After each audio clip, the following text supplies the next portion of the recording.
Flower Stealing Master Chapter 1710 to Chapter 1774.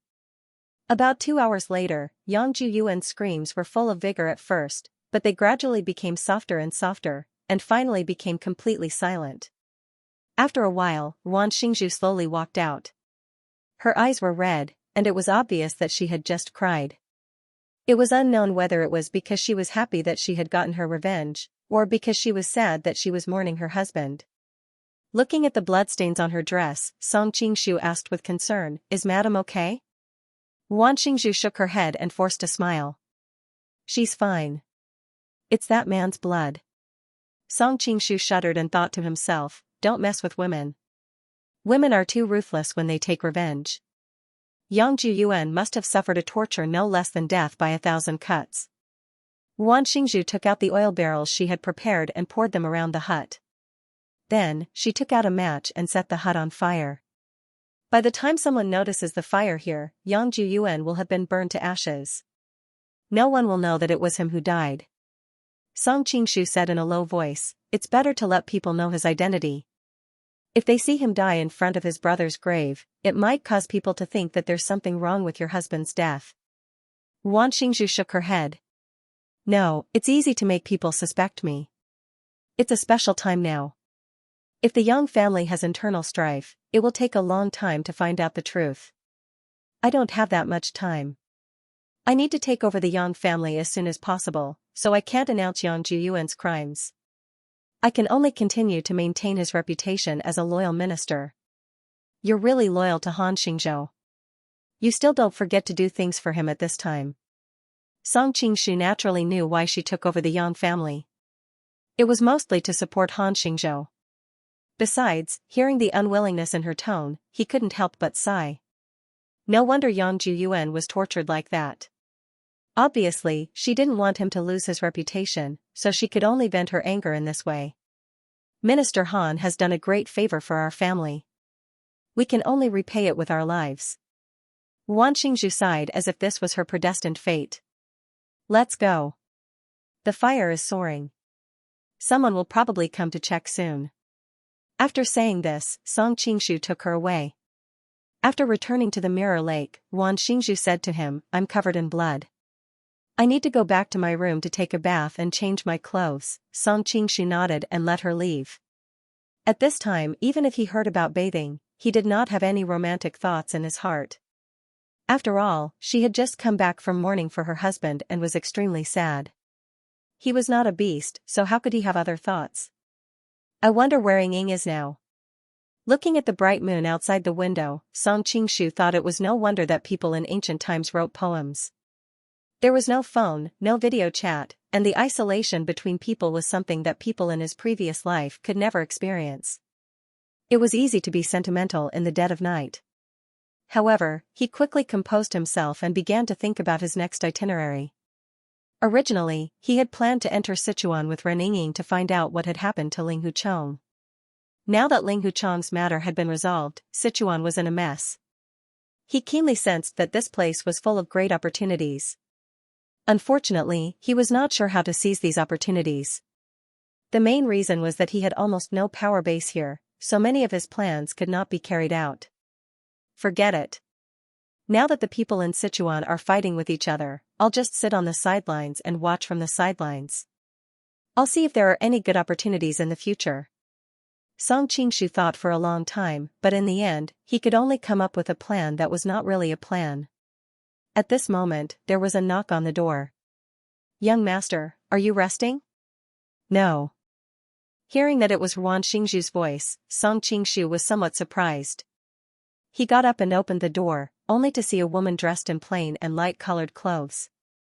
Her oval face was as white as snow under the hazy moonlight. Her eyes under her beautiful eyebrows seemed to have a layer of misty light in them. She had a smooth and elegant nose bridge, rosy and alluring lips, and a slender and fair neck. From time to time, her lovely and moving temperament would reveal boundless charm. Song Qingshu's heart skipped a beat, but he controlled his emotions very well. After all, the other party was wearing white mourning clothes. He really should not have any other thoughts. Madam bathes quite quickly. Song Qingshu was speaking the truth. In his impression, a woman's bath would take at least 2 to 4 hours. Wan Xingzhu smiled faintly. Young master, you didn't invite me in. Instead, you started talking about bathing with a woman. Don't you think it's a little frivolous? Song Qingshu was startled. He smiled bitterly and said, it's my fault. There aren't so many rules in my hometown. I'm used to speaking without thinking. As he spoke, he moved to the side and invited her in. When she walked past him, she carried a wisp of fragrance with her. However, this fragrance was not the smell of rouge and face powder. Instead, it was the natural and fresh smell of a bath. Young master, please close the door. Wan Xingzhu placed the wooden plate in her hand on the table and took out a few exquisite dishes. Song Qingshu felt strange. Was she hinting at something? As if she saw through his thoughts, Wan Xingzhu faintly sighed. Although the two of us are beautiful like the moon and the moon, we can't stand up to gossip. It's not good for others to see me in young master's room. Beautiful like the moon and the moon and the moon? Song Qingshu thought to himself as he closed the door. In his mind, he thought of the time when the two of them were on the river before they arrived in Chengdu. He wondered if Madame had some misunderstanding about this word. However, seeing that she didn't mention it, he thought of the pain she had gone through these past few days. It wasn't convenient for him to say anything. Young master, in order to avenge me, you hid in the outskirts for an entire day. You didn't eat much, so I asked Payer to prepare some food and wine. Wan Xingzhu placed the plates on the table as she spoke in a soft voice. Her voice was originally as delicate as a young girl's. At this moment, her soft voice was incomparably comfortable. Wan Xingzhu poured 2 cups of wine and slowly brought them in front of Song Qingshu. It's all thanks to young master that I was able to avenge me this time. Song Qingshu noticed that the white wrist exposed in her sleeve seemed to be whiter than the mourning clothes on her body. He secretly sighed in admiration. Women born in Jiangnan's water villages were indeed like water. You are currently in mourning. Would it be inappropriate for you to drink? Song Qingshu was somewhat hesitant. Wan Xingzhu smiled bitterly. If Xinzhong knows in the underworld, he would definitely want me to toast you with a cup of wine. Since that's the case, I won't be unreasonable. Song Qingshu lightly clinked his cup with hers and drank the wine in one gulp. He felt a little strange. He thought to himself, if your husband knew in the underworld, he probably wouldn't thank me. Following that, Wan Xingzhu poured another cup of wine and toasted him. Right now, Minister Han is in a precarious situation. Our Wan family is also in a precarious situation. After today, we don't know what tomorrow will be like. Hearing the weakness and exhaustion in her voice, Song Qingshu replied, Madam, have you forgotten our agreement? In the future, you can rely on the Golden Snake Camp. I can provide protection for your Wan family. Wan Xingzhu shook her head slightly. Of course I haven't forgotten. But who wants to change sides? If possible, I still hope that Minister Han can tide over this crisis. The two of them drank and chatted. After a while, an intoxicating blush gradually appeared on Wan Xingzhu's delicate and fair face. Her beautiful starry eyes glowed with an indescribable light. I have something to ask young master to help me with. Just say it, madam. As long as I can do it, I will do my best. Song Qingshu was also a little tipsy. The relationship between the two of them was a little strange. They seemed like enemies and friends at the same time, lovers and strangers at the same time. Wan Xingzhu didn't immediately say what she wanted. She just stared at him inexplicably. Young master will definitely be able to do this, and it will only be a slight effort. Then there is no reason to refuse. Song Qingshu also became interested and looked at her curiously. Just now in front of Xinzhong's grave, did young master hear what Yang Juyuan said to me? Wan Xingzhu still didn't answer. Instead, she brought up the previous matter. Song Qingshu didn't understand what she meant. He subconsciously replied, it's just the crazy bites of a mad dog before it dies. Madam, you don't have to take it to heart. Wan Xingzhu slowly shook her head and said in an inexplicable tone, I didn't care about the other things he said. But there was one thing he said that hit my soft spot. What is it? Song Qingshu looked at her in puzzlement. He said that he is the only one left in the Yang family now. If he is killed, the Yang family's lineage will end. Even if Big Brother knows about this in the underworld, he won't agree to kill him. Wan Xingzhu's face turned pale when she said this. She directly drank a cup of wine before continuing. He also said that I will be cursed by the ancestors of the Yang family because I ended the Yang family's lineage. After saying this, she felt a chill and couldn't help but hug her arms. Song Qingshu took off his coat and put it on her. He couldn't help but frown. Madam, why do you care about these crazy words? If the ancestors of the Yang family are really watching from the heavens, why would they watch him kill his brother and tyrannize his sister-in-law? Wan Xingzhu shook her head. Young master, you don't understand the thinking of big families like us. We don't discuss right or wrong when we do anything. Instead, we consider the interests of the family. As the saying goes, there are 3 ways to be unfilial, and the worst is to have no descendants. No matter how many mistakes Yang Juyuan has made, it's not as serious as ending the Yang family's lineage. Song Qingshu nodded. In this world, the concept of clans and their obsession with incense was indeed something that later generations would not be able to understand. It should be known that in his era, having a daughter was gradually more popular among young people than having a son. Be it in terms of spending in the future or how considerate they would be when they grew up, sons were far inferior to daughters. Actually, this isn't impossible. The Yang family is such a big family. There are bound to be a few distant relatives. Can't we just find someone of suitable age to adopt? Song Qingshu thought of an idea. Wan Xingzhu said, how can it be so easy? The Yang family has always been small. Who knows how many generations of distant relatives we have? They are no longer of the same bloodline as us. Moreover, I don't want the family business that I have worked so hard to build to benefit an outsider who has no blood relations with me. Song Qingshu smiled bitterly and said, there's no other way. Wan Xingzhu suddenly said, actually, there's another way. I just need young master's help. What? Song Qingshu was stunned. What do you mean by telling me? In fact, Song Qingshu had already guessed her thoughts. He couldn't help but think of Lu Guining and Xianxia back then. He clearly didn't have a child yet, but there were so many people who came to borrow it. He didn't know whether to laugh or cry. Wan Xingzhu looked at him with some hidden bitterness. Does young master want me to say it so clearly to humiliate me? A trace of awkwardness flashed across Song Qingshu's face. It was indeed not kind of him to play dumb at this time. He said, Madam, even if you're the fastest to get pregnant, the timing doesn't match. You and your husband haven't seen each other for so long. If you get pregnant at this time, everyone will be suspicious and it will affect Madam's reputation. Actually, we met once more than a month ago. Although we didn't. Wan Xingzhu blushed slightly. But outsiders won't know about this. It's still up to me. Song Qingshu still frowned. But this kind of thing will inevitably attract criticism and suspicion. There's no such thing as the best of both worlds. Wan Xingzhu sighed. It can't be helped if others suspect me. But as long as I'm strong enough, they can only limit their suspicion. Is it necessary to take such a big risk just because of Yang Juyuan's crazy words? Song Qingshu tried to dissuade her. Wan Xingzhu answered, actually, there's another reason. Although I'm the official wife of the clan head, my husband is dead. As a woman, I will encounter many problems if I want to control the Yang clan. As the saying goes, if I don't have a proper title, my words won't be justified. If I have the clan head's posthumous child, who would dare to say anything? Of course, it will also allow the Yang clan to continue its lineage. It will also be considered as my compensation to him. The concept of clans in this world was very different from the future world.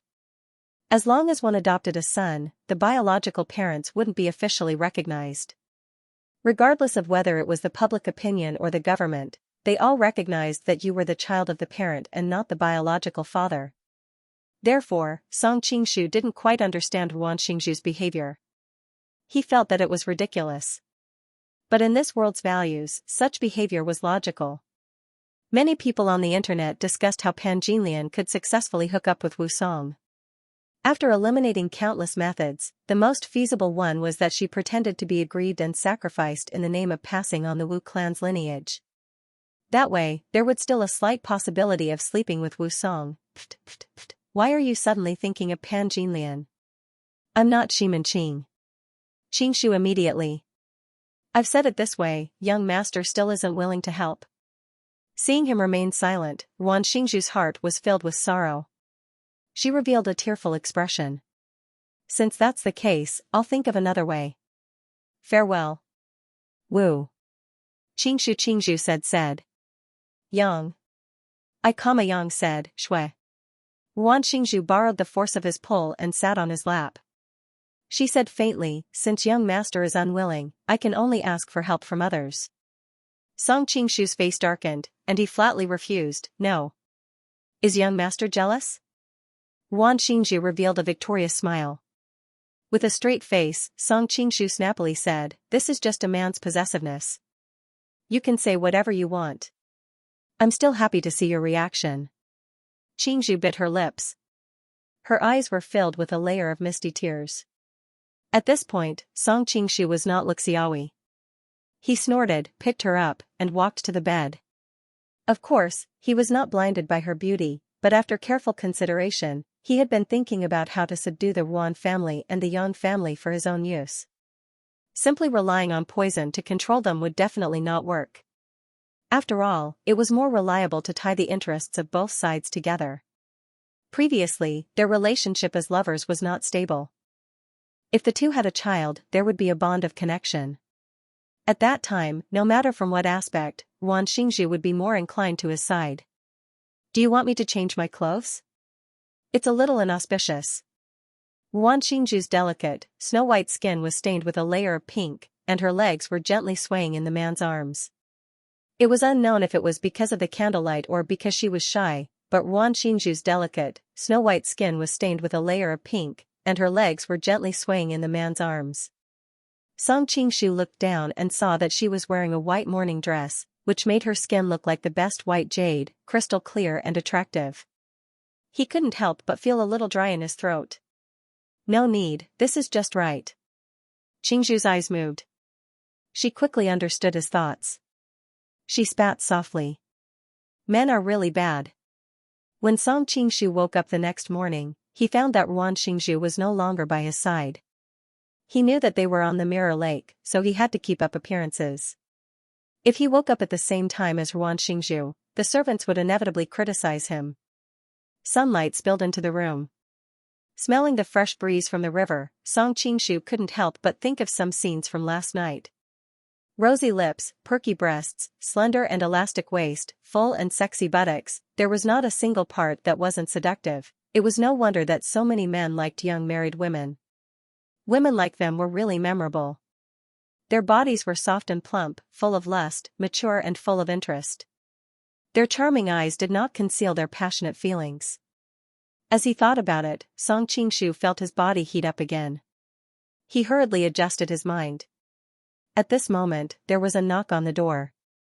It turned out that a servant had come to report that Lady Ruan had invited him over for a chat. Song Qingshu was startled. They had just parted for a short while, and they were meeting again. He subconsciously thought of something else, but he quickly shook his head. He knew that Qingshu was a mature and wise woman. She was not the kind of person who was greedy for pleasure. At this time, something must have happened. It was not convenient for her to come to him personally, so she could only send someone to inform him. Song Qingshu quickly put on his clothes and walked quickly to the deck.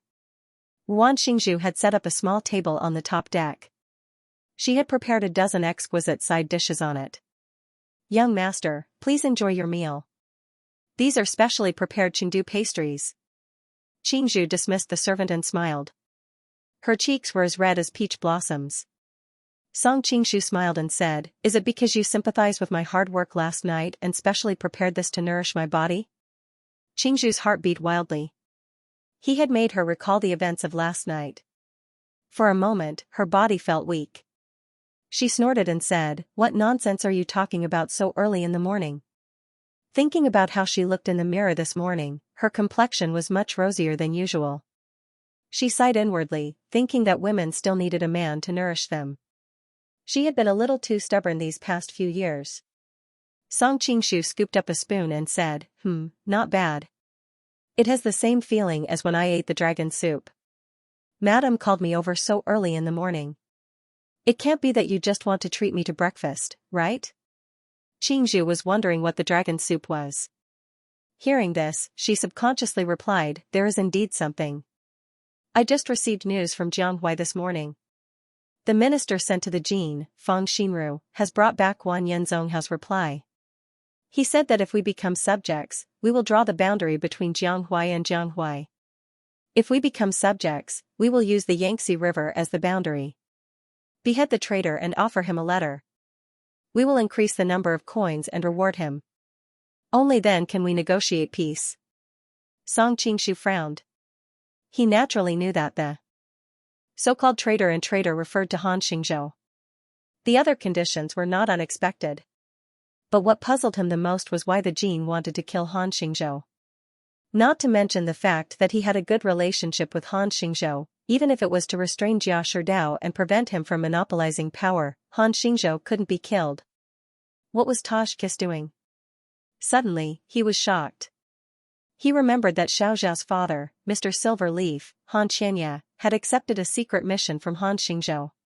He went north to the Central Plains and died in a foreign land.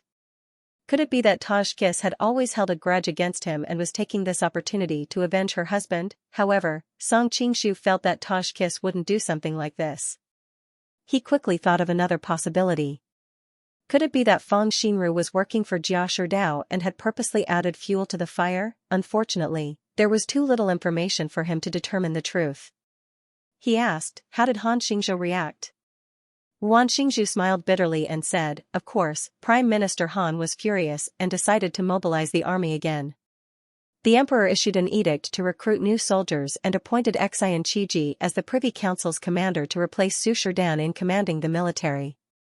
It was a pity that the 68-year-old Xian Qiji was sick at home.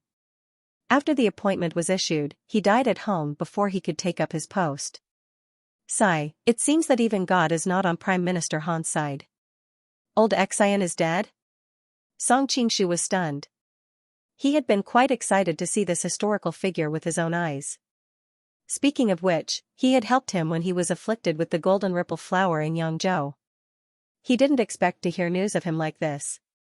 However, the average lifespan in this era wasn't too long. 68 years old was already considered a long life.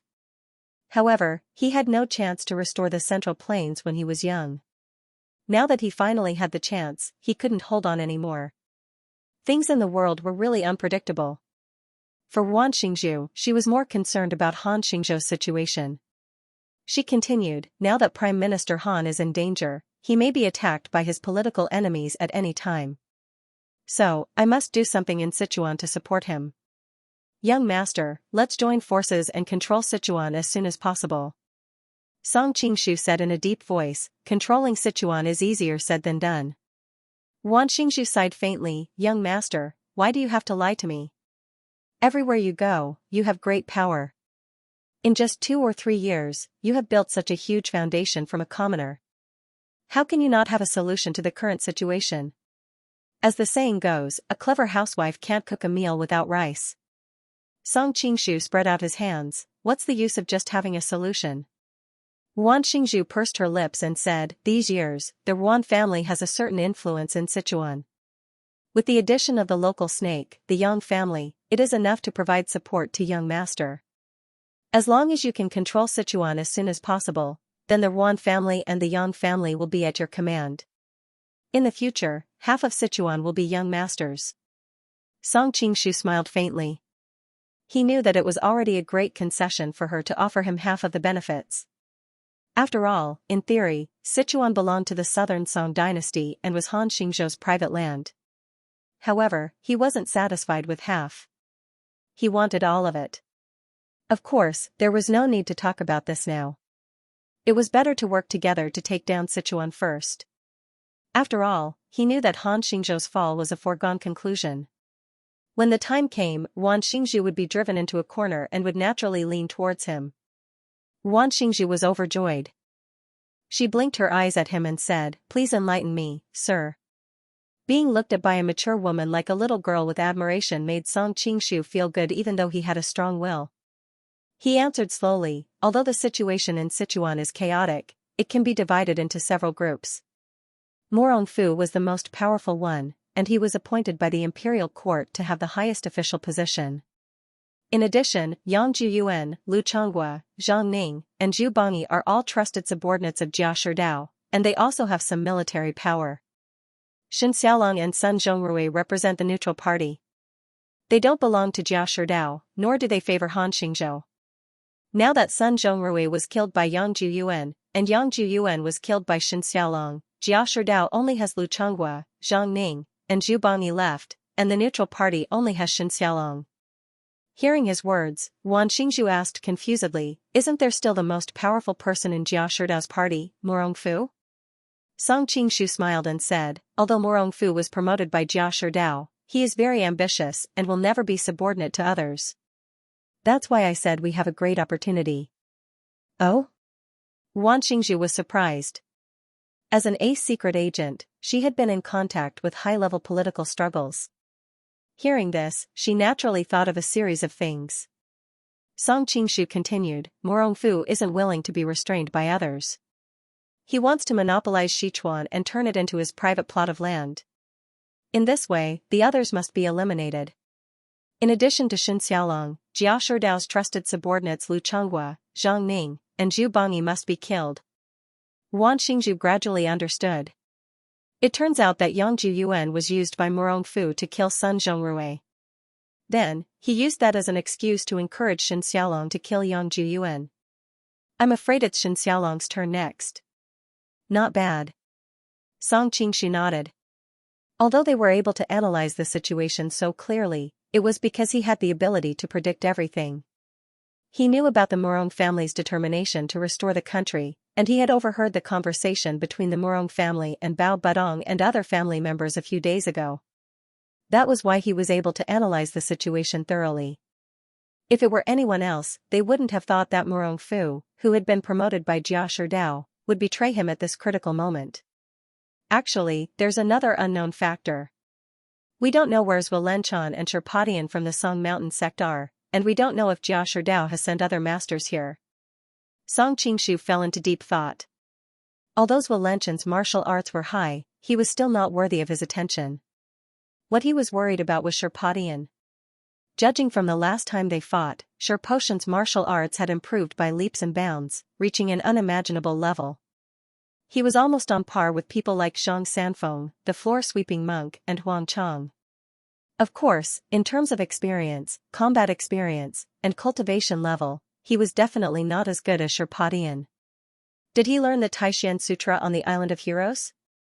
Song Qingshu vaguely felt that Sherpatian's martial arts were somewhat familiar, and that was the only possibility. However, he wasn't worried, because he had already learned the essence of the Taishan Sutra on the Island of Heroes. Sherpatian had only learned the superficial parts of the Taishan Sutra. Don't worry about that.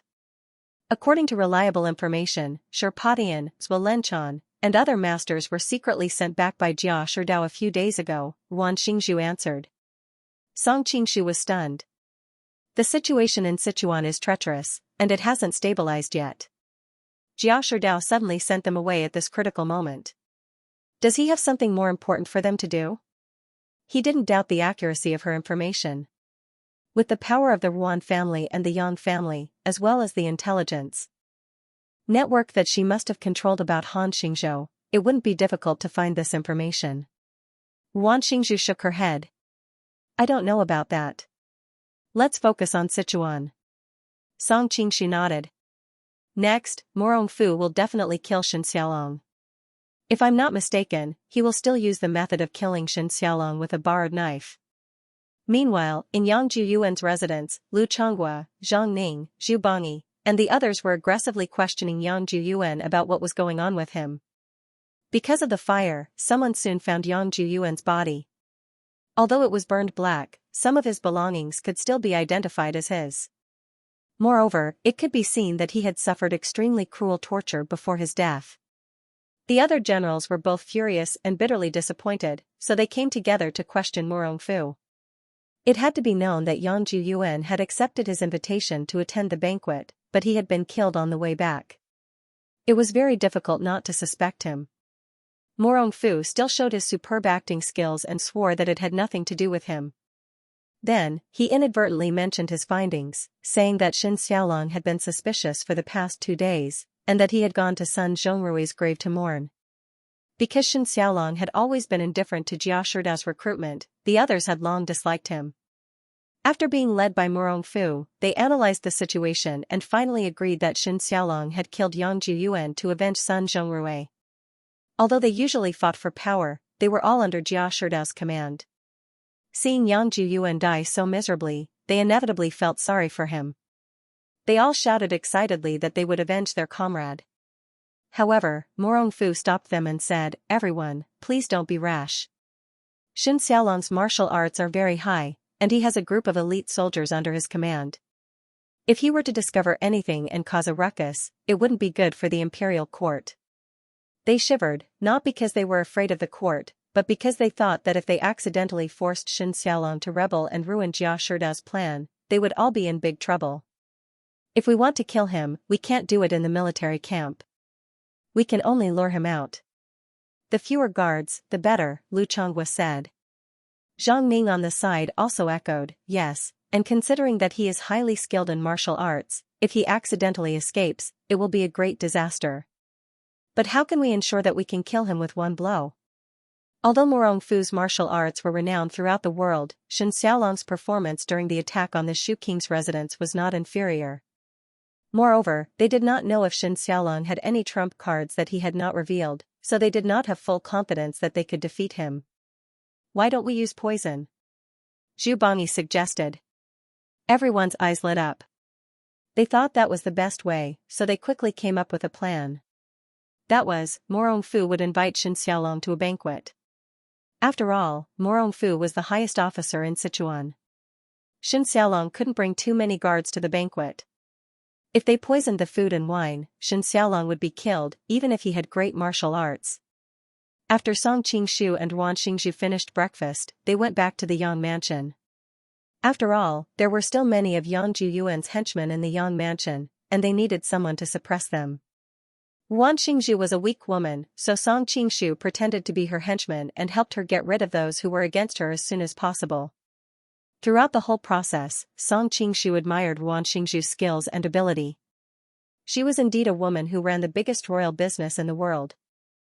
With the help of military force, she quickly took over the Yang family, promoting some people and dismissing others. She was very skilled. In about a day, she got the Yang family to surrender to her. As for some of them who had other thoughts, she would naturally get rid of them one by one in the future. Madame is really a woman who doesn't lose to men. After they were done, the two of them went to the study to rest. Song Qingshu couldn't help but sigh. Wan Xingzhu changed her image of a strong woman in front of the Yang family. She stood behind him and gently massaged his shoulders. "It's all thanks to young master's absolute military force that I can take over so smoothly." Song Qingshu suddenly thought of something she said before and said gloomily, "Just now, you said in front of the Yang family that you're pregnant with Yang Zhenzhong's posthumous child. How long can you hide this?" "In another 2 or 3 months, when your belly doesn't get bigger, they will immediately expose your lie." Wan Xingzhu smiled sweetly. "Don't we still have 2 or 3 months of buffer time?" As she spoke, she leaned over to Song Qingshu's ear and blew gently. "So, young master, you have to do your best during this period."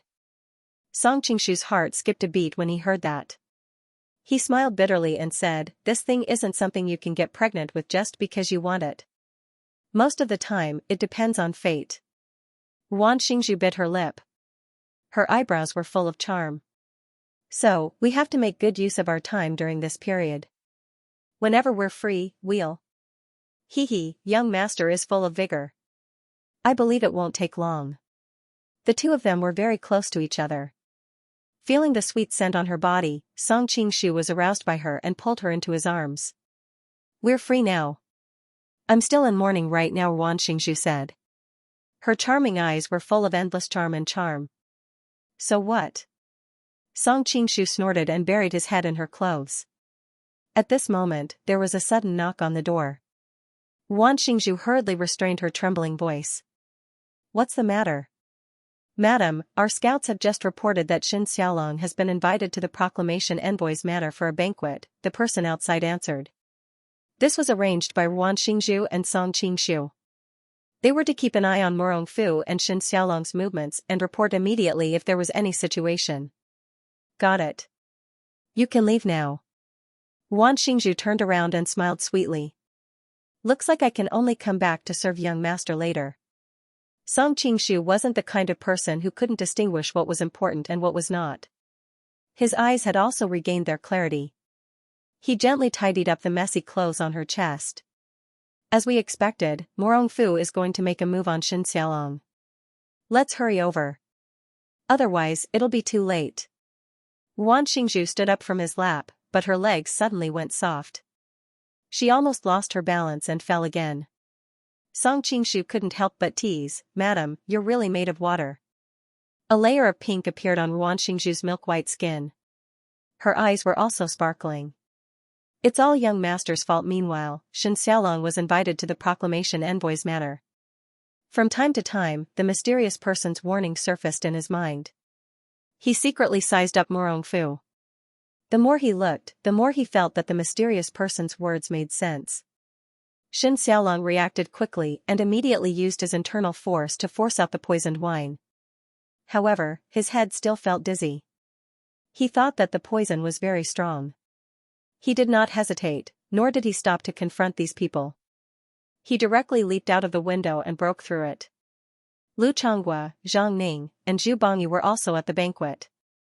They originally planned to show their fangs after Shen Xiaolong was poisoned, but they did not expect him to find out that there was a problem with the wine so quickly, and they did not expect him to react so quickly.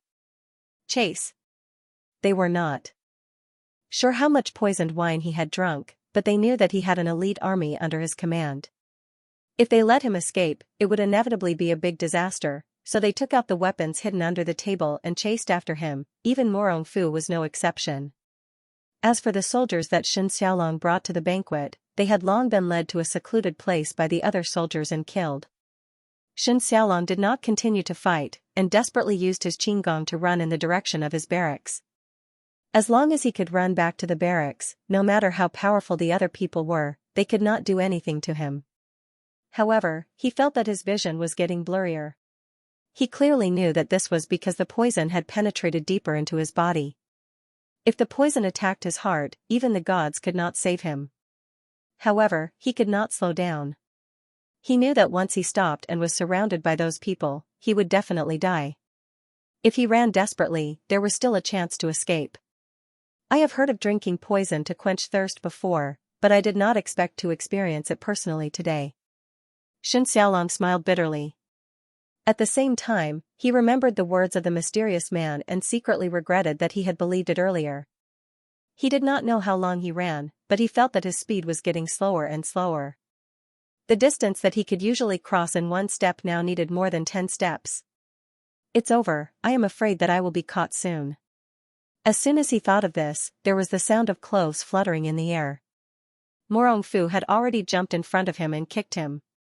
Shen Xiaolong hurriedly crossed his arms in front of his chest. His whole body felt like it was struck by lightning. He spat out a mouthful of blood and fell to the ground. General Liu, your poison is really powerful. Surnamed Shen's martial arts are not below mine. I didn't expect him to become so useless after being poisoned by a little poison. At this time, Lu Changhua and the others had already caught up. Morong Fu walked towards them. This is the world's #1 rare poison, the gold wave flower, that Lord Prime Minister bestowed upon me. It's to deal with some unexpected situations. Seeing Shen Xiaolong lying on the ground on the verge of death, Lu Changhua couldn't help but smile. Golden ripple flower? Morong Fu was horrified. He had heard that Song Qingshu, who had such a high level of martial arts, was almost killed by this poison. Now, Shen Xiaolong was also in the same situation. What would happen if he were to encounter this poison? I've long heard of such a strange poison, but I've never seen it before. I wonder if General Liu would be willing to let me experience it. Morong Fu's heart was filled with dread. He decided to take a look first so that he could be prepared in the future. Lu Changhua looked troubled. This poison is extremely precious. Prime Minister Jia only gave me a little bit, and I've used all of it on Shen Xiaolong. Shen Xiaolong, who was not far away, faintly heard their conversation. He couldn't help but smile bitterly. It turned out to be the gold wave flower. No wonder I was still poisoned even though I spat out all of the poisoned wine. Speaking of which, they used the legendary world's #1 rare poison to deal with me. That's too bad. Morongfu's heart trembled. He didn't know if Lu Chonghua had really used up all of it. Moreover, when he thought about how Jia Sherdao had given such a rare poison to Lu Chonghua instead of him, it was obvious that Jia Sherdao had left Morongfu alone. Following this train of thought, who had the poison been used on in the first place, the more Morongfu thought about it, the more frightened he became.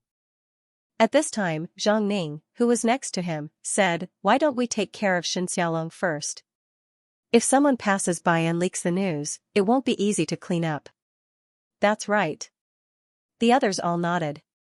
Xianxia was an important figure in the Sichuan army. If it was known that he had been poisoned to death by a few other officials, it would cause an uproar. However, after a while, they all looked at each other, but no one made a move. It turned out that Sun Zhongrui and Yang Juyuan had died mysteriously, and now it was Xianxia's turn. They were all worried that if they killed Xianxia and exposed something in the future, they would be used as scapegoats by others to appease the public. As his eyes flashed across everyone's faces, Morongfu naturally guessed what they were thinking. He secretly despised them, but he said, "Why don't we do it together? Each of us will stab him once. If anything happens in the future, we will share the glory and shame together." Master Morong is right. No wonder you are the descendant of the Hunan commandery king. You have a broad vision, and we vulgar people can't compare to you. The others were overjoyed. They thought it was a perfect plan, so they all began to compliment him. Morongfu smiled and said a few polite words. Then, he walked towards Xianxialong with a few people sharpening their weapons. At this moment, Xianxialong was already half dead. Seeing that the other party was coming to kill him, he had no strength to resist. He could only close his eyes in despair. Ah! A few screams sounded, but the death that Xianxialong expected did not come. He opened his eyes in confusion and was shocked to find Lu Chonghua and the others lying in a pool of blood. Blood was flowing from their backs, and they were cursing at Morongfu. It turned out that at the moment when he raised his sword, Morongfu did not slash at Xianxialong. Instead, he slashed at the other 3 people beside him. His kung fu was higher than the others, and with the sudden attack, the other 3 people were seriously injured and lost the ability to fight. "Have you guys cursed enough?" Morongfu's lips curled into a cold smile. "If you have cursed enough, you should be on your way." "Why?" Zhang Ning asked in shock and anger. Morongfu smiled faintly. "Ji Lan is in the way, so we have to get rid of him." Lu Chonghua hid behind and shouted, "If you kill us, Prime Minister Jia will not let you go. My army will not let you go either." Morongfu snorted. "I will later announce that you died because of Xianxialong's counterattack. At that time, the imperial court will reward you for your achievements. Rest assured and go on your way." They were really desperate now.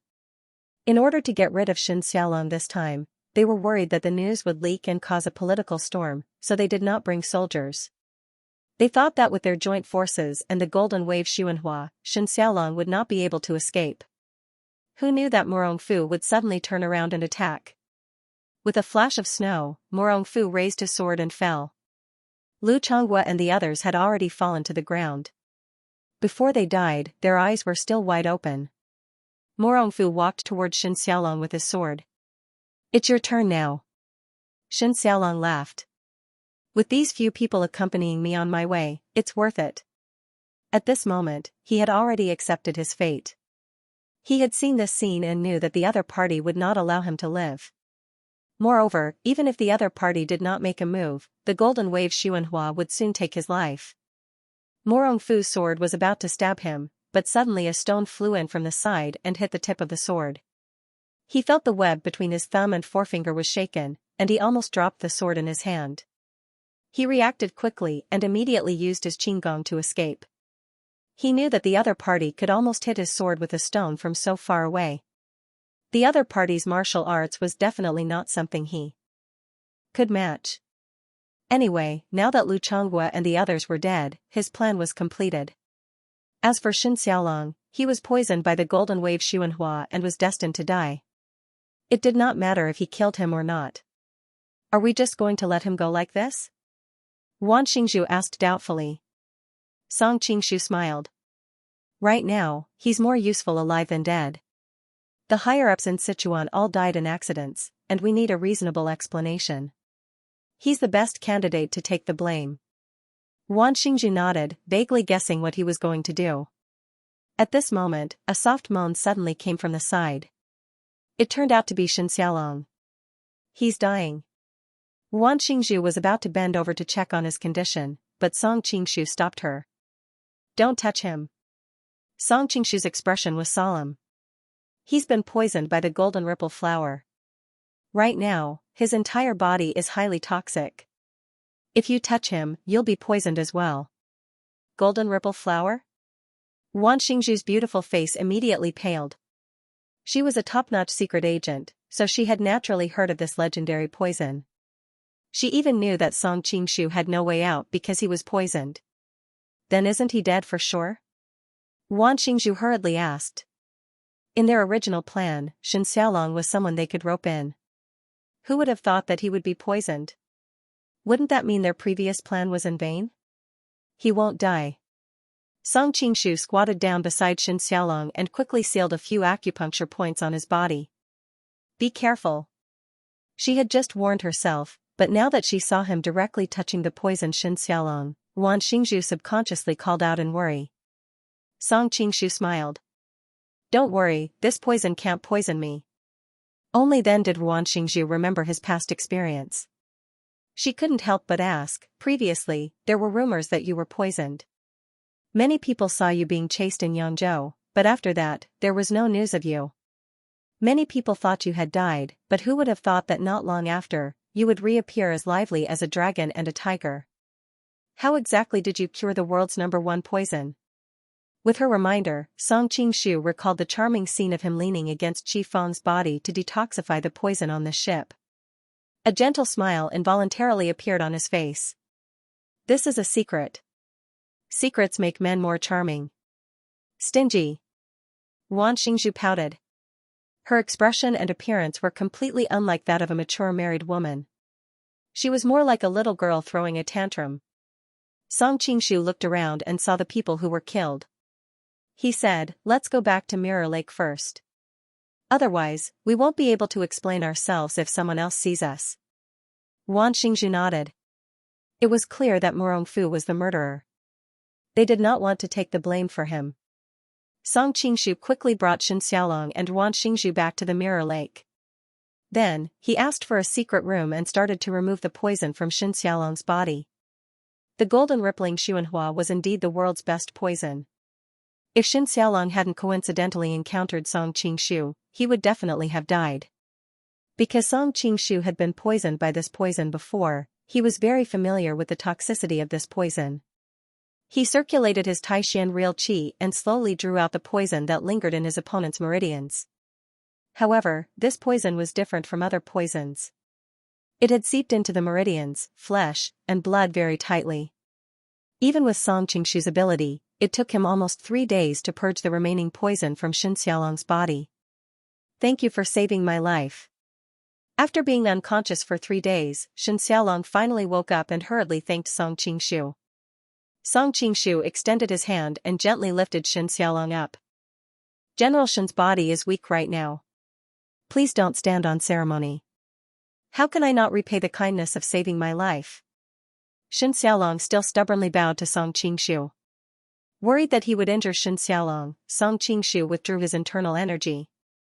Feeling the vast energy, Xianxia was shocked. He could not help but ask, may I know benefactor's name? This humble one is Song Qingshu. This time, he did not hide it from Xianxia. After all, he was an important part of the plan. The two of them needed to establish a certain level of trust. So it's King Qi. No wonder his martial arts are so powerful. Xianxia recalled the few times Xianxia made a move and could not help but come to a realization. He was not stupid.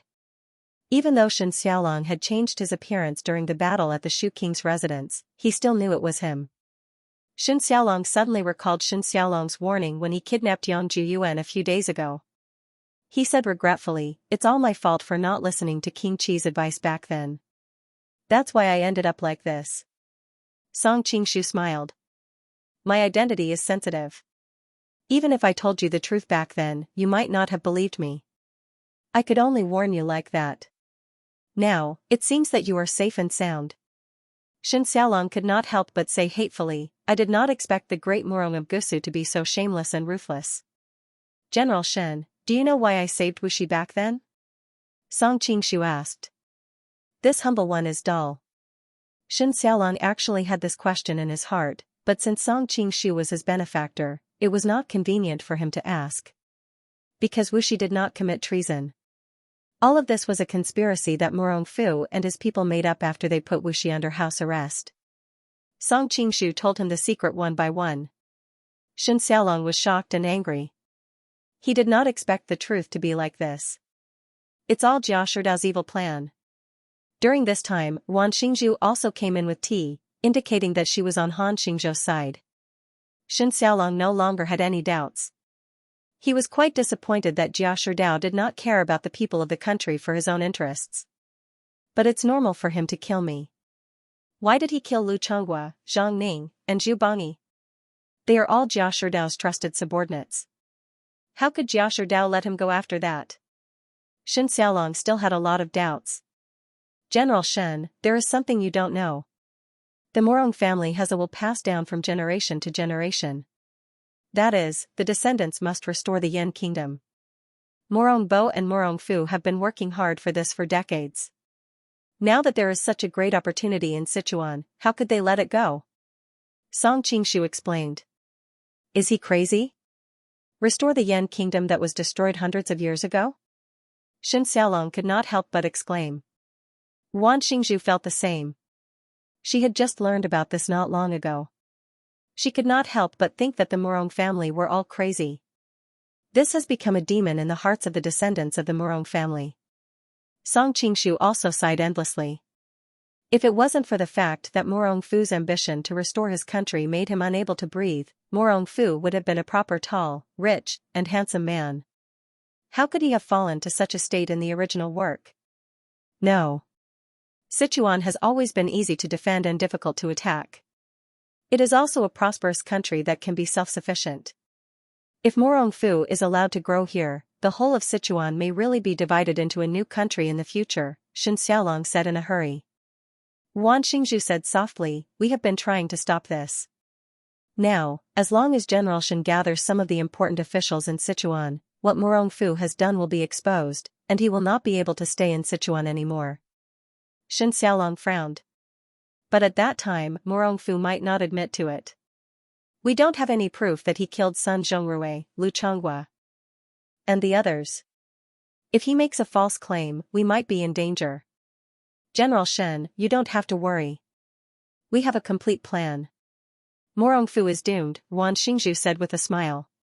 Shen Xiaolong hesitated for a moment and finally nodded and said, "Okay. Anyway, my life was saved by the two of you. At worst, I will die with Murong Fu. Because the longer time dragged on, Murong Fu's position would be more stable." Shen Xiaolong ignored the obstruction and left the mirror lake with his weak body. He sneaked into Chengdu City and contacted the various officials. Song Qingshu could not help but ask Wan Xingzhu, "What perfect plan do you have?" Even he did not know about this. Wan Xingzhu smiled sweetly and said, "This is a secret. Secrets make women more women." Song Qingshu's breath stopped. He did not expect that she would give him a taste of his own medicine so soon.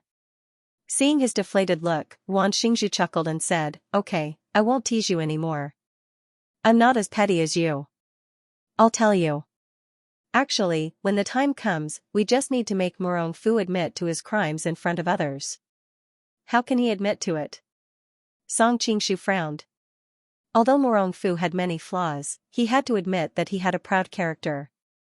Even if he was tortured, he might not admit to it. Did he have to use the soul transfer technique? However, the repercussions were too great. It was better not to use it unless it was absolutely necessary. Wan Xingzhu smiled sweetly and leaned half of her body on him. She tiptoed and whispered in his ear, "Have you forgotten my special skill?" Special skill? Song Qingshu subconsciously looked at her round and slender legs. Wan Xingzhu was originally smiling sweetly, but when she noticed his gaze, she blushed and said, "What are you thinking?" "I'm talking about disguising." Song Qingshu slapped his head. It was really not his fault. Who asked the two of them to be so close to each other during this period of time? He had misunderstood. In order to save his face, he hurriedly coughed and pretended to be serious and said, "When the time comes, remember not to do it too deliberately. Otherwise, it will arouse suspicion and let the person Xianxia found here by chance. Don't worry. I'm not stupid. I do this kind of thing often." Wan Xingzhu proudly raised her chin. Song Qingshu grabbed her soft waist and carried her up. He said with a smile, "I almost forgot that madam is the most cunning vixen." "You're the vixen," Wan Xingzhu spat. She quickly realized something and said anxiously, "Put me down. It's not good to be seen by others in broad daylight. Everyone on Mirror Lake knows about our relationship." Song Qingshu laughed and directly carried her into the room. He kicked the door shut. In the next few days, rumors began to spread in Chengdu that the sudden deaths of Sun Jinzhong, Yang Juyuan, and Lu Chonghua were all because of Murongfu. However, although the rumors were everywhere, Murongfu did not move. Although the others did not say anything on the surface, the seeds of suspicion had been planted unknowingly. In the beginning, Murongfu was still able to catch up to Song Qingshu, but as time went on, he seemed to be just a little bit behind. He wasn't stupid, so he finally realized that this was a ploy to lure the tiger away from the mountain, so he hastily changed direction and rushed back. When he finally returned to the proclamation envoy's residence, he was stopped by Bao Budong and Feng Polio just as he was about to enter. He asked curiously, "Why are you stopping me?" Feng Polio said angrily, "Young master, you are really muddle-headed today. How could you admit that you killed Lu Chonghua and Yang Juyuan in front of so many people?" Murongfu was confused. "When did I admit it? We saw it with our own eyes. Young master was too careless and fell into Xianxia's trap. I didn't expect him to be so cunning and invite officials to hide next door." Bao Budong said as he shook his head and sighed. This was the closest they were to restoring their country, but they failed at the last step. "I didn't even see Xianxialong just now." Murongfu was also anxious. Seeing that Murongfu did not seem to be lying, Bao Budong and Feng Fench looked at each other and told him what had happened. Murongfu also told them about his encounter with the mysterious man. Only then did they know that they had fallen into the other party's trap. Damn it, who's so wicked?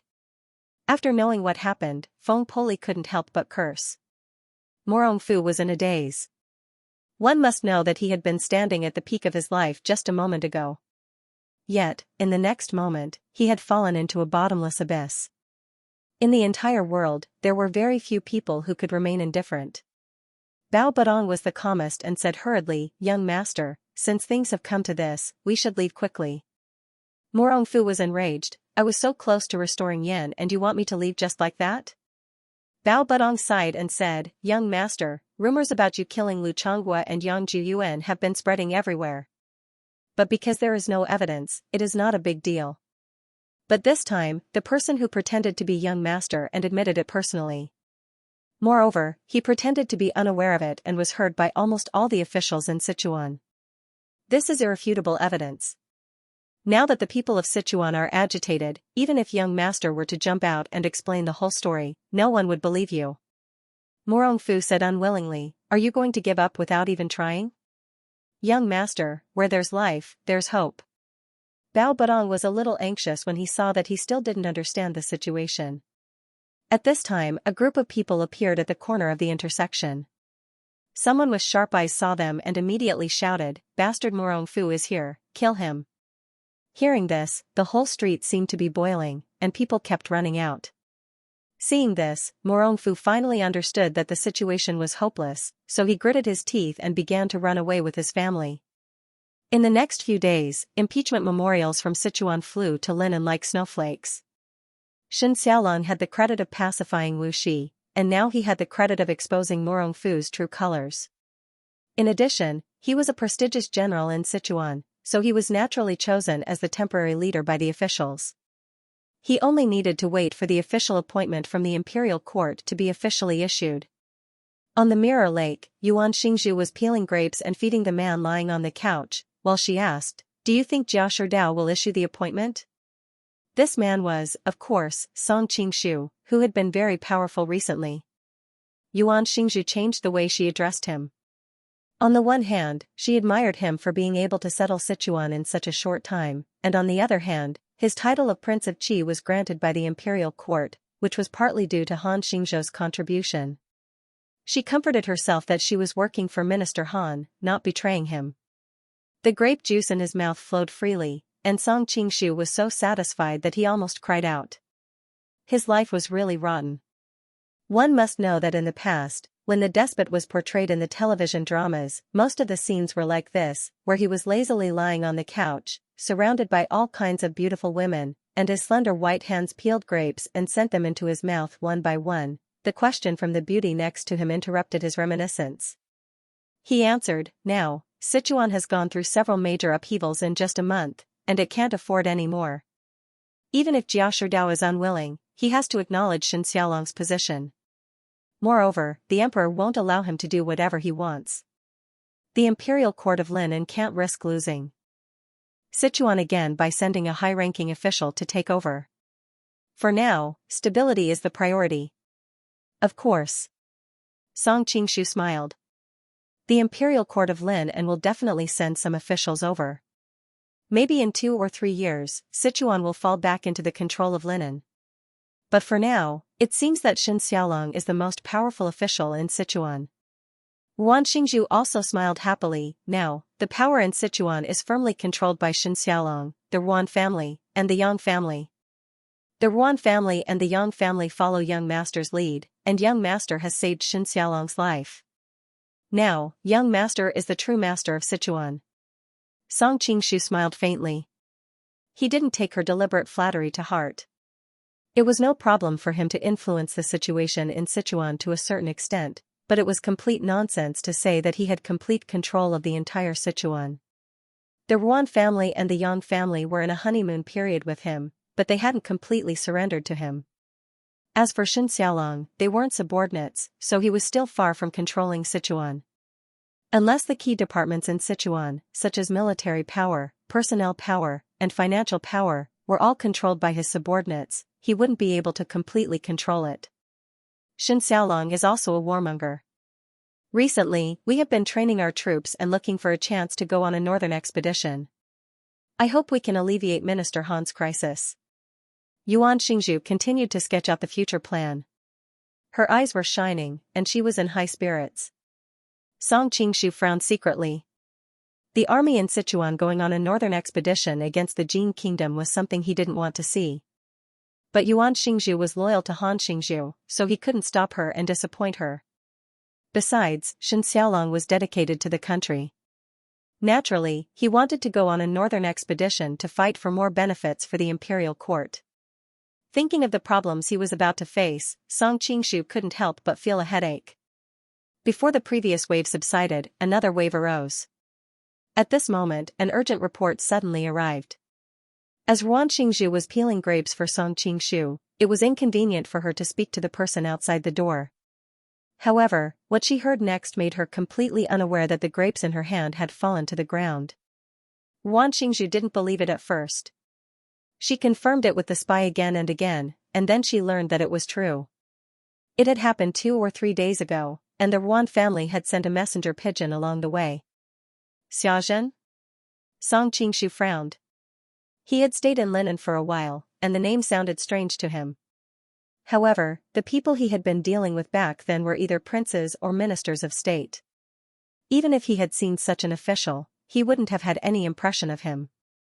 How could Xiazhen have the guts to do that? It must be Jia Shirdao's doing, Yuan Xingzhu said with hatred. She clenched her fists so hard that her knuckles turned white. Song Qingshu still shook his head. As far as I know, the Jin kingdom wouldn't ask for Han Xingzhou's head. They don't want a full-scale war with the Southern Song dynasty, so they wouldn't ask for the head of the Southern Song dynasty's officials. Back in Jiangling Prefecture, Yuan Xingzhu had personally witnessed the Jin Kingdom's cavalry annihilating a group of experts from the Isle of Heroes. Although Song Qingshu had never mentioned anything about it, she was smart and meticulous enough to guess that he must have some connection and influence with the Jin Kingdom. Of course, no matter how imaginative she was, she would never have guessed that he was the one in charge of the Jin Kingdom. Therefore, when she heard what he said, she believed that the Jin Kingdom had no intention of taking Han Xingzhou's head. It must be Jia Shidao who colluded with the envoy to tell this big lie. Yuan Xingzhu bit her lip so hard that it almost bled. The Han faction and the Jia faction had been fighting for years, and now they had ended up like this. She couldn't accept it. All the officials in the court didn't know what was going on in the Jin Kingdom, so they were fooled by him. Seeing that it was done, they had to acquiesce to his behavior for the sake of the big picture. But Han Xingzhou had so many masters and guards around him. How could he be killed so easily? Song Qingshu was confused. Han Xingzhou had been saved by Ling Hucheng on his way to Yangzhou. Since then, he had strengthened the guards around him. Every time he traveled, there were several masters half a step to the supreme power realm. Even the masters from the Isle of Heroes under Jia Shidao might not have been able to kill him, let alone Xia Zhen. If Jia Shidao really had the ability to destroy Han Xingzhou's body easily, he wouldn't have been at a disadvantage after fighting with him for so many years. Moreover, he was doing it inside the palace. Even if there were fewer guards around Han Zhozhou, there was still the unfathomable Huang Chang in the palace. How could he allow Jia Shidao to do as he pleased? Yuan Xingzhu suddenly exclaimed, I remember now. A few days ago, Zhuo Lenchan and that Sherpadian suddenly left Chengdu. At that time, we were wondering why they were transferred away when the situation in Sichuan was so unstable. Now, it seems like they have something more important to do, and that is to assassinate Minister Han. Song Qingshu was startled, feeling that her speculation was somewhat reasonable. With Sher Potion's current level of martial arts, although he might not be able to defeat Huang Chang, it would not be a problem for him to stop him. Then, he could ask the other masters to surround and kill Han Guangzhou, who at that time did not have much protection. Yuan Xingzhu gritted her teeth and abruptly stood up. Then, she directly knelt on the ground and bowed to the other party, Your Highness, do you still remember our agreement? Song Qingshu was startled, what agreement?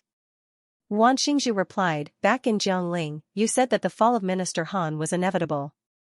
If he fell, I would bring the Yuan family to you. Song Qingshu had actually thought of this, but she had just heard such bad news, so it was not convenient to mention it in front of her.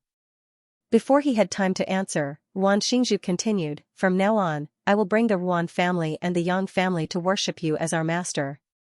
My only request is that you can kill Jia Shidao in the future to avenge Minister Han. As she spoke, she shed tears. The Han family has been a great benefactor to the Yuan family for generations. Now that Minister Han has fallen to such a state, how can I not do anything? Song Qingshu nodded and said in a deep voice, okay, I promise you. It was not an impulsive decision. He had thought about it carefully. First of all, gaining her loyalty was equivalent to gaining the top royal merchant in the world and half of Sichuan. Second of all, his interests with Jia Shidao could not be reconciled, so there was bound to be a life-and-death battle in the future. Thank you, my lord. Yuan Xingzhu was worried that he would not agree so easily because Jia Shidao was too powerful. Now, she was overjoyed. Song Qingshu grabbed her weak arm and helped her up, but I have to say this first. I will avenge you in the future when the time is right, but I will not fight Jia Shidao for you now. Yuan Xingzhu replied softly, I understand that. I am not the kind of woman who pesters others endlessly, and I will not harm the interests of my lord for my former master. Song Qingshu couldn't help but feel that mature women were really understanding. He did not need to say much to her, and she would naturally understand. At this moment, Pearl suddenly reported from outside the door, Madam, Shen Xiaolong wants to see you. Shen Xiaolong? Song Qingshu raised his eyebrows, hurry up and invite him in. No, let's go out and greet him. In ancient times, Cao Cao welcomed Suyu without wearing shoes. Although he did not have to be so deliberate, he still had to show his respect. The Mirror Lake was now docked by the shore, and Shen Xiaolong stood alone on the dock this time. Soon, he was invited in. Song Qingshu was a little confused. General Shen is now concerned about the safety of Sichuan. Why did you go out alone? We don't know where Murong Fu is now. Maybe he is hiding somewhere to ambush you. Murong Fu's actions were exposed. Not only could he not be the deputy Xian Fu of Sichuan, but he also did not dare to return to Swallow Dock in the south of the Yangtze River. Now, no one knew where he was. Shen Xiaolong sighed and said, "It is not a big deal to go out alone. I will probably be alone in the future." What do you mean? Song Qingshu did not understand. It should be known that he was now the #1 official in Sichuan. When he went out, he would have a group of guards, not to mention that he was surrounded by people. Moreover, the imperial court of Lin had not revealed any news of replacing him. I've decided to give up my post and go look for my family. Shen Xiaolong sighed, revealing a deep sense of exhaustion.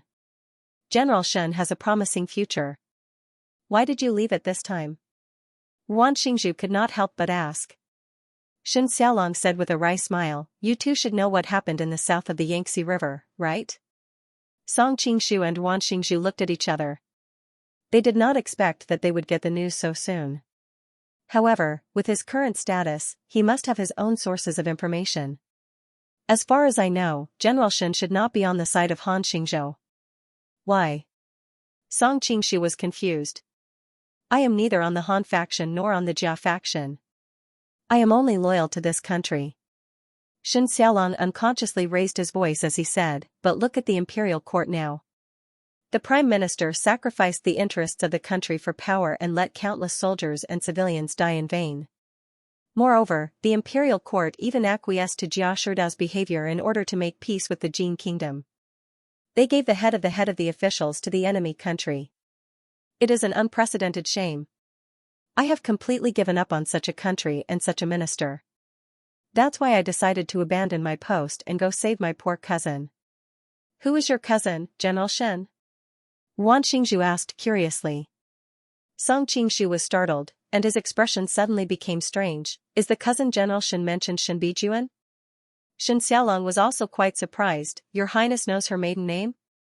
It should be known that in this world, the names of the unmarried ladies were known only to the closest people. But on second thought, as a prince, it was reasonable for the other party to know this secret. "I learned it by chance." Song Qingshu thought, "I know more than her maiden name." Suddenly, he thought of something and couldn't help but ask, "By the way, General Shen is a member of the Shanin Shen family. Why have I never heard of it?" Shen Xiaolong said with a bitter smile, "Alas, I was unfilial when I was young. I made a mistake and was driven out of the family.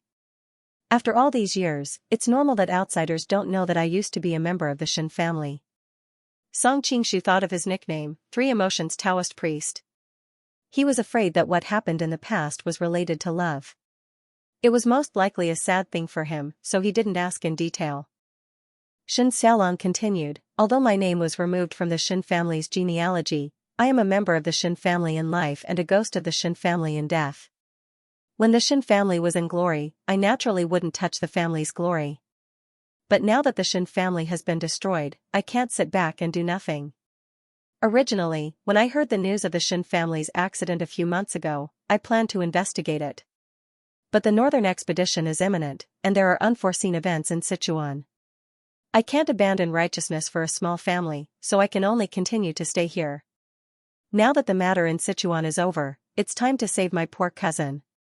Speaking of this, he suddenly said angrily, "Cousin disappeared inexplicably, the imperial court's search and rescue operation ended in vain, and then the Shen family was destroyed, but the imperial court still didn't care about it. It's really disappointing." These words had been bottled up in his heart, suppressed by the values of loyalty and patriotism.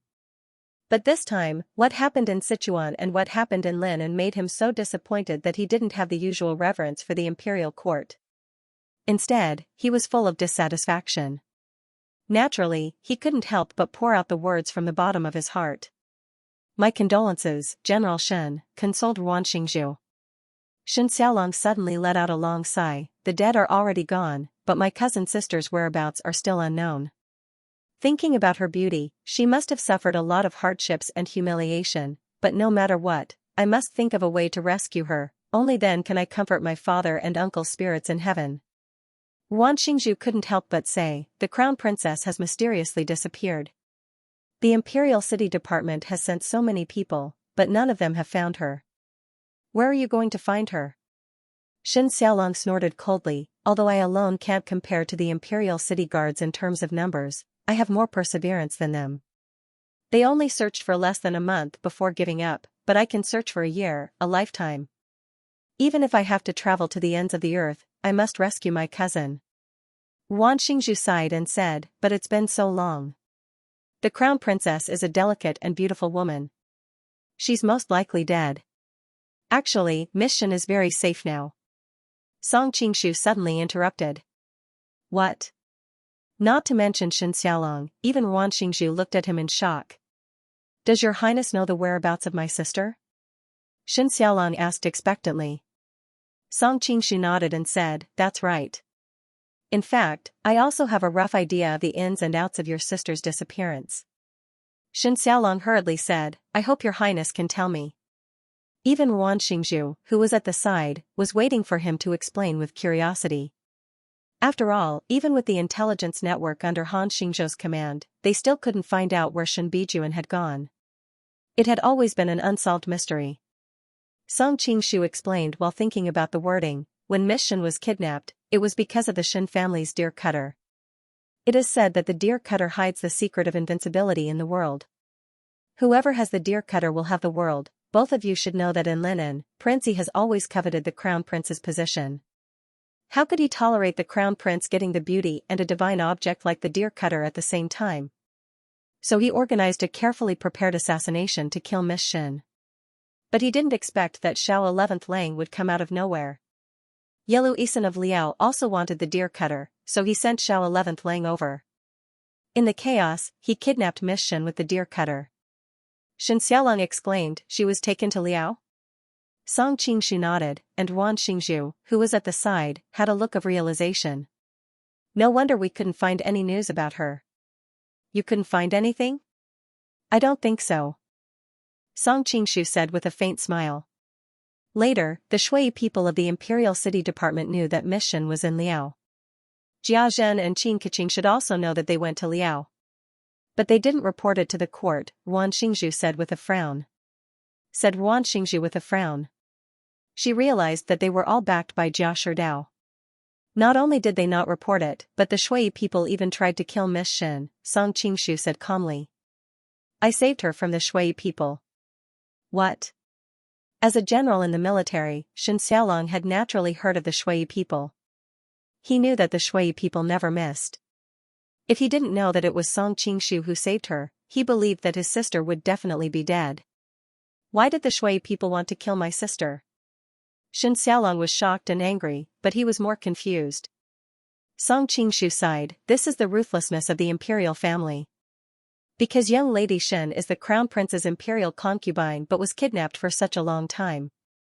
She is also an outstanding beauty, and even if she maintained her purity, how would the world believe that nothing had happened? How could the royal family allow such a stain on the crown princess? Shen Xiaolong's gums were about to bleed. The Shen family has served the country for generations, but the royal family treated us like this. First, King Yi fought for the throne, and then the royal family abandoned us. Song Qingshu continued, actually, I happened to pass by when the Shen family was exterminated.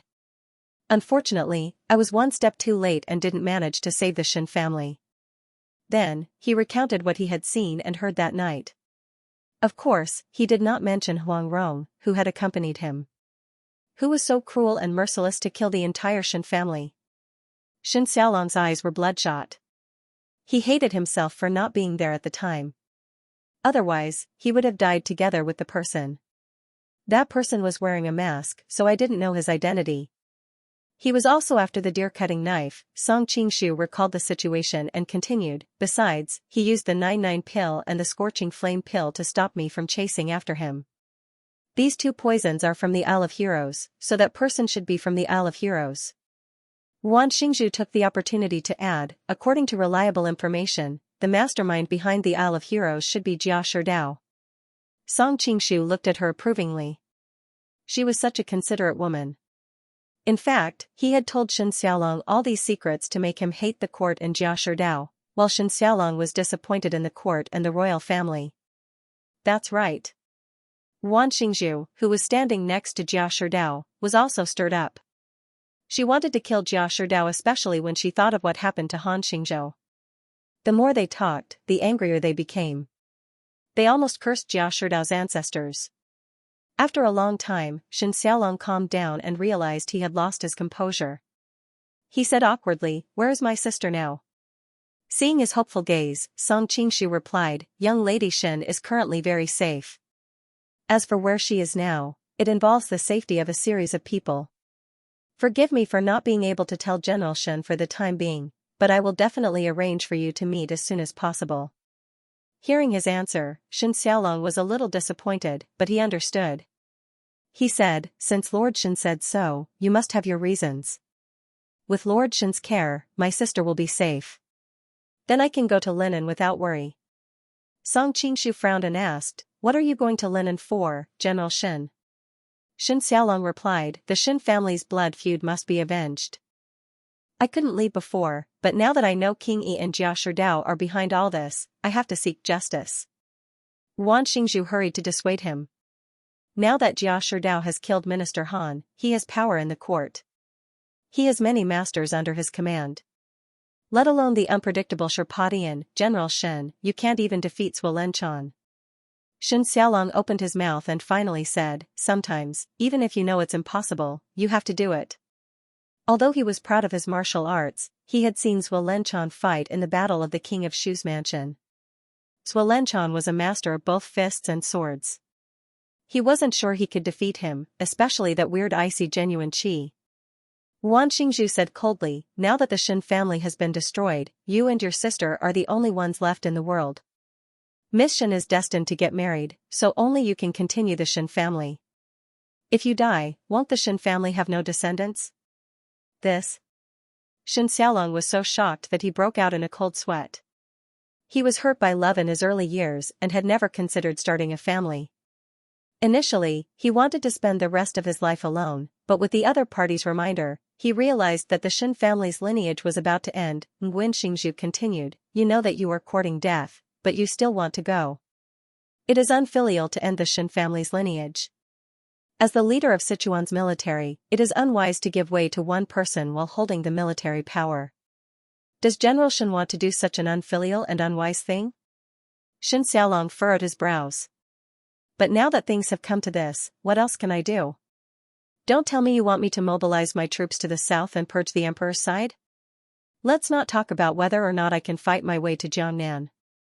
Even if I really do attack, how many soldiers in Sichuan will listen to my command is also a problem. Besides, King Yi sent people to kill Bijuan, and the emperor allowed Shui Yi to kill him. I really don't want to serve the Zhao family anymore." Thinking of the royal family's attitude, Shen Xiaolong hated Jia Sherdao even more. He was not a loyal official of the orthodox Confucian school, otherwise he would not have rebelled and left the Shen family. Nguyen Xingzhu rolled her beautiful eyes and said with a smile, "Actually, there is a clear path." Seeing that she was hinting at Song Qingshu while she was talking, Shen Xiaolong was shocked. "Has madam already?" "Yes," Nguyen Xingzhu replied. "After knowing that Minister Han was killed, I completely surrendered to Prince Song. The royal family of the southern Song dynasty is weak. First, they were humiliated by Jing Kong, then they killed Yu Fei to make peace, and now they killed Minister Han. Although I am a woman, I still despise such a royal family and court. However, in today's world, the Mongols, the Qing dynasty, and the Jin dynasty are all foreign countries, so it is impossible to surrender to them. The Ming dynasty died early. Fortunately, Prince Song came out of nowhere and built a huge territory from scratch in just 2 or 3 years. He defeated the Qing dynasty and the Jin dynasty several times. Being flattered like this, Song Qingshu was a little embarrassed, but he secretly praised her.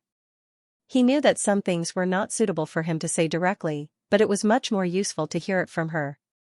However, with her foreshadowing, Song Qingshu was able to come out and say, "General Shen, I also have irreconcilable conflicts with Jia Sherdao.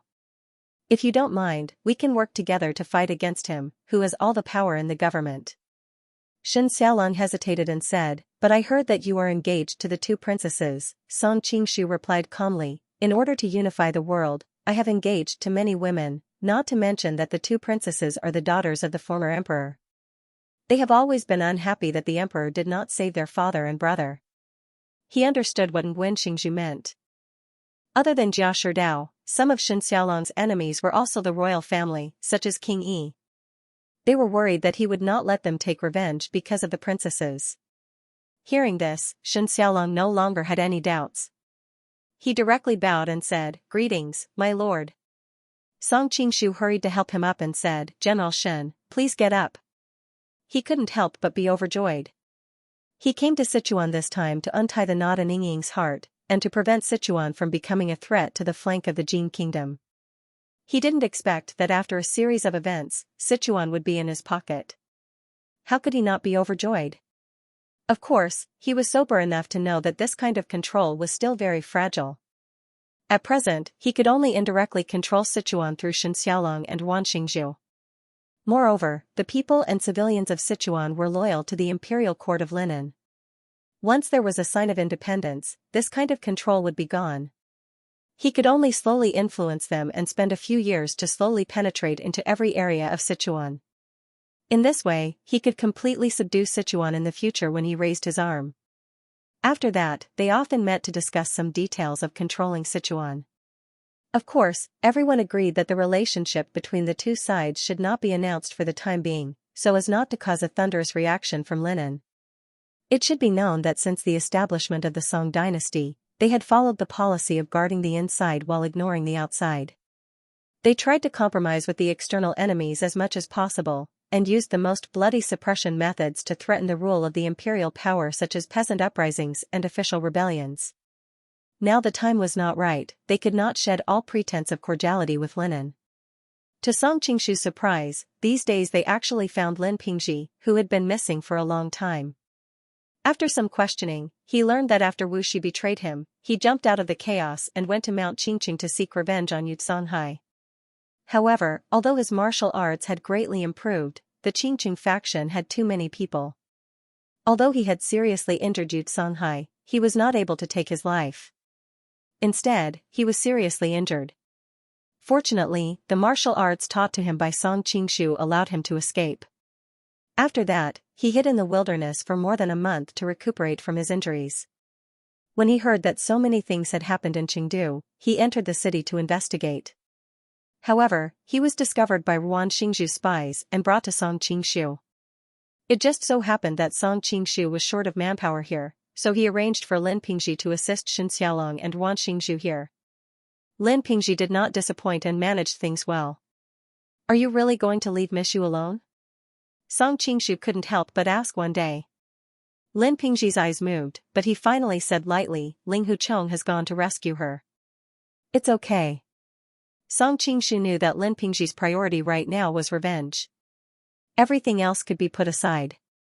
The reason why he was doing his best to complete the task assigned to him was mostly because he had killed his way to Mount Qingqing alone. He had seen the benefits of numbers and decided to make a name for himself in the officialdom here and use the power of the officialdom to eliminate Yuzonghai's minions. After hesitating again and again, Song Qingshu finally made up his mind. Originally, he didn't want to get involved in the enmity between Lin Pingji and Yuzonghai. He only wanted to provide some necessary help. But now, this hatred had turned Lin Pingji's heart into a demon. Worried that Lin Pingji would ruin the overall situation in Sichuan after he left, he brought Lin Pingji all the way to Mount Qingqing one night and captured Yuzonghai, as well as the few disciples of Fu Wei escort agency who committed the crime, allowing Lin Pingji to avenge the extermination of Fu Wei escort agency. Although Qingqing sect was a major sect in the martial world, it had declined by the time it reached Yuzonghai's lineage. It was far inferior to the equally famous Amei sect. Coupled with the recent chaos in Sichuan, the matter of Qingqing sect could only be considered as a small wave. Moreover, Yuzonghai had always been a shameless person and had no friends in the martial world who would stand up for him. Therefore, this matter was quickly forgotten. After taking revenge, Lin Pingji knelt in front of Song Qingshu with red eyes and kowtowed more than 10 times. No one could stop him. Finally, he swore to be loyal to Song Qingshu for the rest of his life in order to repay his kindness. Seeing that the knot in his heart was finally untied, Song Qingshu was naturally happy. At the same time, he also mentioned that he would find out the whereabouts of Yu Lingshan and help him save her if there was a chance. As if sensing that Song Qingshu was about to leave, Ruan Xingzhu was busy reorganizing the Yang clan during the day and arranging people into the Sichuan officialdom. At night, whenever she was free, she would pester Song Qingshu to carry out her big plan. Song Qingshu naturally enjoyed her gentleness and amorous feelings. He also understood that he had a lot of things to do and couldn't stay here forever. Also, he was worried that Ruan Xingzhu's words to the Yang clan would be found out to be a lie, so he could only work harder. Finally, one day, Ruan Xingzhu blushed and told him that she didn't come this month. Song Qingshu wasn't a native of this world who lacked physiological knowledge. He immediately understood what was going on. "You're really pregnant?" Song Qingshu was a little dazed. "Yes." Ruan Xingzhu nodded inaudibly. She gently touched her belly and her face was filled with happiness. "I can feel it." Song Qingshu naturally knew that after pregnancy, it was impossible to feel any changes so quickly. However, a mother's nature had a magical sixth sense that could often sense whether she was pregnant or not. "I'm going to be a father?" Song Qingshu couldn't come back to his senses for a while. One must know that he had been in this world for so long and had many female confidants around him. Although it was partly because he had previously refined his energy into qi, the fact that there wasn't any movement in a woman's belly made him feel a little apprehensive. Could it be because of his transmigration that he had lost his fertility like Senior Xianxia? Only now did he finally feel relieved. Then, he smiled bitterly. He had so many wives and confidants, but he never expected that the first one to get pregnant would be Ruan Xingzhu, who was completely unrelated to him. If Zhirua and the others knew about this, even if he didn't die, he would at least lose a layer of skin. Actually, she might not be the first. The image of Huang Rong's belly bulging appeared in Song Qingshu's mind. However, when he asked her about it, she denied it. After learning that Ruan Xingzhu was pregnant, Song Qingshu changed his mind and stayed with her for a while. Although Ruan Xingzhu didn't say anything, she was very touched. After all, pregnant women were much more emotional than before. After spending so much time with him, Ruan Xingzhu had an illusion that she was really living happily with her husband. This feeling of home was something she had never experienced in the past few years. Sometimes in the dead of night, she even thought of using some means to keep this man by her side forever.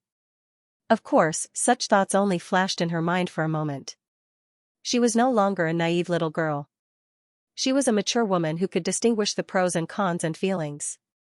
She knew that the two of them were destined to have no ending, but she soon figured it out. Since there was no ending, she should enjoy the process and cherish every day with him. A few days later, news suddenly came. The Western Xia had made an agreement with the Southern Song to attack the Jin kingdom together. Now that the Southern Song had lost the war and was suing for peace, they also sent envoys to express goodwill to the Jin kingdom. However, they didn't want to waste their military supplies, so they planned to attack Liao instead. Yelu Isan had been killed in Liao, and the Western Xia crown prince was engaged to Yelu Isan's daughter, Commandery Princess Jingyin. They used this as an excuse to say that Yelu Isan was killed by a villain and was wronged. Therefore, they planned to attack Liao in the name of eliminating the emperor. Knowing that Liao was in danger, Song Qingshu was worried that Su Quan and Zhao Min couldn't handle it. He said goodbye to Ruan Xingzhu in a hurry and left for Liao after telling Shen Xiaolong and Lin Pingzhi what to do. Because he was worried that once the war started, it would be difficult to stop, Song Qingshu was racing against time. He didn't even have time to see Taj kiss and goodbye when he passed by the Jin kingdom. He just sent a message to them and asked them to bury Han Xingzhou. After all, the two of them used to be friends in a sense. Now that Han Xingzhou had ended up like this, he was also very sad. Of course, doing so would make more people disappointed in the Southern Song dynasty and deepen their dissatisfaction and anger toward Jia Sherdao. Even though he had traveled day and night, it wasn't easy to travel thousands of miles from Sichuan to Liao. Song Qingshu couldn't help but feel a little regretful. If he had known this would happen, he wouldn't have indulged in the land of gentleness. However, Ruan Xingzhu had just gotten pregnant. It was only right for him to stay and take care of her for a few days. One day, when he entered Liao and was resting in a tea house by the roadside, he suddenly heard the surrounding tourists talking. did you hear? The emperor announced to the world that Yalu Isan was impersonated by Murong Jingyue, and that all the bad things he did these years were done by Murong Jingyue. The court restored Yalu Isan's reputation. Is that true? Could it be that they were pressured by the Western Xia's invasion, so they used this to shut their mouths? It's not impossible. I feel that such a big event shouldn't be groundless. If it was fake, the court could have found another reason. Why did they have to explain it in such detail? Yeah, have you heard about what happened in Sichuan not long ago? Murong Fu used all kinds of tricks to get rid of his dissidents. He wanted to take all of Sichuan for himself and revive the Yan kingdom of hundreds of years ago. TSK. Murong Fu and Murong Jingyue are both from the Murong family. It seems that the Murong family really hid themselves well. I wonder if the Murong family has planted spies in other countries. Hearing these people's discussion, Song Qingshu thought of something. Now that the Murong family's intention of reviving their country was known by the world, the Murong family would probably have a hard time in the southern Song dynasty. It was said that Murong Fu didn't even dare to return to Swallow Dock. Now, no one knew where he was hiding, as if he had suddenly disappeared from this world. By the way, I heard that after Yalu Isan's reputation and title were restored, the members of his family were also restored. For example, Yalu Nanxian was reinstated as Princess Qing'an, and she will be sent to Western Xia for a marriage alliance. Sigh, the Liao is really not the same as before. Back then, other countries sent women to Great Liao for a marriage alliance. But now, Great Liao sent a princess to a mere Western Xia. It's really sad. A few elders of the kingdom of Liao were reminiscing about the glory of the past while sighing. Song Qingshu, on the other hand, was shocked. He had come a step too late. Was Yalu Nanxian going to marry into the Western Xia in the end? In fact, whether it was the restoration of Yalu Isan's title or the marriage alliance with Western Xia, they were all part of the plan. But the plan was one thing, and hearing it happen was another. Thinking that he had promised to be the general who would escort her to her marriage, Song Qingshu finished his tea and immediately set off. He gave up riding a horse and directly switched to lightness skill. Although it was tiring, his speed was faster than a horse's. Finally, he arrived at the imperial palace that night. Seeing that he was so tired that he was out of breath, Zhao Min and Su Quan, who were playing chess in the harem, couldn't help but tease him. I told you that when he heard that Sister Nanxian was going to marry to Western Xia, he would desperately rush over, but you didn't believe me. Song Qingshu put his hand on a pillar and gasped for breath. Bring me some water, I'm dying of thirst. Su Quan smiled sweetly and handed him a cup of tea. Drink slowly. I've never seen you so exhausted since I met you. It seems that Sister Nanxian is really special in your heart. If you had rushed here from Chengdu day and night, you would also be exhausted. Song Qingshu rolled his eyes and drank the tea in one gulp. Finally, he calmed his breathing a little. Actually, if something happened to you, I would also rush here at the risk of my life. Zhao Min also stood up at this time. Hearing this, she sighed and said, You're really glib. I wonder how many girls you've said such words to. Song Qingshu smiled embarrassedly and hurriedly changed the topic. By the way, did you encounter any problems in restoring Yalu Isan's reputation? It should be known that Yalu Isan had harmed many people over the years. It was not easy to wait for him to fall from power. If he told others that it was not Yalu Isan who did it, many people would definitely be dissatisfied. Zhao Min replied, if it were any other time, it would certainly not go smoothly. But the Western Xia army is pressing on the border. In order to avoid war, most people naturally won't say anything. The few people who have objections are easy to deal with. Then the Western Xia is really willing to withdraw their troops? Song Qingshu continued to ask. It's not that simple. Zhao Min shook her head. After some mediation, the Western Xia reluctantly agreed to temporarily stop advancing. Now that their troops are stationed on the border, we naturally won't wholeheartedly seek peace. We've already deployed our troops to the west. The Western Xia doesn't have the confidence to win when they see this situation, but it would be a bit embarrassing to sound the gong to withdraw. So, they decided to let Princess Qing'an marry over to them. It would also be a decent ending. When will the wedding procession set off? Song Qingshu asked with concern. After all, no matter how he looked at it, it was necessary for him to care about Ye Lunanxian. Tomorrow? Song Qingshu was surprised. He didn't expect it to be in such a hurry. It can't be helped, Su Quan said. The two countries are confronting each other at the border. If we are not careful, there will be friction and war. Once the war starts, it will be a bloodbath. It won't be so easy to stop the war. So we have to send the bride over as soon as possible. Next to him, Zhao Min seemed to have guessed his thoughts. She giggled and said, "Don't be reluctant. If a woman can bring peace, whether it's Emperor Wu of Han, Emperor Taizong of Tang, or even our great Khan, they would not hesitate to do so." On the contrary, only the Song dynasty was too prideful to marry. What's more, Zhao Min continued, you and I both know that this marriage is just a formality. Sister Nan Xian won't suffer any loss with you as the general. Seeing her smiling face, Song Qingshu said grumpily, the crown prince of Xianxia is not a eunuch. Why would he marry a wife? I heard that brother Ning, the crown prince of Xianxia, is lustful. How can he be indifferent to Nan Xian's beauty? Zhao Min giggled and said, anyway, I only need to deal with Liao's crisis.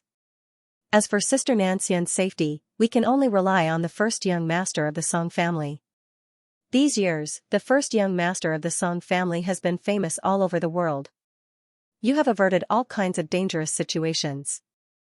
I think it will be easy this time. Moreover, you can go to Xianxia and stir up a storm. It's killing two birds with one stone. Song Qingshu was speechless. He knew that she was gloating over his misfortune, and she might also be dissatisfied with him for flirting everywhere. So, he hurriedly changed the topic. How's the political situation in Xianxia now?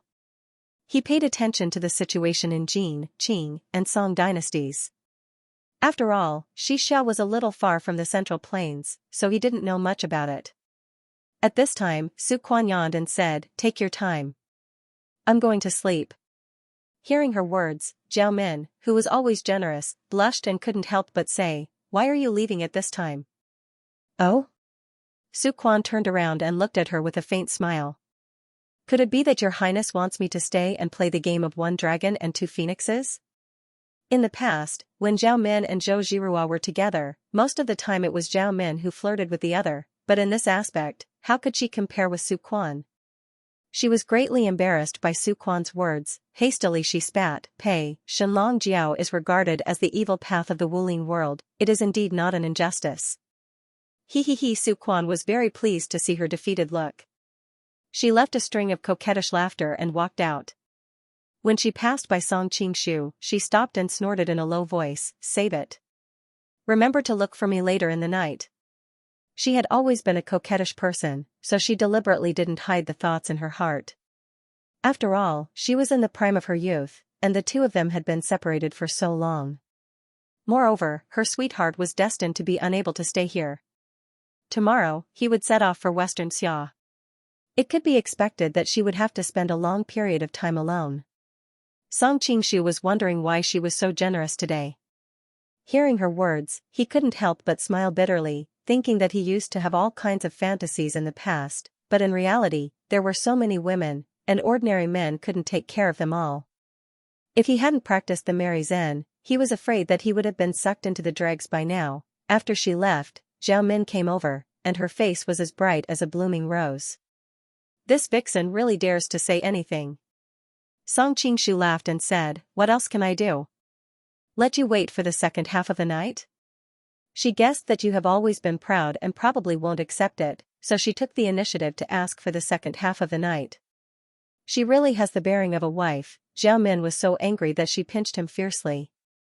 You wish? Who do you think we are? Song Qingshu held her in his arms and hurriedly led the topic to the politics of Xianxia, successfully diverting her attention. Since Li Yuanhao founded the country, Xianxia has been standing firm in the west, and the domestic situation is also stable. Zhao Min nestled in his arms, and her fingers gently played with the small braid on her temples. Li Yuanhao led the Dang Xiang people to establish his own country, and his prestige in the country is at its highest. But Xianxia was founded by military force, and has been at war with Liao, Song, and Jin for decades. The royal family needs to rely on the support of many tribal chiefs, and Yi Li Yuanqi is one of them. Upon hearing Li Yuanhao's name, Song Qingshu couldn't help but sigh with emotion. The butterfly's wings were really big enough. Surprisingly, he was still the emperor of the Western Xia country in this chaotic world. According to history, Li Yuanhao should have turned into a pile of withered bones a decade ago after the Jingkong rebellion. Yi Li Yuanqi? Another name also attracted Song Qingshu's attention. He vaguely remembered that he seemed to have heard of it somewhere. Zhao Min explained, Yuhan people may not be familiar with the surnames of these grasslands. For example, Li Yuanhao was originally not surnamed Li, but Tuoba. Later, the Dangxiang people submitted to the dynasty of the Central Plains, so they changed their surname to Li. These years, the Dangxiang people also accepted the advanced culture of the Han people. Many people changed their names to Han surnames for convenience. The Yili family changed their surname to Mu, so they can also be called the Mu family. Surname Mu? A light flashed in Song Qingshu's mind. He suddenly remembered where he had heard this name. When he met Mu Wanqing some time ago, he seemed to have heard her mention it. She seemed to be in the Mu family of Xianxia now. What a coincidence. Thinking of Mu Wanqing, Song Qingshu couldn't help but sigh with emotion. It should be known that she was one of the first women he met after he came to this world. In the end, because of a strange combination of factors, the two of them still didn't know each other. Zhao Min didn't notice his abnormality.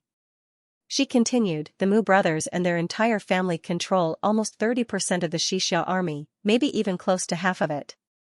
Song Qingshu frowned and said, as the saying goes, how can others sleep soundly on the side of the bed? Li Yuanhao is also a fierce and ambitious person of his generation. How can he tolerate such a situation where he can't get rid of his tail? You only know one thing but not the other, Zhao Min explained with a smile, because the Mu brothers' elder sister is Li Yuanhao's empress, and the current crown prince of Xixia, brother Ning, is the Mu brothers' nephew. Crown prince, brother Ning. Thinking that Yelu Nanxian was going to marry him, Song Qingshu was quite displeased. Does he have any brothers or anything like that? The ambitious kind who share the same father but different mother. For Yelu Nanxian's sake, he naturally couldn't let this brother Ning sit on the crown prince's throne peacefully. Zhao Min covered her mouth and smiled. I know what you're thinking, but I'm afraid I'll have to disappoint you. Brother Ning does have many brothers, but most of them are mediocre people. Only Prince Yi, Li Liangzhua, has some talent, but it is said that he has been seeking immortality and seeking the Tao these years. He even went to the Kongtong sect to cultivate for a period of time. Obviously, he has no interest in politics. That's troublesome. Hearing this situation, Song Qingshu couldn't help but feel annoyed. However, although he doesn't have any brothers who are fighting for the throne, he has an uncle who can't be underestimated. Zhao Min didn't keep him in suspense and said directly, Prince Liang, Li Qianshun, is Li Yuanhao's youngest brother. He has always been doted on by Li Yuanhao. Song Qingshu frowned. No matter how much the younger brother is doted on, how can he be compared to the son? That's not necessarily true, Zhao Min said with a smile. In the prairie, there has always been a tradition of elder brothers passing each other. Moreover, when the Song dynasty was founded, Zhao Guangyi also inherited his brother Zhao Kuangyin's empire. Moreover, Li Qianxuan's mother is a mysterious old concubine in the Xixia imperial harem. It is said that she single-handedly established the elite hall. Therefore, whether it is political capital or military strength, Li Qianshun cannot be underestimated. The mysterious old concubine? Song Qingshu naturally knew that the old concubine was the famous Li Qiushui. Her martial arts were unfathomable, and she often did not show her face, so it was only natural that she felt mysterious. Although the shadow of the old concubine is vaguely behind the Western Xia's Class 1 hall, on the surface, it is still General Helian Taishu who controls part of the military power, so he is also an important figure in Western Xia. Zhao Min continued to explain. Song Qingshu nodded. Having dealt with the Western Xia Class 1 hall so many times, Helian Taishu could be considered an old acquaintance. It seems that the Western Xia's political circle is the Crown Prince's brother Ning group and the Liang Prince's Li Qianshun group. Zhao Min added, there is also a family that you should also pay attention to. Speaking of this family, it should be very famous in your Han country. What family? Song Qingshu was stunned. Zhao Min smiled slightly. The Qin family of Jiangning. That is Qin Hui's family. When Qin Hui fell, the Qin family was worried that the family would be liquidated, so they moved to Western Xia. As for why they chose Western Xia in the end, outsiders do not know. However, the Qin family can be considered to have some background. After arriving in Western Xia, they once again stepped onto the political stage by means of political marriage with the Mu family. The Qin family and the Mu family are connected by marriage. Hearing these keywords, Song Qingshu instantly thought of Qin Hongmian. According to Mu Wanqing, Qin Hongmian was pregnant before marriage. Due to the pressure from the family and the coercion of her brother, she had no choice but to marry a large family in Western Xia. Now that he thought about it, everything seemed to be right. After all, the Qin family is a traitor like Qin Hui. When you go to Western Xia, you should be careful not to be schemed against by them, Zhao Min reminded him. Song Qingshu nodded, but in his heart, he did not think much of it. Although he did not like the Qin family, with his relationship with Mu Wanqing, they should not be in a hostile relationship. By the way, there is one more thing I need to tell you. I have been staying here for so long and I feel a bit bored. Moreover, I have been away for so long and I feel a bit homesick. Some time ago, something happened. My father and big brother should be very worried about me. Zhao Min suddenly whispered. Song Qingshu immediately understood what he meant. You want to go back to Mongolia? Yes, I want to go back and see my father.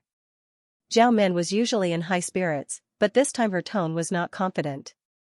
She looked at him nervously. Song Qingshu frowned inwardly. It was important to know that Liao's current situation was barely stabilized by Zhao Min and Su Quan. If she left, it would be difficult for Su Quan to play two roles. More importantly, she knew too many secrets now, and Mongolia was an enemy country. If she left, there was no guarantee that she would not divulge any secrets. Once she divulged even a little information, the plans that he had set up in Qin, Jin, and Liao countries over the years would be ruined. For others, Song Qingshu had enough control, such as the three-corpse brain elixir, the life and death spell, or the common interests, and so on. But for Zhao Min, he had no means to control her. Did he not plant the life and death spell on her? He was suddenly shocked. What on earth am I thinking? When did I start to not believe in love? If even Zhao Min has to rely on these means to control me, I will really be alone. Is this what I want? Even if I get the country in the end, what is the point? After thinking it through, Song Qingshu said with a smile, it's indeed hard for you to stay in the palace all day long. Besides, it's about time for you to go home. If it weren't for the fact that I have to go to the Western Xia soon, I would have gone back with you to visit my father-in-law and brother-in-law. What father-in-law and brother-in-law? It's so unpleasant. If my father and brother know what you have done to me, they will draw their machetes and kill you immediately. Zhao Min raised her chin and snorted. Looking at her tender and alluring red lips, Song Qingshu could not help but lower his head and kiss her. The rice has already been cooked. Are they going to go back on their word? If they dare to disagree, I will directly break into the Ruyang Palace and elope with you. Who wants to elope with you? Zhao Min spat. Suddenly, her expression changed, and she reacted. So, you agree to let me go back to Mongolia? Song Qingshu pinched her cheeks. Zhao Min's skin was very delicate and smooth. Coupled with the little baby fat on her oval face, it was quite comfortable to pinch her cheeks. Mongolia is your home. How can I disagree? Usually, when her cheeks were pinched like this, Zhao Min would subconsciously fight back and play with him. But today, she seemed to have forgotten about it. She just looked at her lover in a daze. Aren't you afraid that I will sell you out? Song Qingshu said frankly, at first, I was a little worried. But then I thought that if I can't even trust you, who else can I trust in this world? Are you gambling? Zhao Min sighed faintly. Song Qingshu shook his head and looked at her with a smile. This is not a gamble. Because I am sure that I will win. Zhao Min's expression was very solemn. I suddenly regret my decision. Because you are too soft-hearted and trust others too easily. You are not qualified to be a leader. With such a personality, I am afraid it will be difficult for you to unify the world in the future. Song Qingshu suddenly became depressed. Am I that bad? At this time, Zhao Min changed the topic. But although your personality is not qualified to be a leader, you are a perfect lover. She had been wearing a straight face before. At this time, she suddenly smiled. It was like the first melting of ice and snow, or like the spring breeze that came at night, and thousands of pear trees bloomed. Seeing her beautiful smile, Song Qingshu could not help but be stunned for a moment. Idiot Zhao Min tapped his forehead. She was born beautiful, and after smiling, she looked even more charming under the red candlelight. Song Qingshu was tempted. He carried her in his arms and walked into the room. Zhao Min was so shy that she exclaimed, "What do you want to do?" "Want to?" Song Qingshu nodded seriously. "You're so annoying." Zhao Min was so angry that she bit his shoulder. Song Qingshu gasped. "Are you born in the year of the dog? Who asked you to be so bad?" Zhao Min's whole body shrank in his arms. Her smooth white skin exuded a delicate red, like a white jade smeared with a layer of rouge. Song Qingshu knew that she was usually radiant and generous, but after all, she had not been in bed for long. She was still far from the age of greed. Now, it was inevitable that there was still some shyness left in her. But the more he knew, the more excited he was. "You are going back to Mongolia soon. I don't know how long it will be before we meet again. Of course, we have to hurry." Thinking of the upcoming separation, Zhao Min for a moment also felt endless sorrow. She gently nodded and no longer opposed. Because of the impending separation, and because he wanted to give her an unforgettable night, so that she would never forget him when she was alone in the future, Song Qingshu worked very hard tonight. When Song Qingshu arrived at Su Quan's bedroom, he faced her playful gaze and said, "Why don't you stay with the princess for a while longer?" Although Song Qingshu was thick-skinned, he couldn't help blushing and said, "Well, I haven't seen you for a long time. I'm leaving tomorrow, and I have a lot of things to say to you." Su Quan looked at him with a faint smile and said, "Aren't you tired of saying the same things twice in one night?" Song Qingshu held his breath and was about to explain, but Su Quan waved her hand lazily and said, "You don't need to explain. Come to bed and sleep." Su Quan lifted a corner of the quilt and revealed her extremely charming body. Song Qingshu didn't stand on ceremony. He quickly took off his clothes and touched the bed. Although there were 2 layers of clothes between them, he could still feel the warmth and amazing elasticity of her body. Although he had just come from Zhao Min's place, the 2 different styles still made him hungry. With a soft sound, Su Quan opened his envelope paw and said, "Don't play around. Have a good rest." "I'm not tired. It's not like you don't know that my body is made of iron," Song Qingshu said with a smile. Su Quan rolled her eyes and said, "You rushed back day and night, and just spent most of the night in Zhao Min's place. Even if you're made of iron, you're almost melted, right? Don't play around. Just talk. Anyway, I'm not leaving. There's still a long way to go." Song Qingshu was surprised, and then a trace of warmth surged in his heart and said, "Are you feeling sorry for me?" Su Quan touched his face with her slender hand and said, "You're my man. If I don't feel sorry for you, who will?" "Quaner." Song Qingshu held her hand tightly and looked at her, touched. "Don't be so nauseating." Su Quan snorted and found a more comfortable position to curl up in his arms. "Don't play around. Talk to me properly. I'm always separated from you more than I am together. It's rare to have such a chance to chat with you." Song Qingshu's heart was also filled with tenderness, so he hugged her and began to talk about their respective circumstances after they separated. During this period, there was only the warmth of helping each other, not the slightest bit of lust. The 2 of them chatted like this, and before they knew it, it was already dawn. Su Quan showed a hint of apology. "It's all my fault. You didn't get any rest last night." Song Qingshu shook his head. Then, he said with a smile, "Anyway, the road to the Western Xia is still long. There are plenty of things to do and sleep. On the contrary, I didn't have many opportunities to chat with you like last night." Su Quan pursed her lips into a smile and said, "Then, I look forward to seeing you finish your business in Xianxia and come back as soon as possible." Song Qingshu leaned over and kissed her on the cheek. "Don't make me sleep like a vegetarian when the time comes." "Suju?" Su Quan was stunned. She quickly reacted and could not help but giggle. Don't worry. I won't be willing to sleep with you even if you want to. Noticing the charming look on her face, Song Qingshu couldn't help but sigh with emotion. I suddenly don't want to leave when I see you like this. Don't be so talkative.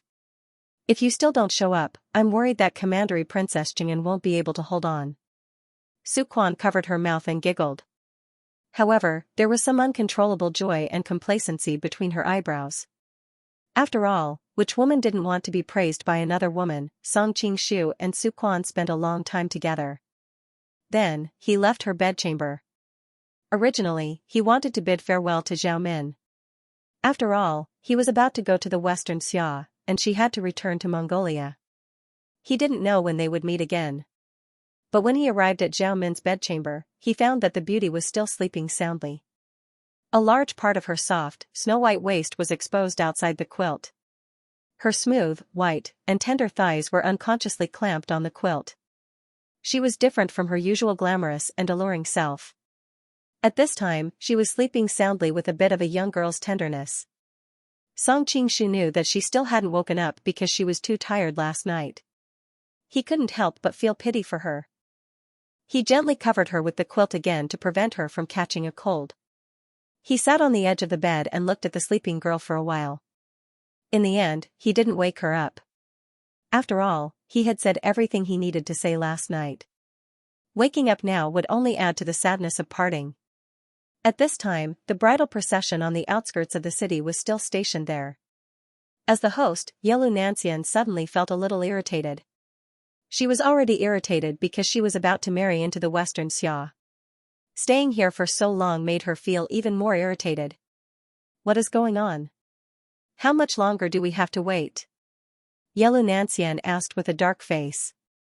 Although it wasn't the first time they met, looking at the exquisite face in front of him, the official from the Ministry of Rites was still stunned.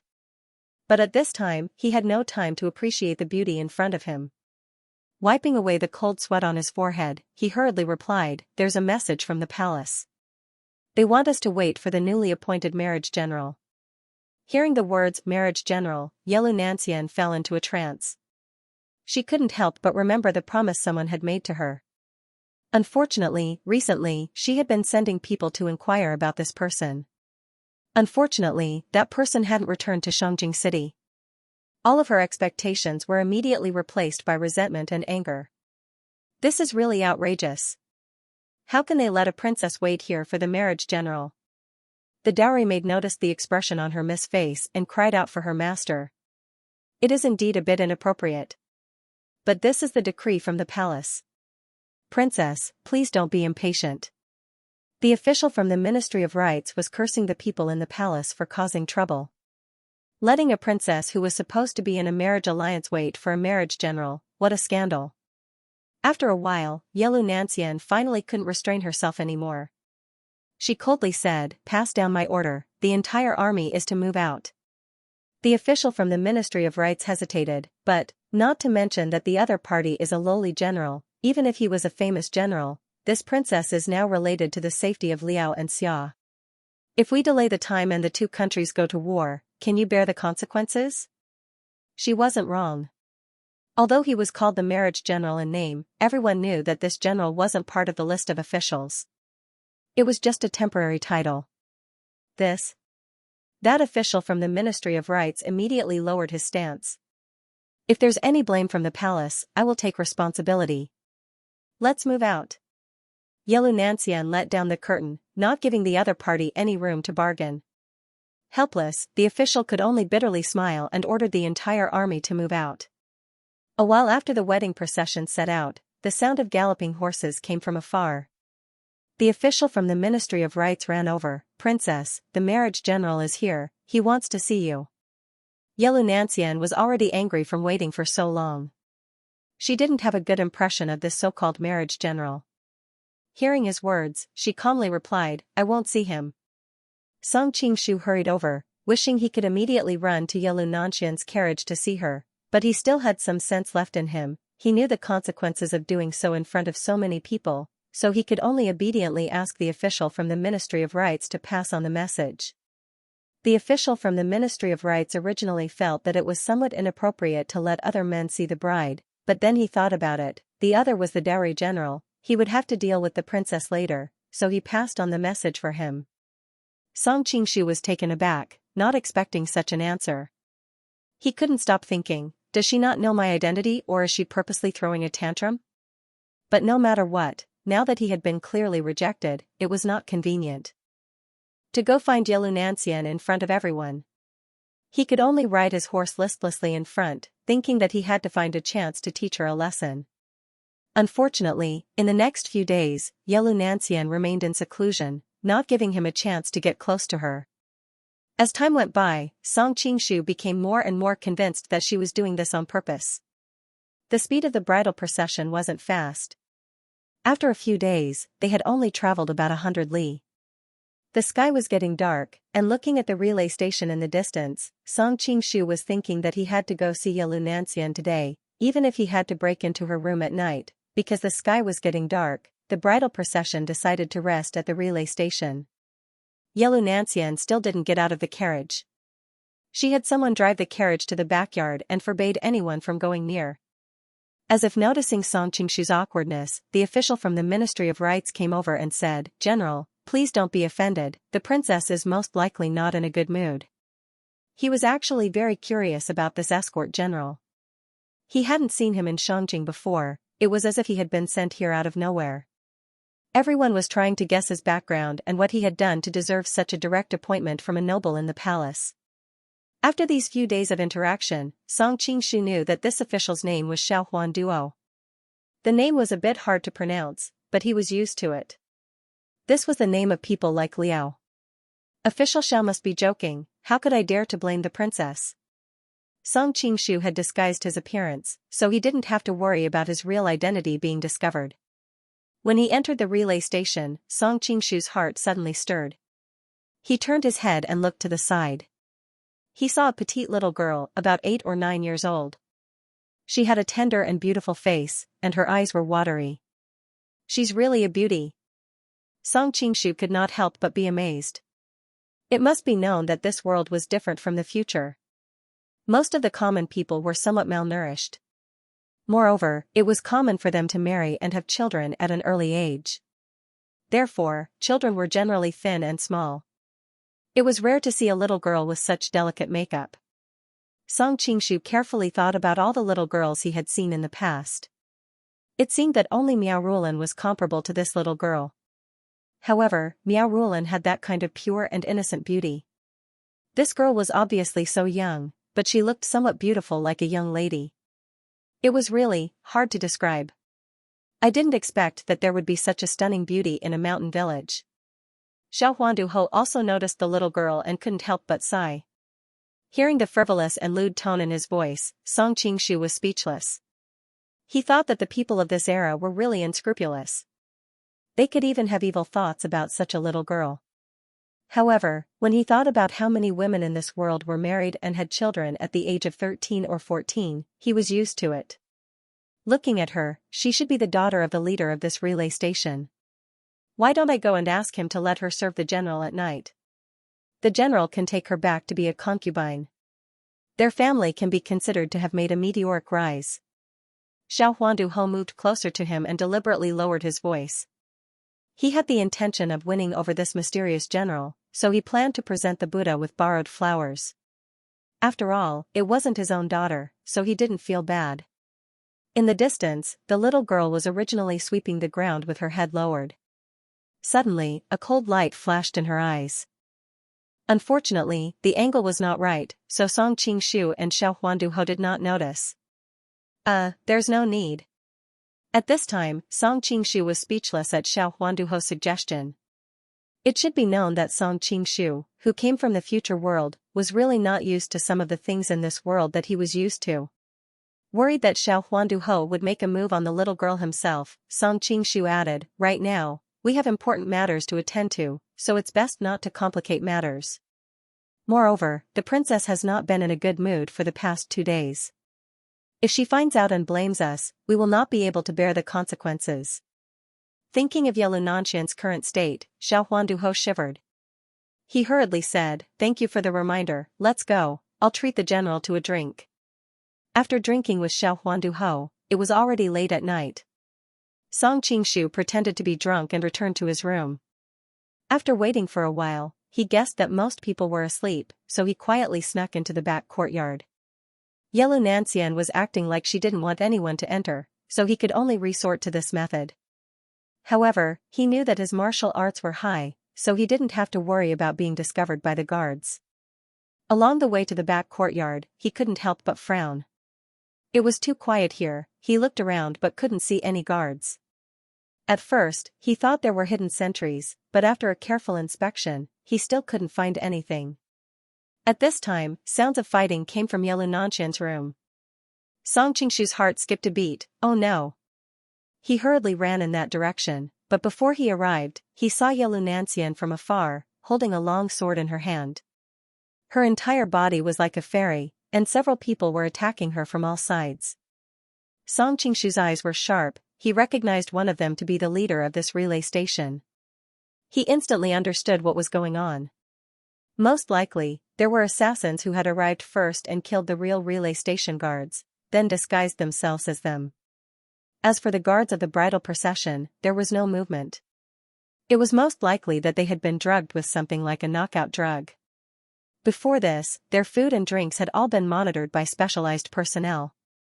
If they had used a poison that could seal the throat upon contact, they would definitely not be able to hide it from them. Presumably, they had used something like a knockout drug that was not lethal but had a miraculous effect. Noticing that Yellow Nancian wasn't at a disadvantage when fighting against the assassins, Song Qingshu didn't immediately appear to help. He decided to observe the origins of these assassins' martial arts first. The long sword in Yellow Nanshan's hand glowed like a cold moon, her entire person advancing and retreating with ease, like a fairy. Those people couldn't even get close to her. Watching this, Song Qingshu nodded inwardly. Her Sun and Moon divine sword technique is becoming more and more refined. Among the younger generation, she can be considered an outstanding talent. He didn't even realize that his tone of voice was that of a senior, completely forgetting that he was also a young man. Seeing that they couldn't take down Yellow Nancian after attacking for a long time, the assassins looked at each other and nodded. Then, without prior agreement, they threw away their swords and used their fists instead, attacking Yellow Nancian. Fists of 7 damages. Song Qingshu recognized that fist technique, and couldn't help but be shocked. Ever since Golden Mane Lion King Xiaxia wreaked havoc in the Kong Tong sect, the Kong Tong sect had kept a very low profile, rarely appearing in the martial world. Many people had even forgotten that there was such a big sect in the martial world. The Fists of 7 damages was famous for hurting oneself before hurting others. Training 1 to 7 wounds, all 7 would be injured. With such a huge sacrifice, the power was naturally not to be underestimated. As soon as the assassins used the Fists of 7 damages, Yellow Nancian felt a little uneasy. She had no choice but to rush into the courtyard, using her lightness kung fu to deal with them. Her slender legs were a feast for Song Qingshu's eyes. Both sides fought for a while longer. The assassins gradually gained the upper hand. Suddenly, Yellow Nancian let out a shrill cry, finding an opportunity to leap into the air. The assassins subconsciously looked up, but all they could see was a vast expanse of white, forcing them to close their eyes. They were all highly skilled martial artists and immediately realized something was wrong. Just as they were about to open their eyes again, they didn't have the chance to do so. Feeling a cold sensation in their throats, they hurriedly covered their necks with their hands, but no matter how hard they tried, they couldn't stop the blood from gushing out. Gurgling sounds could be heard from their mouths, but none of them could say another word. Song Qingshu nodded in agreement. Yellow Nanshan's swordplay was called the Sun-Moon Celestial Sword skill because it fully utilized the power of sunlight and moonlight. When attacking, it could interfere with the opponent's vision. If it was a cloudy day, her swordplay's power would be greatly reduced. These assassins were very unlucky. Although it was a sneak attack at night, tonight was a full moon and there wasn't a single cloud in the sky. This was why Yellow Nancian purposely moved the battle to the yard. In fact, she could have used the light from the candles inside the house as well, but because of the battle just now, many of the candles were extinguished and she couldn't light them again, so she could only come out and borrow the moonlight. Yellow Nancian used her sword to support herself, her chest rising and falling rapidly. It was obvious that using that move just now had taken a lot out of her. She had no choice but to stop and calm herself down.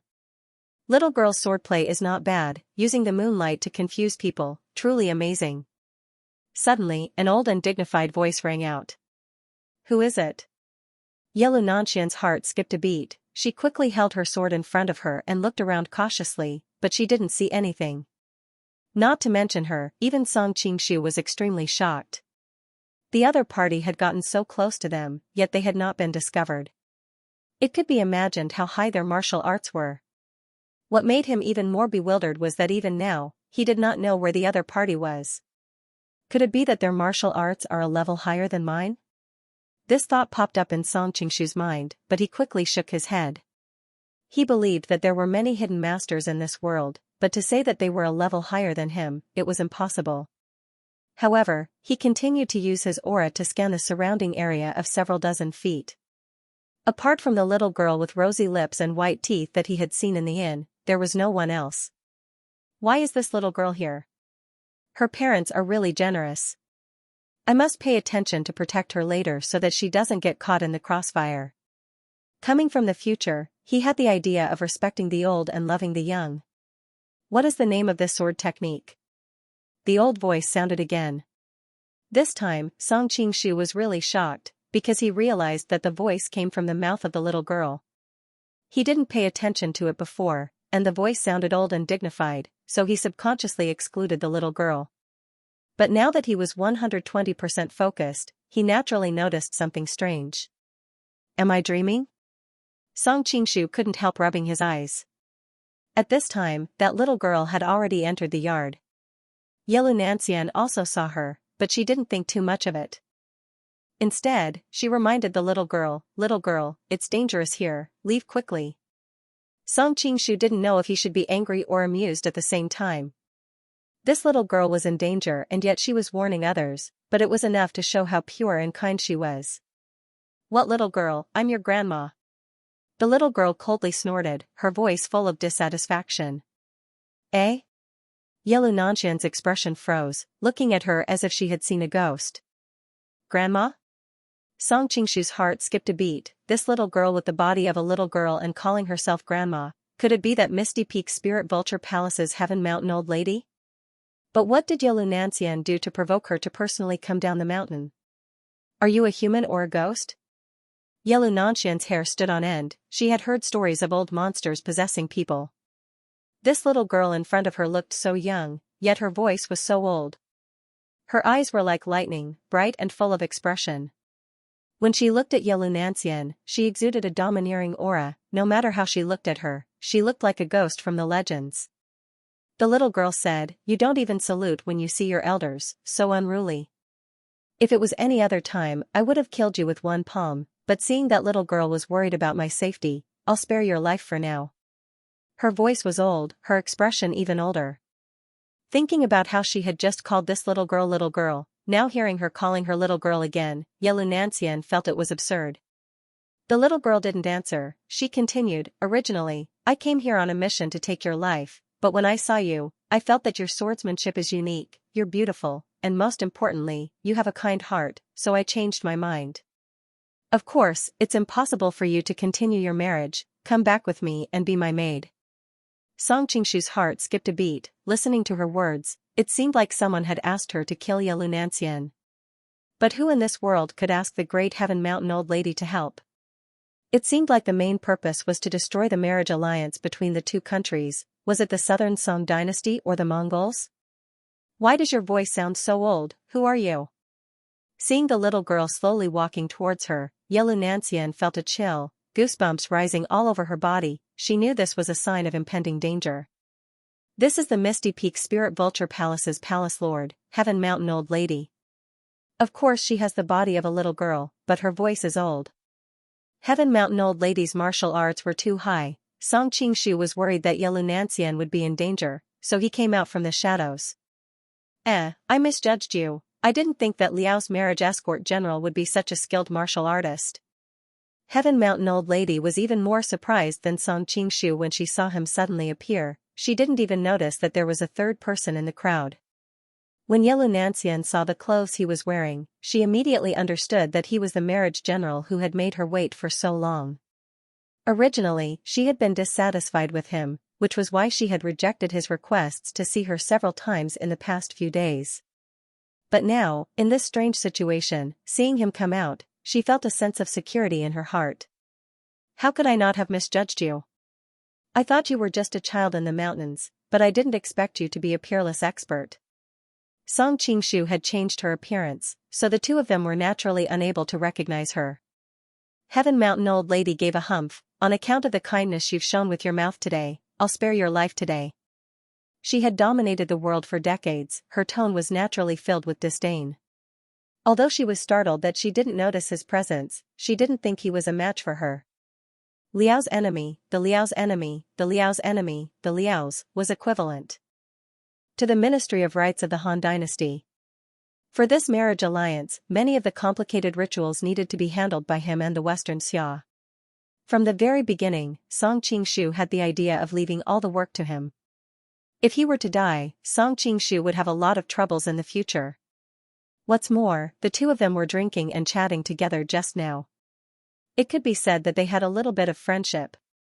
Heavenly Mountain Tonglao frowned. Who is Xiao Huan Duo? Song Qingshu smiled awkwardly. The one who talked to me during the day, so it's that shameless person. Sky Mountain Girl snorted coldly. I haven't had the time to deal with him yet. When this is over, I'll go and take his life later. Song Qingshu secretly heaved a sigh of relief. It was good that he was alive.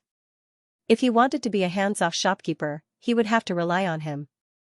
Yelu Nancian walked up to him, coldly saying, You still have time to worry about others? This person in front of us is a powerful master, I'm afraid we won't be able to survive today. She could be considered as half a member of the Jianghu, so naturally, she had heard many legends about Tian Shan Tonglao. She knew that Tian Shan Tonglao was the lord of the Misty Peaks Vulture Palace. She controlled the masters of the 36 islands and 72 caves. She never used a second move to kill someone. She was not confident that she could defeat such a horrifying elder of the Jianghu. Song Qingshu smiled in an unconcerned manner and said, Princess, you can rest assured.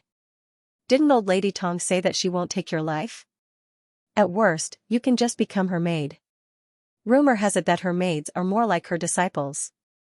To be able to receive guidance from such an expert, becoming a maid is not a loss. Yelu Nancian didn't expect him to be so careless, she couldn't help but get angry. Then aren't you afraid? Of course I'm not afraid, just now old Lady Tong said she would spare my life. Song Qingshu's grinning face almost angered Yelu Nancian to death. Humph, what a glib tongue. It seems like you're the same type of person as that Xiao Huandu. I've changed my mind. Tianshan Tonggranny snorted coldly. Song Qingshu couldn't help but smile when he saw that she was clearly a little girl with rosy lips and white teeth, yet she spoke in an old-fashioned manner. Are you laughing at me? Heavenly Mountain Tonglao was very sensitive. She immediately noticed the change in his expression. Song Qingshu tried to hold back his laughter. It's nothing. I just think that Elder Tong looks a little cute. What does kawaii mean? Heavenly Mountain Tonglao was confused. You can interpret it as cute, Song Qingshu answered subconsciously. Courting death. Heaven Mountain Tonglao frowned, the temperature in the yard dropped by several degrees. Yelu Nancian couldn't help but shiver from the cold, her heart filled with fear. Killing intent could actually materialize, but what made her despair even more was that her limbs felt like they were frozen in place, unable to move at all. No wonder it's rumored that Heavenly Mountain Tonglao doesn't need to use a second move to kill. She couldn't help but look at the general next to her. Although he was annoying, he was still her companion. She didn't want to see his blood splattered all over the place. As expected, he finally managed to block Heavenly Mountain Tonglao's palm with great difficulty. But in the next moment, as if he was struck by lightning, he fell heavily to the ground like a broken sandbag. You survived my Heavenly Mountain 6 solar palms? Surprise flashed in Heavenly Mountain Tonglao's eyes. Elder Tong's martial arts are as good as the rumors say, Song Qingshu forced out a mouthful of blood, smiling bitterly. Looks like I'm dead for sure. I wonder if Elder Tong can show mercy and tell me who hired you to kill us, so I can die knowing the truth. Since you're going to die, why bother? Heavenly Mountain Tong Lao flicked her sleeve, too lazy to answer his question. She reached out to grab Yelu Nancian. Little girl, come with me. But her grab missed. This was no small matter. She had just seen Yelu Nancian attack, so she used her aura to lock onto her. Logically speaking, she shouldn't have been able to dodge, but why? But she immediately understood the reason. Looking at Song Qingshu, who was holding Yelu Nancian, a strange light flashed in her eyes. Today, I've misjudged you 3 or 4 times. Song Qingshu smiled faintly. I can only say that Elder Tong has a sharp tongue but a soft heart. Just now, I showed mercy. This was his evaluation from the bottom of his heart. In the original novel, Heavenly Mountain Tong Lao was fierce on the surface, but in reality, she had a pure heart. On the other hand, Li Qiushui was gentle on the surface, but had a heart of a snake and scorpion. Just now, he pretended to be heavily injured, wanting to find out who the mastermind was. But Heavenly Mountain Tong Lao was very tight-lipped, so he could only give up. When Yelu Nancian saw Tong Lao grabbing her, she had already closed her eyes in resignation, but she quickly realized that she wasn't grabbed by Tong Lao. Instead, she was being pulled back by someone else. Curious, she opened her eyes and saw that it was that annoying marriage general. Who the hell are you? Heavenly Mountain Tong Lao looked at him deeply. His repeated failures made her realize that this wasn't a coincidence. How could a mere marriage general have this kind of ability? I'm Great Liao's marriage general, Xianxia. Song Qingshu said with a straight face. Xianxia? Heavenly Mountain Tong Lao frowned. I've only heard of 2 peerless experts in Liao. One is called Xiao Yuanshan, the other is Xiao Feng. Xianxia. I've never heard of him. Yelu Nancian was also confused. She had been in Liao for so many years, but had never heard of this person's name. But she quickly realized that the Yelu and Xiao surnames in Liao had always intermarried. She was called Nancian, but he called himself Beishan. Wasn't this taking advantage of her? Thinking of this, she couldn't help but glare at this person. Only then did she realize that she was in his arms. She couldn't help but feel embarrassed. At this time, she had already broken free from Heavenly Mountain Tong Lao's control. She swung the Sun Moon Holy Sect sword and stabbed at the man next to her. Song Qingshu jumped in fright and quickly dodged to the side. Are you crazy? Yelu Nancian blushed. Who told you to touch me? Song Qingshu was very depressed. I'm saving you, okay? Compared to being touched by you, I'd rather be her maid. Yelu Nancian stood with her sword in front of her, looking very graceful under the moonlight. Song Qingshu knew it was because of his disguise that he didn't recognize him. He couldn't get angry with her, so he said, fine, fine, fine. You're pretty, you're right. Heavenly Mountain Tong Lao watched the 2 of them play and couldn't help but sigh. It's good to be young. Song Qingshu rolled his eyes at her. You're still too young to be my little sister. Don't be so old, okay? He couldn't help but think of some monsters on the internet in his previous life. They seemed to have some strange ideas about Heavenly Mountain Tong Lao, saying that they could experience the game of raising a legal loli. Sensing the meaning in his eyes, Heaven Mountain Tong Lao was enraged. Brat, you're looking for death. Her body flashed and her palm came crashing down on his head. She didn't hold back at all, she was clearly angry. Song Qingshu felt a gust of wind on his face. He didn't dare to be careless, he quickly used his internal energy to counter her palm. With a loud boom, Song Qingshu's body swayed, while Tianshan Tong Lao flipped over and flew backward. One of them was standing on the ground with the advantage of the earth, the other was standing on the ground with the advantage of being in the air. They were evenly matched. I've long heard that the Heaven Mountain 6 solar palm has a move called Yonggu Tianjun. When used in a rage, it can unleash a powerful attack. Seeing it today, it truly lives up to its name. Song Qingshu couldn't help but praise. Which old monster are you? Tianshan Tong Lao looked at him suspiciously. Song Qingshu held his breath. He said gloomily, I don't dare to call myself old in front of Elder Tong Lao. Yelu Nancian was already in a bad mood recently, and today she encountered something like this. Her face was as cold as ice. But when she heard his words, she remembered that she also suspected Heaven Mountain Tong Lao to be an old monster. She didn't expect the tables to turn. and now it was her who said she suspected someone else was an old monster. She couldn't help but laugh at the absurdity of the reversal. Heaven Mountain Tonglao looked at him carefully, shaking her head. Our Xiaoyao sect has always been mysterious. The world doesn't know much about us, not to mention our martial arts. And you're so young, yet you're able to fight evenly with me. If you're not the reincarnation of an old monster, then what are you? Song Qingshu smiled and explained, I only found out about your sect by chance. As for martial arts, since when did the older you are, the more powerful you are? Heaven Mountain Tonglao snorted, young man, you sure are arrogant, let me see if you have what it takes. At first, she thought her opponent was a young martial artist and looked down on him, so she attacked carelessly. But now that she knew he wasn't simple, she didn't hold back. Yellow Nancian felt her vision blur. Heaven Mountain Tonglao had already crossed a few feet and appeared in front of her. She was shocked, thinking that she had no chance against someone of this level. In the blink of an eye, the two of them had exchanged a few moves. Soon, the marriage escort general was pushed back a few steps. Yellow Nancian sighed to herself.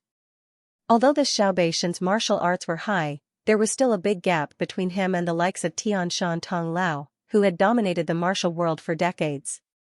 Meanwhile, Song Qingshu retreated a few steps, a hint of astonishment flashing across his face.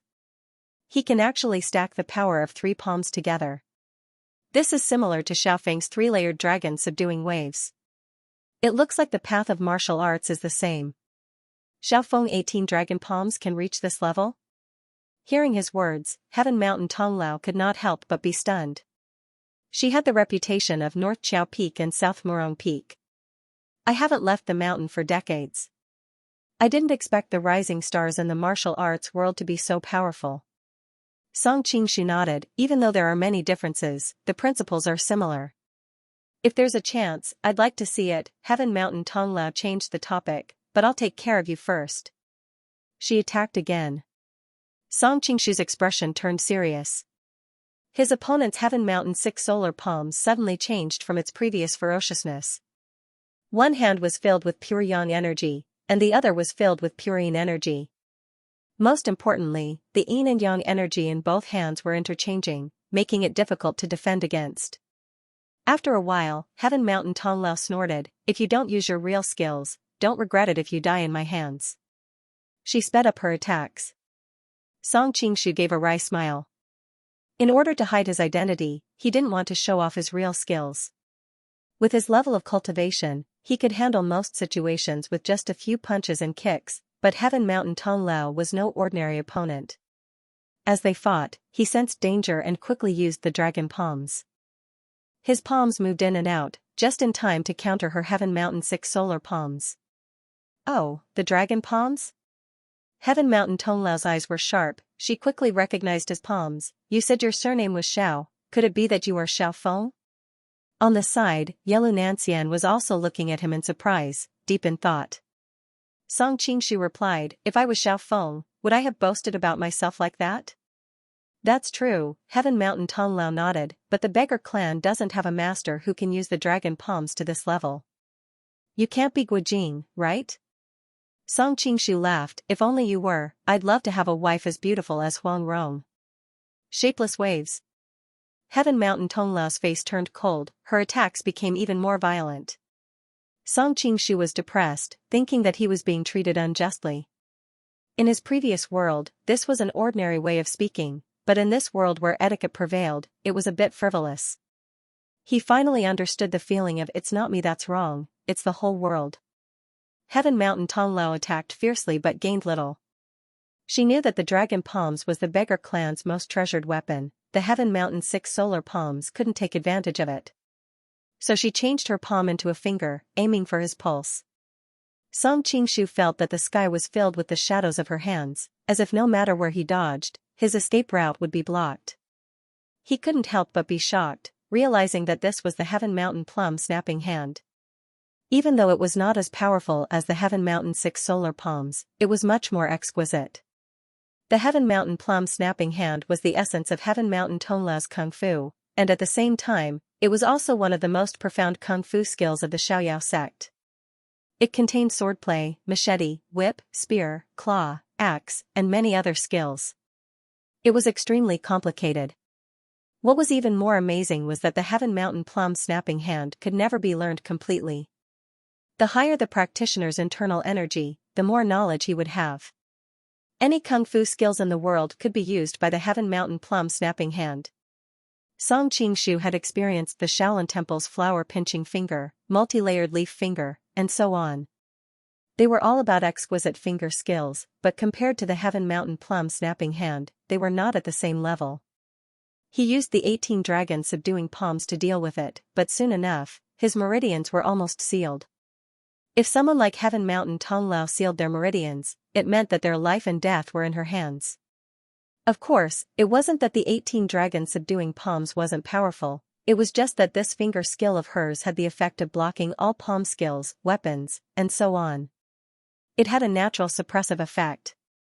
Of course, if the user wasn't Heaven Mountain Tonglao, but someone else with a lower level of cultivation, it would be difficult to achieve such a suppressive effect.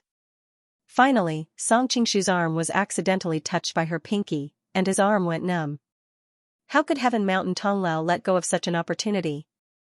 Taking advantage of this moment, her petite body entered his body, circled around his armpits, and in a flash, sealed all the major meridians in his body. Ah! Yellow Nancian exclaimed from the side, clearly not expecting this turn of events. Don't worry, he won't die.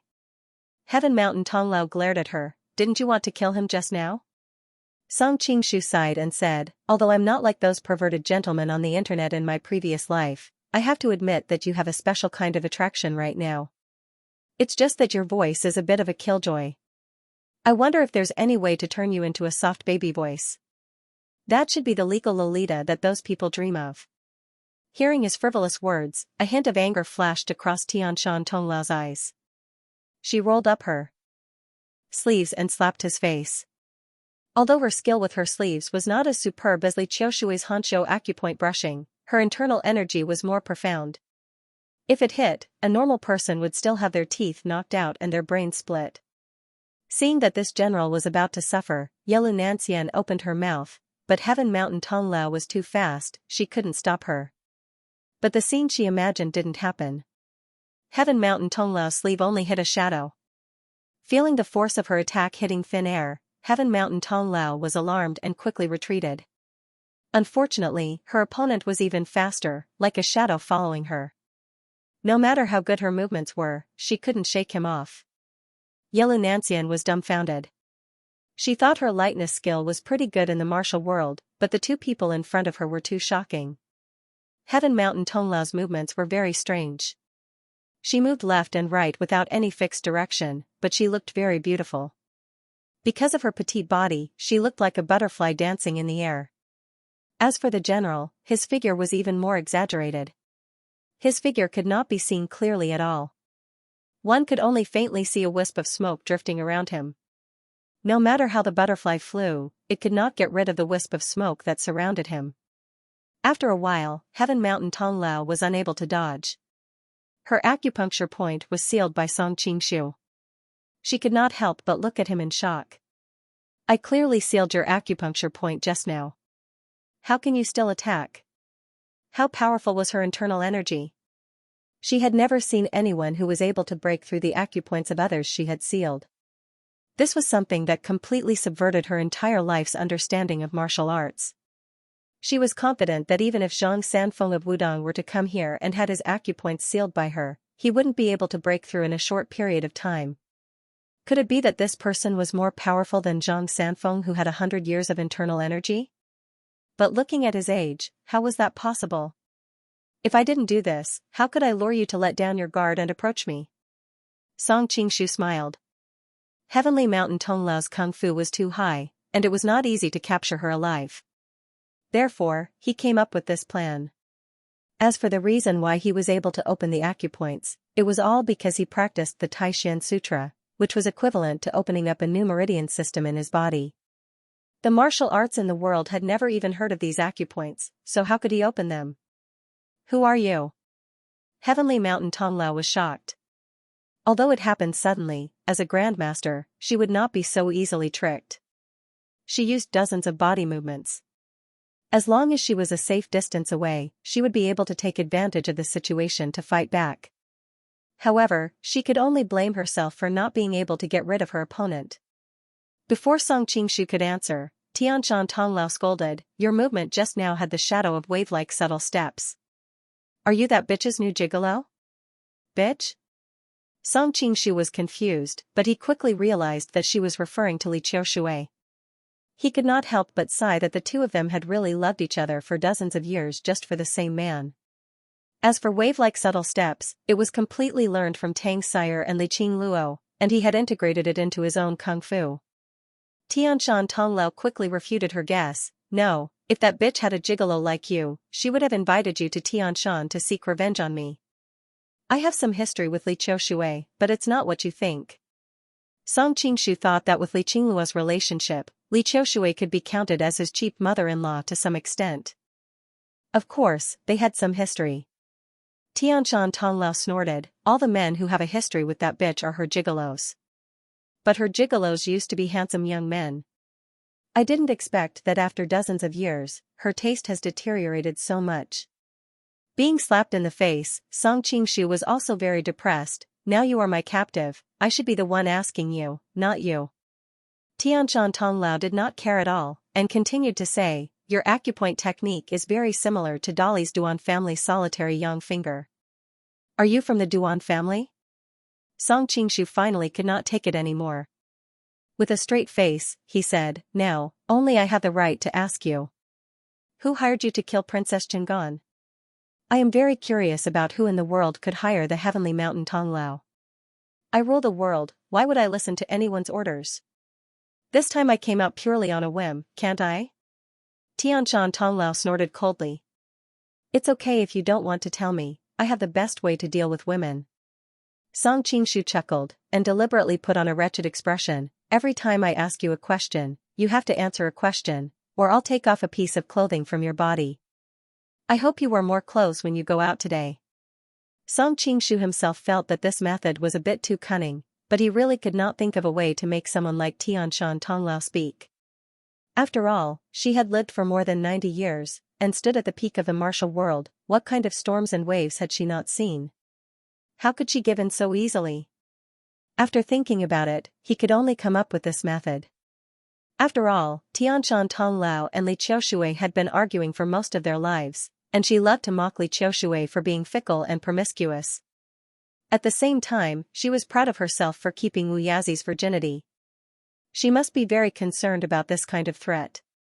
"Although it's a bit wretched, I'm in disguise now, so I won't be embarrassing myself." Seeing Yelu Nanxian's look of disdain, Song Qingshu kept comforting himself. Tianshan Tonglao's face flushed, and she laughed in anger. "This seat is old enough to be your grandmother, and you dare to use this to threaten me? Although Elder Tonglao is old, from your appearance, you look like a 10-year-old girl. Not to mention, Elder Tonglao's steps are light and her breath is clear, so you must still be a virgin." Song Qingshu answered without changing his expression. Yelu Nanxian looked at Tianshan Tonglao in shock, thinking, how is this possible?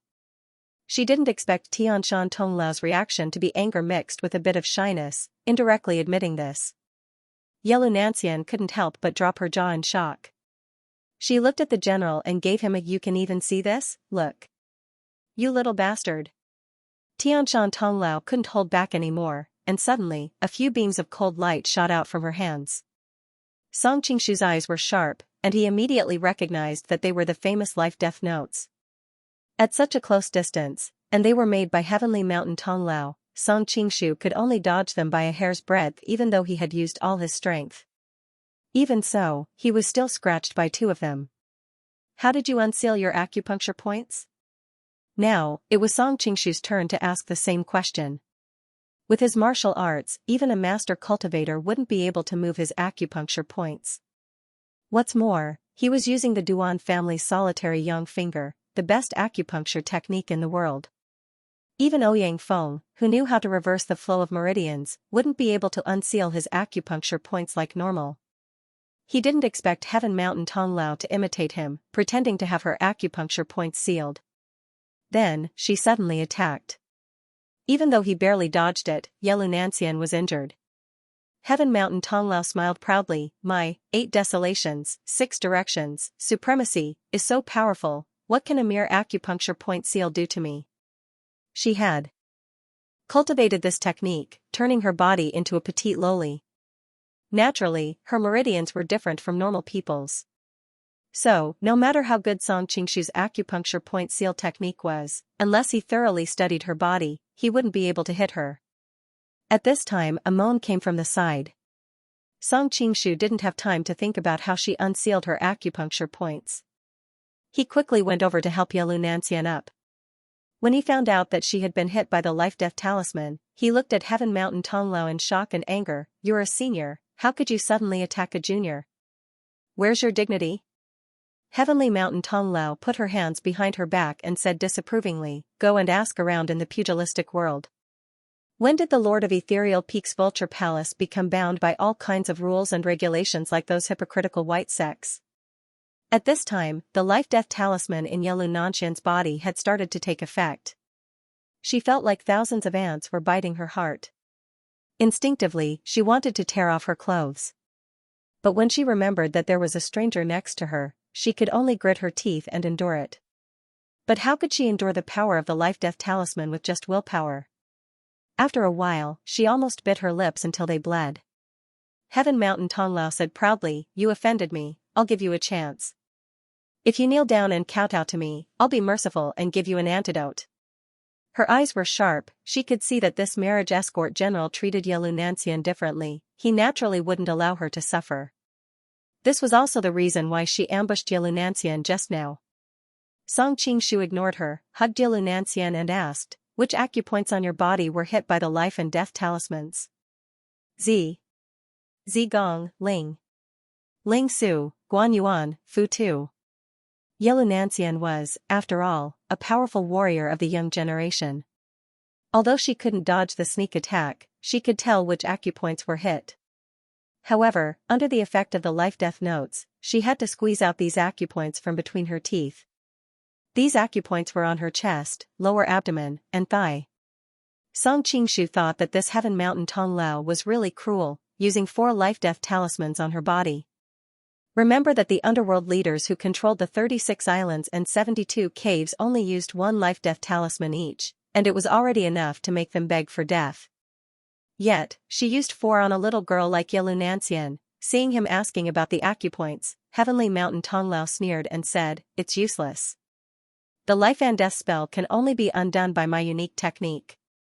If you don't kneel down, the little girl will scratch your body into pieces. She is so beautiful, and her skin is so delicate and smooth. It will be a pity to scratch her. If her skin is scratched into pieces, even if I detoxify her, she won't be able to live.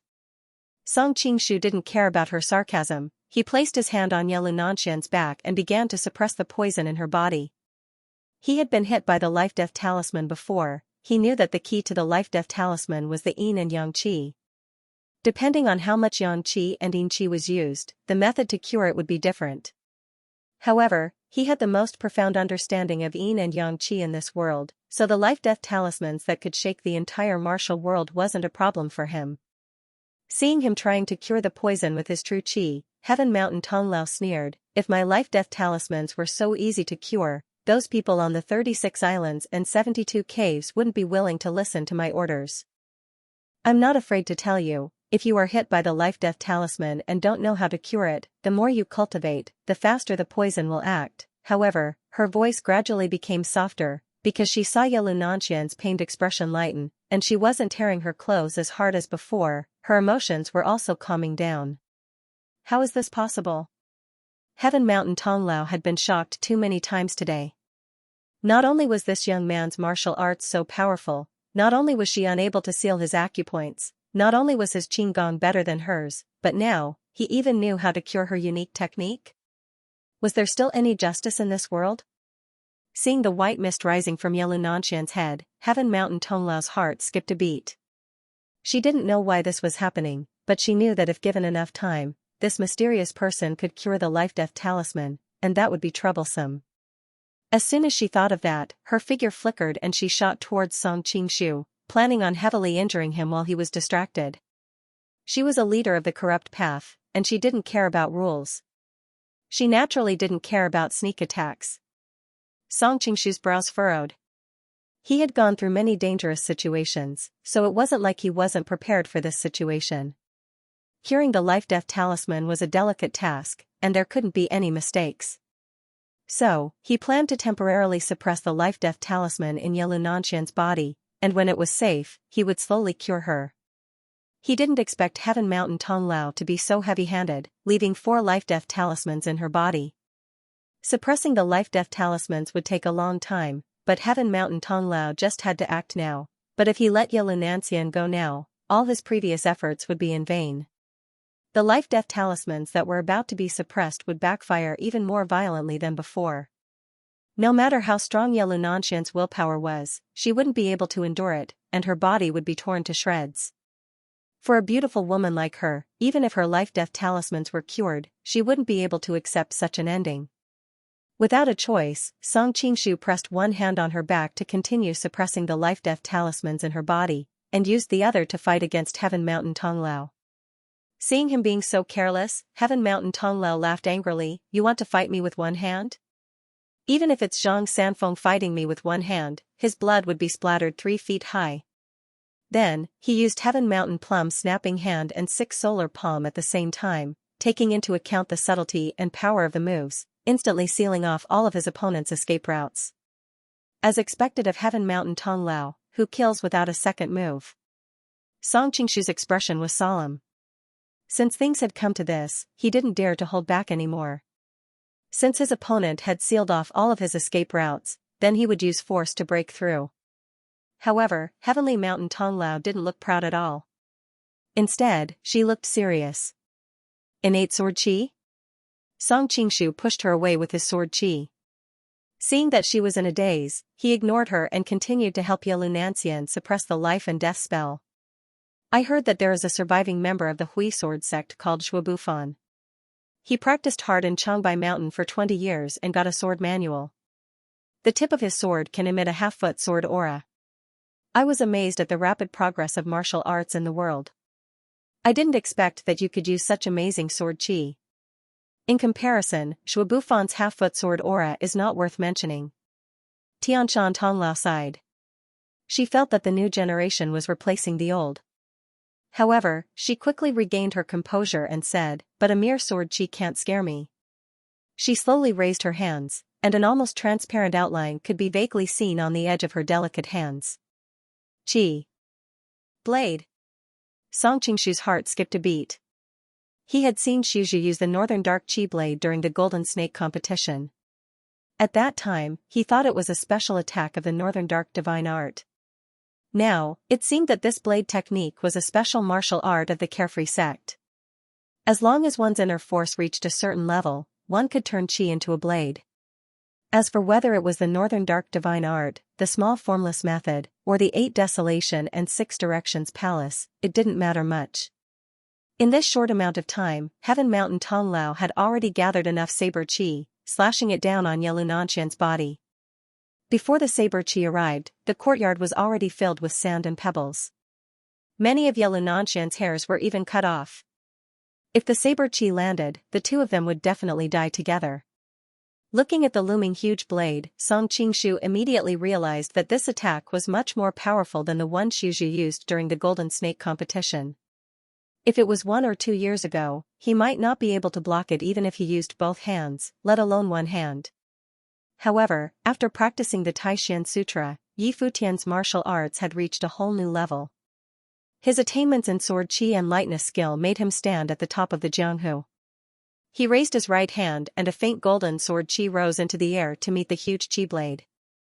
With a loud bang, the entire backyard was in a mess. The trees were all split into pieces, and the cuts were smooth as if they had been cut by a sharp weapon. The windows on the walls were shattered, and there were deep scratches all over the stone walls. As for the corpses of the Kongtong sect assassins, none of them were intact. This was the result of the collision between the world-shaking sword chi and the saber chi. In the entire backyard, only Heavenly Mountain Tonglao, Song Qingshu, and Ye Lunanxian were left unharmed.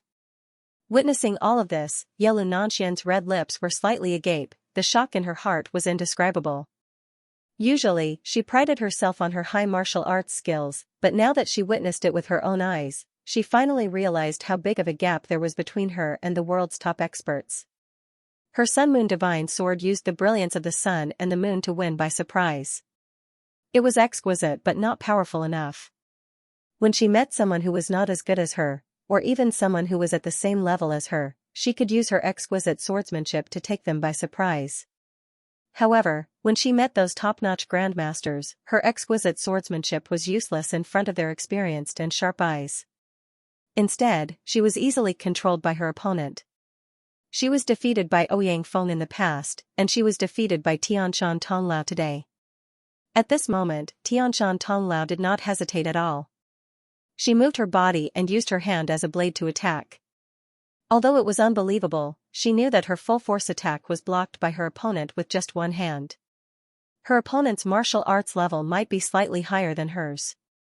If she did not take the opportunity to kill him while he was busy healing, she would be in trouble when he was free. Heavenly Mountain Tonglao came from the free and unfettered sect. Unlike the righteous sects, they didn't have so many rules and regulations. She made a decision in a split second. She turned into a black shadow and used her blade energy to attack her opponent. In fact, she was more proficient in the Heavenly Mountain Plum Snapping Hand, which was used to counter all kinds of hidden weapons, and fist techniques. However, her opponent's sword energy was formless and invisible. She couldn't block it with her bare hands. If she wasn't careful, her fingers would be cut off by the sword energy. This made it impossible for her to use her exquisite plum snapping hand. She could only use her chi as a blade to fight against her opponent's sword energy. Song Qingshu, on the other hand, used the Heavenly Mountain Plum Snapping Hand. Although he could only use one hand, he still had 5 fingers. Although he had never practiced the 6 pulses godly sword technique, he knew the theory behind it. He also knew how to use sword energy.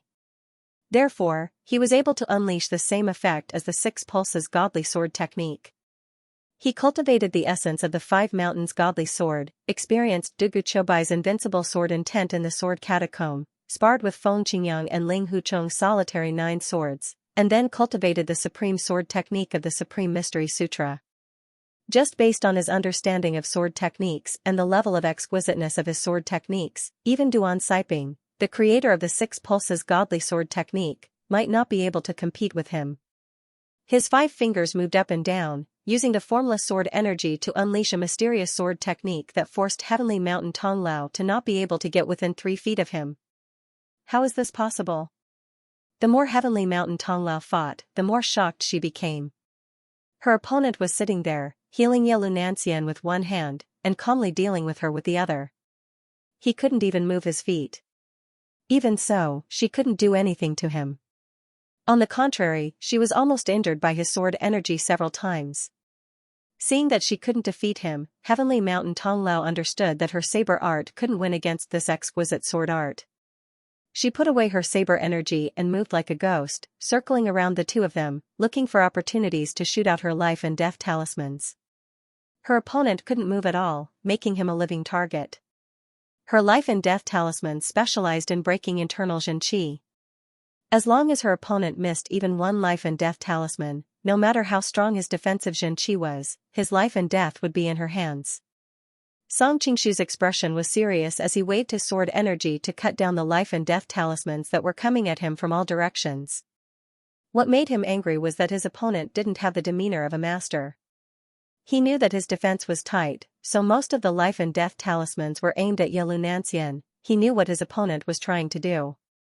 By attacking Yelunanxian from the back, he was forced to defend himself. Every movement would make him vulnerable. Being in this kind of situation for a long time, one mistake and he would be doomed.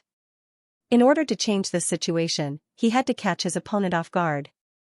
Suddenly, he shouted, and sword energy shot out in all directions. It was a 365-degree attack. Facing this kind of AoE attack, no matter how fast Heavenly Mountain Tonglao was, she couldn't dodge it. She had to back off and quickly get out of the range of her opponent's attack. What is this technique called? Heavenly Mountain Tonglao asked in surprise. Million returning swords. Song Qingshu smiled, but there was a hint of meaning in his smile. Just as Heavenly Mountain Tong Lao was about to attack again, her expression suddenly changed. Life and death talismans? She hurriedly sat down with one hand pointing to the sky and the other pointing to the ground, and started healing herself.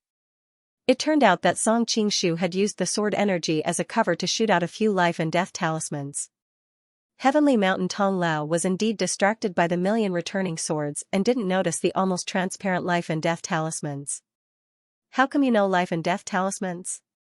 This was the thing that Heavenly Mountain Tong Lao didn't understand. She had been guarding against her opponent's sword energy, and she didn't expect that she would be defeated by her own special skill. However, she was more skilled in life and death talismans than Song Qingshu, so she could also dissolve the life and death talismans in her body. What goes around comes around. Just now, when he was healing Xianxia, he could only passively take a beating. Now, it was Heavenly Mountain Tong Lao's turn to heal. Of course, Song Qingshu wouldn't fall for her trick of buying time. He performed the one sun finger and shot a finger wind at her. Feeling the wind coming at her, Heavenly Mountain Tong Lao pressed her hand on the ground and hurriedly retreated, dodging the solitary yang finger wind. However, when she was healing, she felt her qi and blood churning, and she couldn't help but spit out a mouthful of blood. Her cultivation technique was special, and her blood contained her inner energy and cultivation. She couldn't waste a single drop of blood. Now that she spat out such a large mouthful of blood, it was obvious that she was severely injured. Heavenly Mountain Tong Lao was indeed a leader of the underworld. She knew that if she stayed here any longer, she would probably die. She quickly suppressed her injuries and used the Carefree Faction's Supreme Lightness skill to leave the backyard. She humped unwillingly, "Little brat, I will come back next time." Song Qingshu was speechless.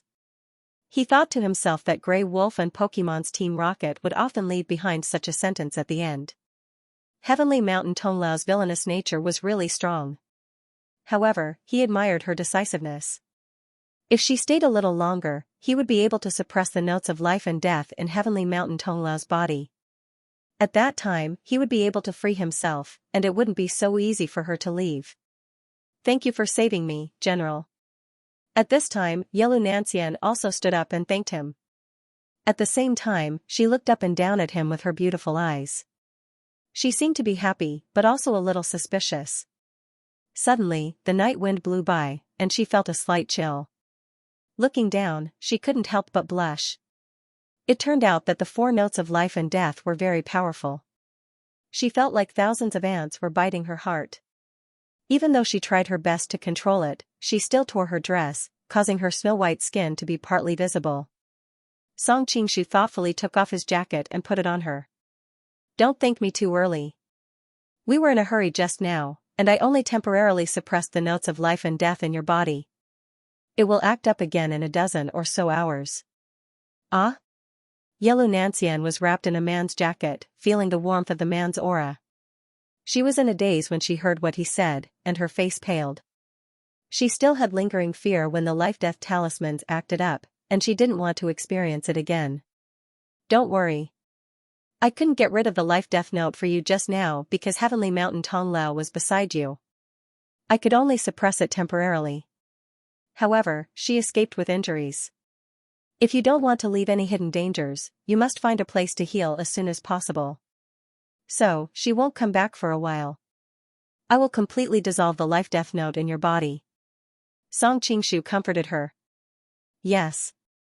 Xianxia nodded slightly. No one knew what she was thinking, but her attitude towards him was clearly not as resistant as before. "The rest of the people in the envoy group are most likely drugged. Wait for me to wake them up so that they won't be disturbed when I'm healing them." Xianxia naturally didn't have any objections. At this time, her dress was a bit disheveled, so it wasn't convenient for her to go with him. She returned to her room first. Song Qingshu first ran to Xiao Huandu to wake him up with cold water. When he realized what had just happened, he couldn't help but shiver in fear. "General Xiao, thank goodness you were here. Otherwise, I'm afraid all of us would have died here." "It's fine if we died, but if we caused the princess to be kidnapped and war broke out between the two countries, we would become the greatest sinners of Great Liao." Song Qingshu saw how loyal and patriotic he was at the moment, and then thought of how he had asked the young girl to serve him in bed when he saw her. It was hard for Song Qingshu to put the two faces together. In order to make sure he didn't have to worry, Xiao Huandu purposely ran to the backyard to pay his respects to Yelunancian. After making sure she was fine, he finally relaxed. Only then did he notice that the backyard looked like it had been ravaged by a tornado. He couldn't help but click his tongue.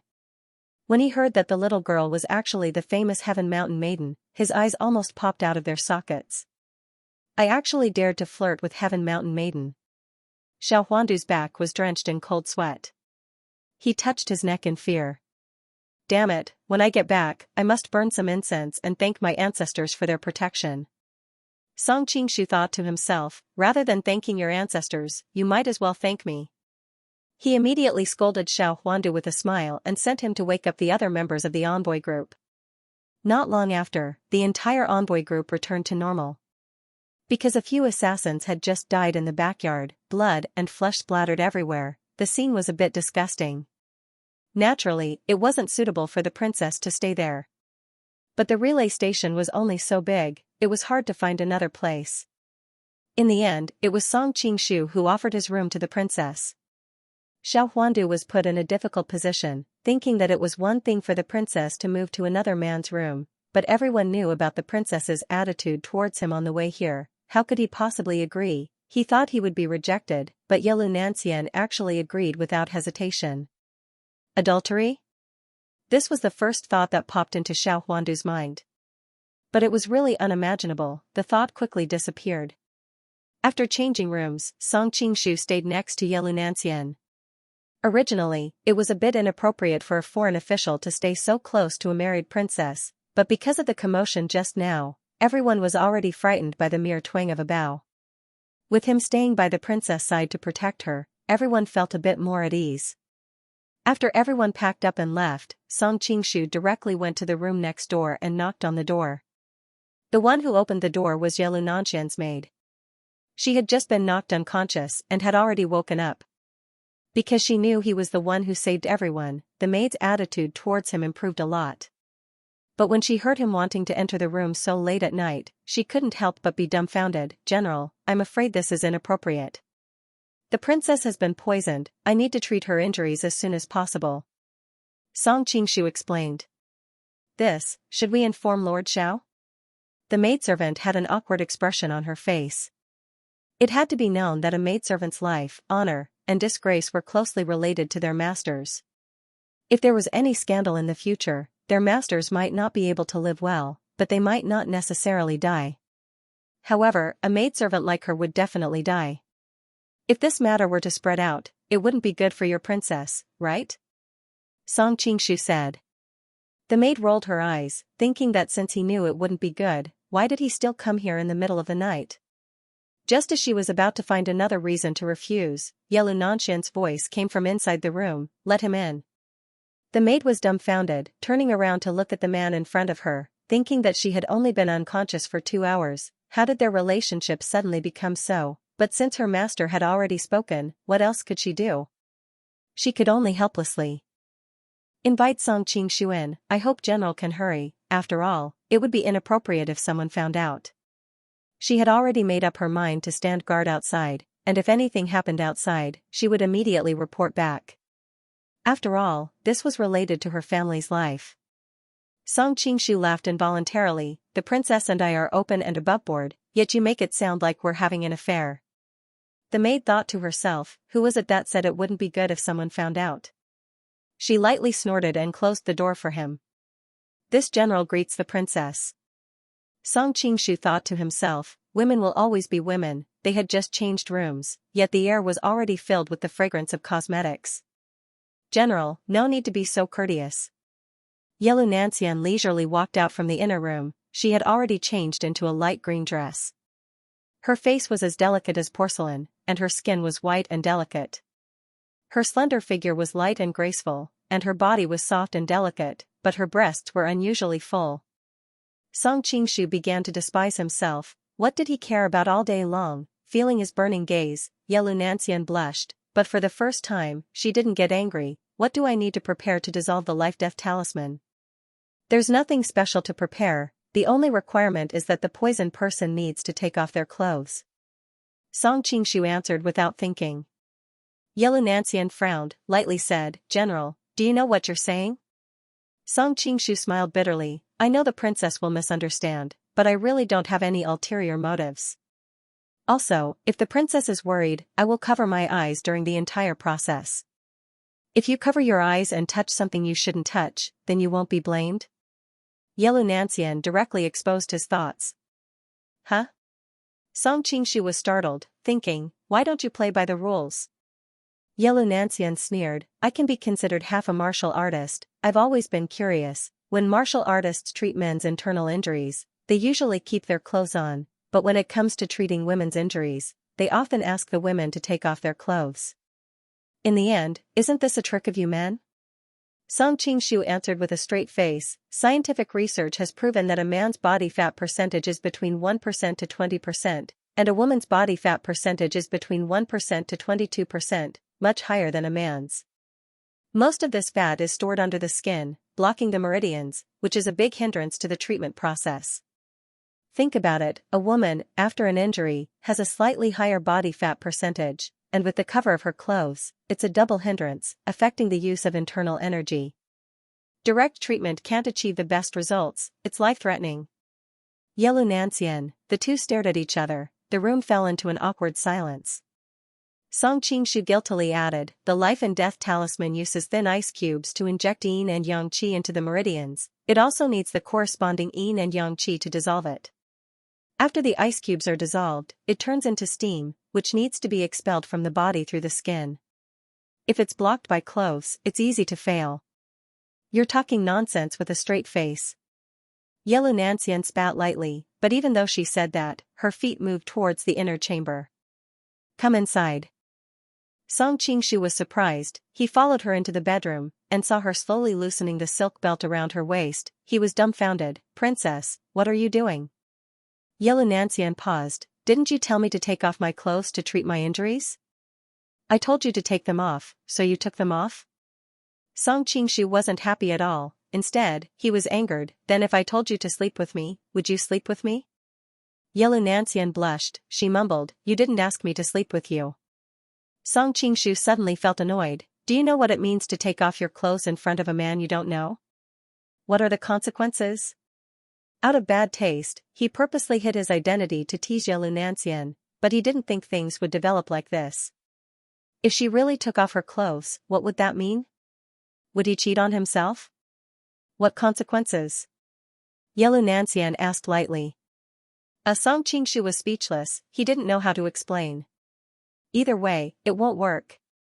Yellow Nancian sneered, you're the one who told me to take off my clothes, and now you're the one who's angry. Is there something wrong with your brain? Song Qingshu. Suddenly, Yellow Nancian giggled, alright, brother Song, I know it's you that's why. Song Qingshu was taken aback, his face darkened, do I look like your brother Song? Yellow Nancian giggled, I know you can disguise yourself, not to mention, in this world, who else can use the 18 dragons subduing palms to such a level? She had seen Song Qingshu use the 18 dragon subduing palms to fight Ouyang Feng's Toad skill on Divine Dragon Island, so she recognized it. The 18 dragon subduing palms is the beggar sect's secret art, who knows how many people know it, maybe 1 or 2 can reach this level, but it doesn't mean anything. Song Qingshu's face was still dark.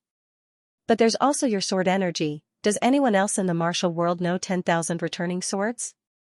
Yellow Nancian's eyes were like crescent moons, full of amusement.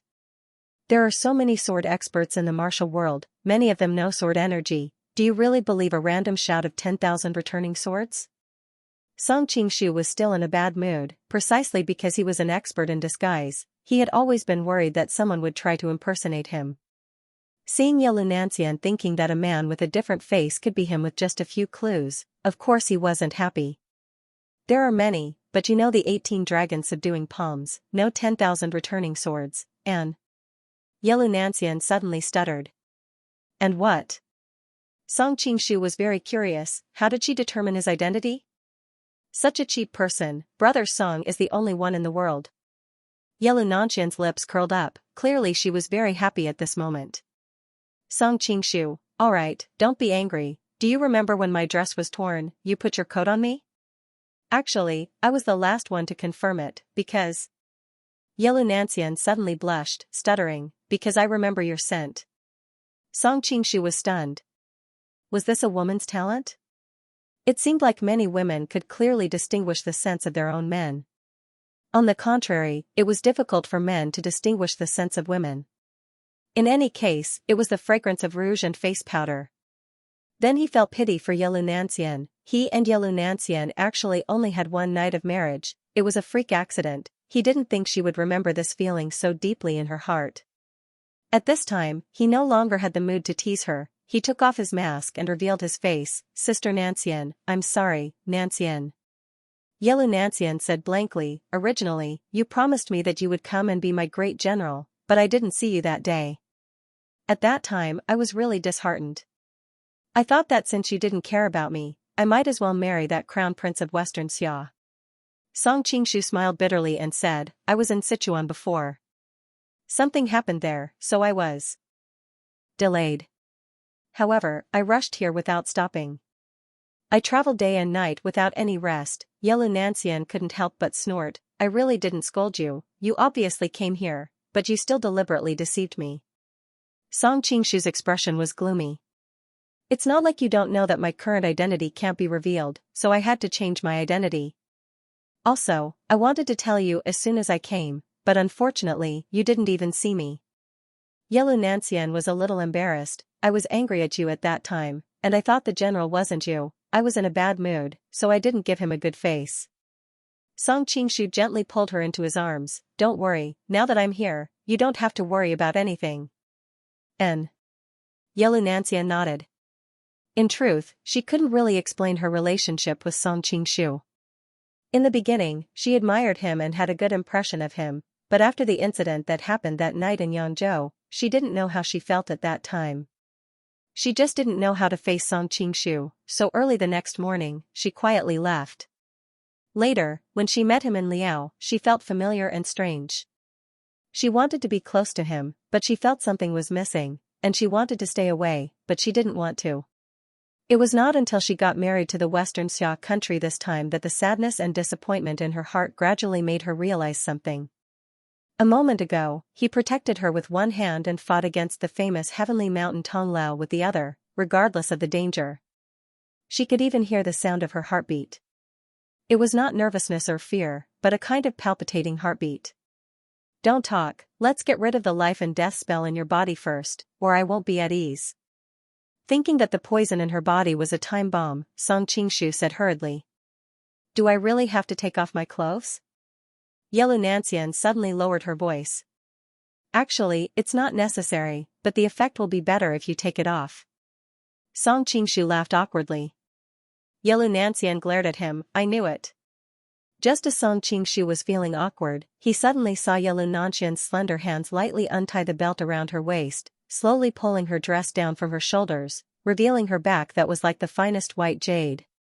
Her skin was exposed to the air, and he could faintly see that her body was slightly trembling. He didn't know if it was because the air was too cold or because she was too nervous. Song Qingshu put his hand on her shoulder and said softly, Don't be nervous, leave the rest to me.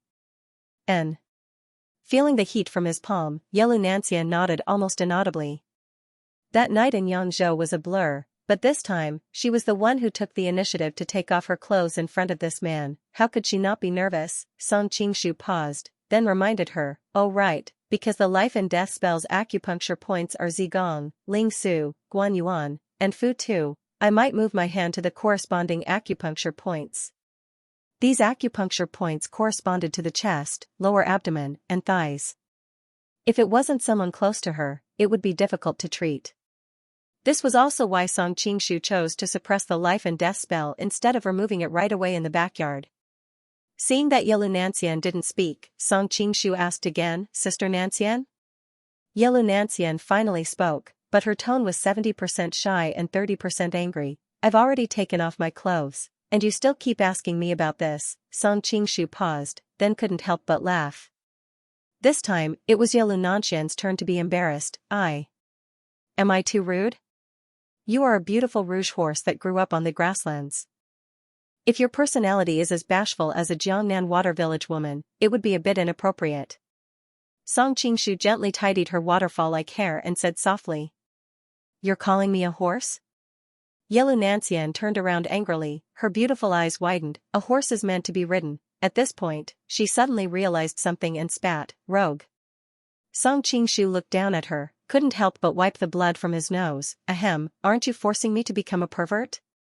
Ah? Yellow Nancian didn't understand. Following his gaze, she lowered her head, then realized that she had taken off her clothes. When she turned around, didn't that mean, ah? Yellow Nancian really screamed this time, like a startled rabbit. She hurriedly turned around, throwing the pillow at the man behind her. Get out, I don't want to treat you anymore. Of course, Song Qingshu wasn't stupid enough to go out. He knew that she was still young and couldn't bring herself to do it so quickly. He went over and pulled her into his arms. Let's stop fooling around, let's start treating now, in case the sun comes up. Yellow Nancian didn't have time to reply. Suddenly, a cry came from the door. The two of them looked towards the source of the sound, only to see the maid standing at the door staring at them in shock. The maid was about to go crazy. She had taken a huge risk to let this marriage escort general into the princess room. Her heart was on tenterhooks the whole time. Unfortunately, she didn't know martial arts. She couldn't hear anything from the door. She could only silently pray for the marriage escort general to come out as soon as possible. Unfortunately, the heavens didn't seem to heed her pleas. The marriage escort general still hadn't come out. She couldn't help but stick her ear to the door, wanting to hear what was going on inside. At that moment, the princess screamed. She instinctively opened the door and rushed in, just in time to see the princess sitting naked on the bed, the marriage escort general holding her in his arms. How dare you, Xianxia, offend the princess? The maidservant's mind went blank. The thing she was most worried about had finally happened. If anything happened to the princess and it affected the marriage alliance between the two countries, she would definitely die a horrible death. Because she was so flustered, she did not realize that the general who was supposed to escort the bride had changed his appearance. She only saw his clothes and subconsciously thought that he was Xianxia. Yellow Nancian wanted nothing more than to strangle this man behind her, making her embarrass herself in front of the maid. But now, she had no other choice. She couldn't let the maid alert the other people in the envoy group. Xianxia, go out. Yellow Nancian ordered. Song Qingshu was surprised. So this maid was called Xianxia. She must have taken Yellow Nancian's name, but her surname couldn't be Shangguan, right? The maid called Xianxia said anxiously. But the princess, Yellow Nancian said, I told you to go out, just now, don't mention what you saw to anyone. At this point, how could the maid not understand that it wasn't the marriage escort general who forced her miss? It was clearly a consensual, adulterous couple. It was no wonder she had such a big grudge. After all, the other party was the one who enjoyed it, but the one who lost her life in the end was very likely to be the maid. No matter how she looked at it, it was a losing deal. But she was saved by the miss from the slave market when she was young, and grew up with the miss. Although they were master and servant in name, they were as close as sisters. Now, she could only cover up for the miss. She glared fiercely at the man, but he seemed to be guilty and didn't dare to look back at her. Xianxia had no choice but to leave, planning to help the two of them keep watch outside. I really don't have the face to see anyone now. Seeing the maid leave, Yellow Nancian's face was like a burning cloud. Song Qingshu didn't mind. She's your personal maid. We can hide what happened between us for a day or two, but can we hide it forever? It's good that she finds out now. Oh right, her surname isn't Shangguan, is it? Song Qingshu didn't expect that he would create the famous Shangguan Xiaoxian with just a few words, but he knew that it was just a coincidence. After all, although the maid looked delicate and pretty, according to the legends, she was not only the richest woman in the world, but she also had martial arts that allowed her to dominate the martial arts world. Not only was she well versed in martial arts, her intelligence was also top-notch, and she was also a rare beauty in this world. She had a wonderful allure, enough to make most men fall into sin. Her childlike face had an indescribable charm and innocence, and her eyes were round and bright. Every inch of her womanly body seemed to emit an irresistible heat. She was as beautiful as a fairy, and her appearance was like the spirit of a plum blossom, a fairy from the heavens. At the same time, her voice was like the gentle breeze of a spring evening. This is the home field of the Golden Book. characters like the ancient dragon should stand aside. Of course, Song Qingshu knew that this maid wasn't the woman in his memory, but this name made him recall some things from his previous life, and he couldn't help but sigh. "What's wrong?" Yellow Nancian asked curiously. Song Qingshu shook his head. "Nothing, let's start healing." After the episode just now, the two of them were no longer as bashful as before. Song Qingshu's expression had also returned to normal, and he began to remove the life and death talismans from her body. However, this made things difficult for Yellow Nancian. Song Qingshu was an experienced player, and he was able to stay calm even when he was in love. She had been a young girl who had kept her chastity for more than 10 years. Although she had a muddled night in Yangzhou, it didn't affect her young girl mentality too much. Now, feeling the heat from his palms seeping into her skin, her heart was beating so fast that it almost jumped out of her throat. Especially when she felt his hot palms roaming around her body, Yellow Nancian's eyes were about to tear up. That night in Yangzhou was too muddled, and she was filled with fear and terror. She had no way of experiencing the process, but it was different now. Whether it was the relationship between the two of them, or her mentality, it made her feel much more relaxed. After all, she was only a teenage girl and was far from the age to be greedy for pleasure. At this time, her heart was filled with a kind of inexperienced sweetness mixed with a bit of ignorance and shyness. But not long after, her expression suddenly changed, because she felt warm all over. There was a strange feeling gradually rising from the depths of her body, gradually turning into a ball of air, as if it wanted to pull out her throat. It turned out that removing the life and death charm required the use of yin and yang qi. The whole process was like slaughtering a chicken, every cell in the body would tremble with joy. But Yellow Nancian didn't understand all this, she just thought it was because of her special body constitution. She couldn't help but grit her teeth and endure it. She was worried that if she made some shameful sound, her boyfriend would think she was a fickle woman. A young girl's mind was always this complicated and nervous, afraid of leaving the slightest bad impression. But there were many things that couldn't be resisted by willpower, and from time to time, that sweet sound still seeped out of her mouth. Feeling the pain that the young girl was trying to suppress, Song Qingshu was experienced and quickly understood what was going on.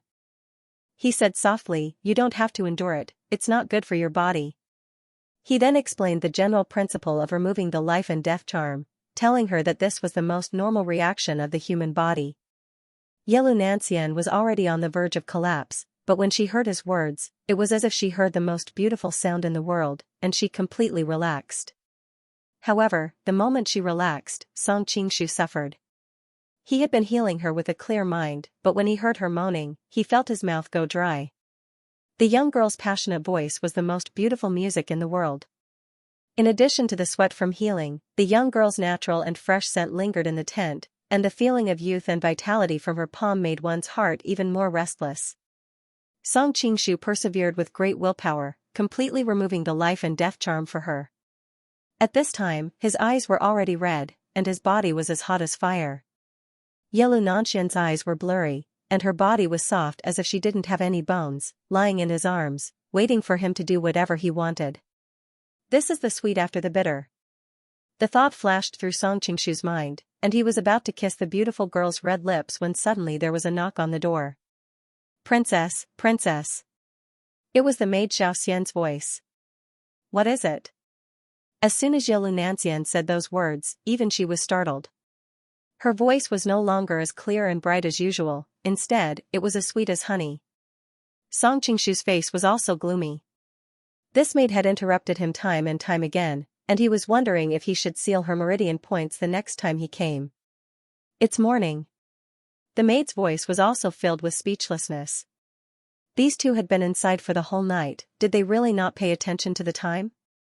When the people in the envoy group woke up one after another, if they saw the marriage general staying in the princess's room, it would definitely cause an uproar. Hearing the maid's reminder, Song Qingshu glanced at the window and saw that the sky outside was getting brighter. Only then did he realize that after the battle with Heaven Mountain Maiden and the removal of 4 life and death charms, time had indeed passed very quickly. Yellow Nancian had regained the shyness and restraint of a young girl. She wrapped the blanket around her body and said in a small voice, "Brother Song, you should leave quickly, it won't be good if other people see you."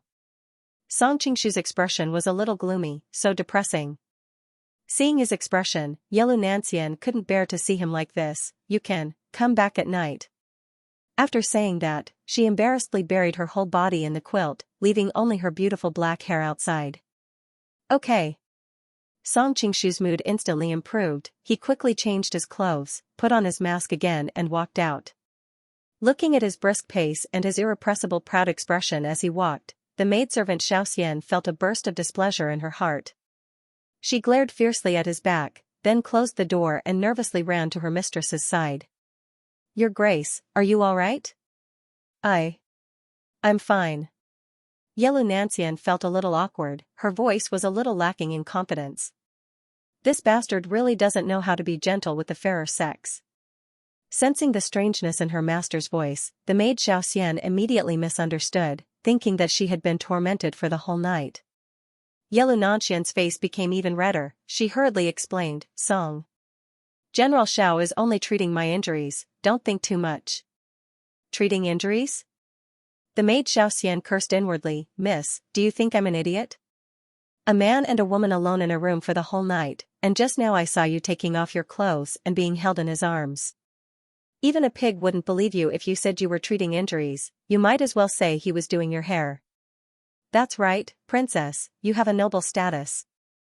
He's just an inferior general that I've never heard of. Although his martial arts is a little better, it's nothing." The maid Xiaoxian couldn't help but mumble. "Don't talk nonsense." Yellow Nancian interrupted her. "He's the most capable man in the world, all the others combined can't compare to him." But her tone was a little sad. The two of them had just confirmed their relationship, but she was about to marry into the Xianxia.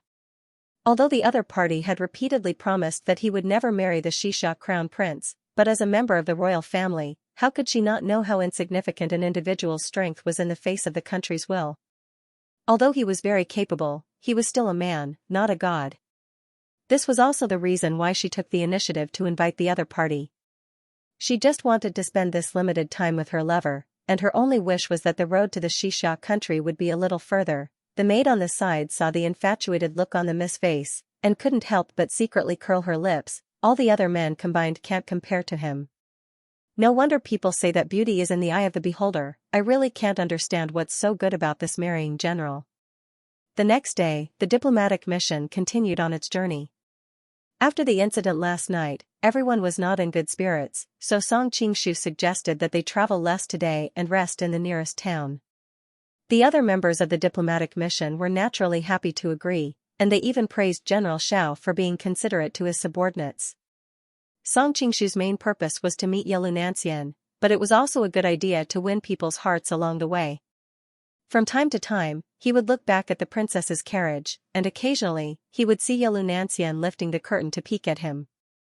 Their eyes would meet, full of tenderness and sweetness, but this disgusted the maid on the side, Xiaoxian. She always found this guy who had taken over her miss's body and mind very unpleasant, but what made her even more annoyed was that she couldn't do anything to stop it. As for Song Qingshu, who was an eyesore to her, at this time, in addition to exchanging flirtatious glances with Yellow Nancian, he was more concerned about the origin of those people last night, and why they wanted to kill Yellow Nancian. Yellow Nancian didn't have any enemies in Jianghu, and because of the fall of Yellow Isan, all the grievances had been sealed in the coffin, so the people who wanted to kill her were most likely to ruin the marriage. Was it the southern Song dynasty, the Mongolian Empire, or the Xianxia country itself? Song Qingshu naturally knew that this was not the plan of the Jin kingdom and the Manchurian Qing dynasty, so there were only a few possibilities left. But now that the southern Song dynasty was suffering a crushing defeat in the northern expedition and the chaos in Sichuan, they shouldn't have the time to care about this matter. Besides, the Kongtong sect was also involved in this matter, so the southern Song dynasty shouldn't be able to order her around. Thinking of the heavenly mountain maiden hiding in the dark and spying on them, they didn't know when she would find an opportunity to strike. It was really impossible to guard against. Thinking of her peerless martial arts, Song Qingshu had a headache. Along the way, he still couldn't figure out what was going on. The delegation had already arrived at the small town, where there was no courier station. Of course, because of the previous incident, the group of people still had a lingering fear in their hearts, so they probably wouldn't stay at the courier station again. So they simply booked an inn and stayed there. Song Qingshu summoned the people of the delegation and deliberately strengthened their vigilance. In fact, he didn't need to say anything, everyone had also raised their vigilance. They were lucky to survive last night, but if they had to do it again, no one could guarantee that they would be as lucky as before.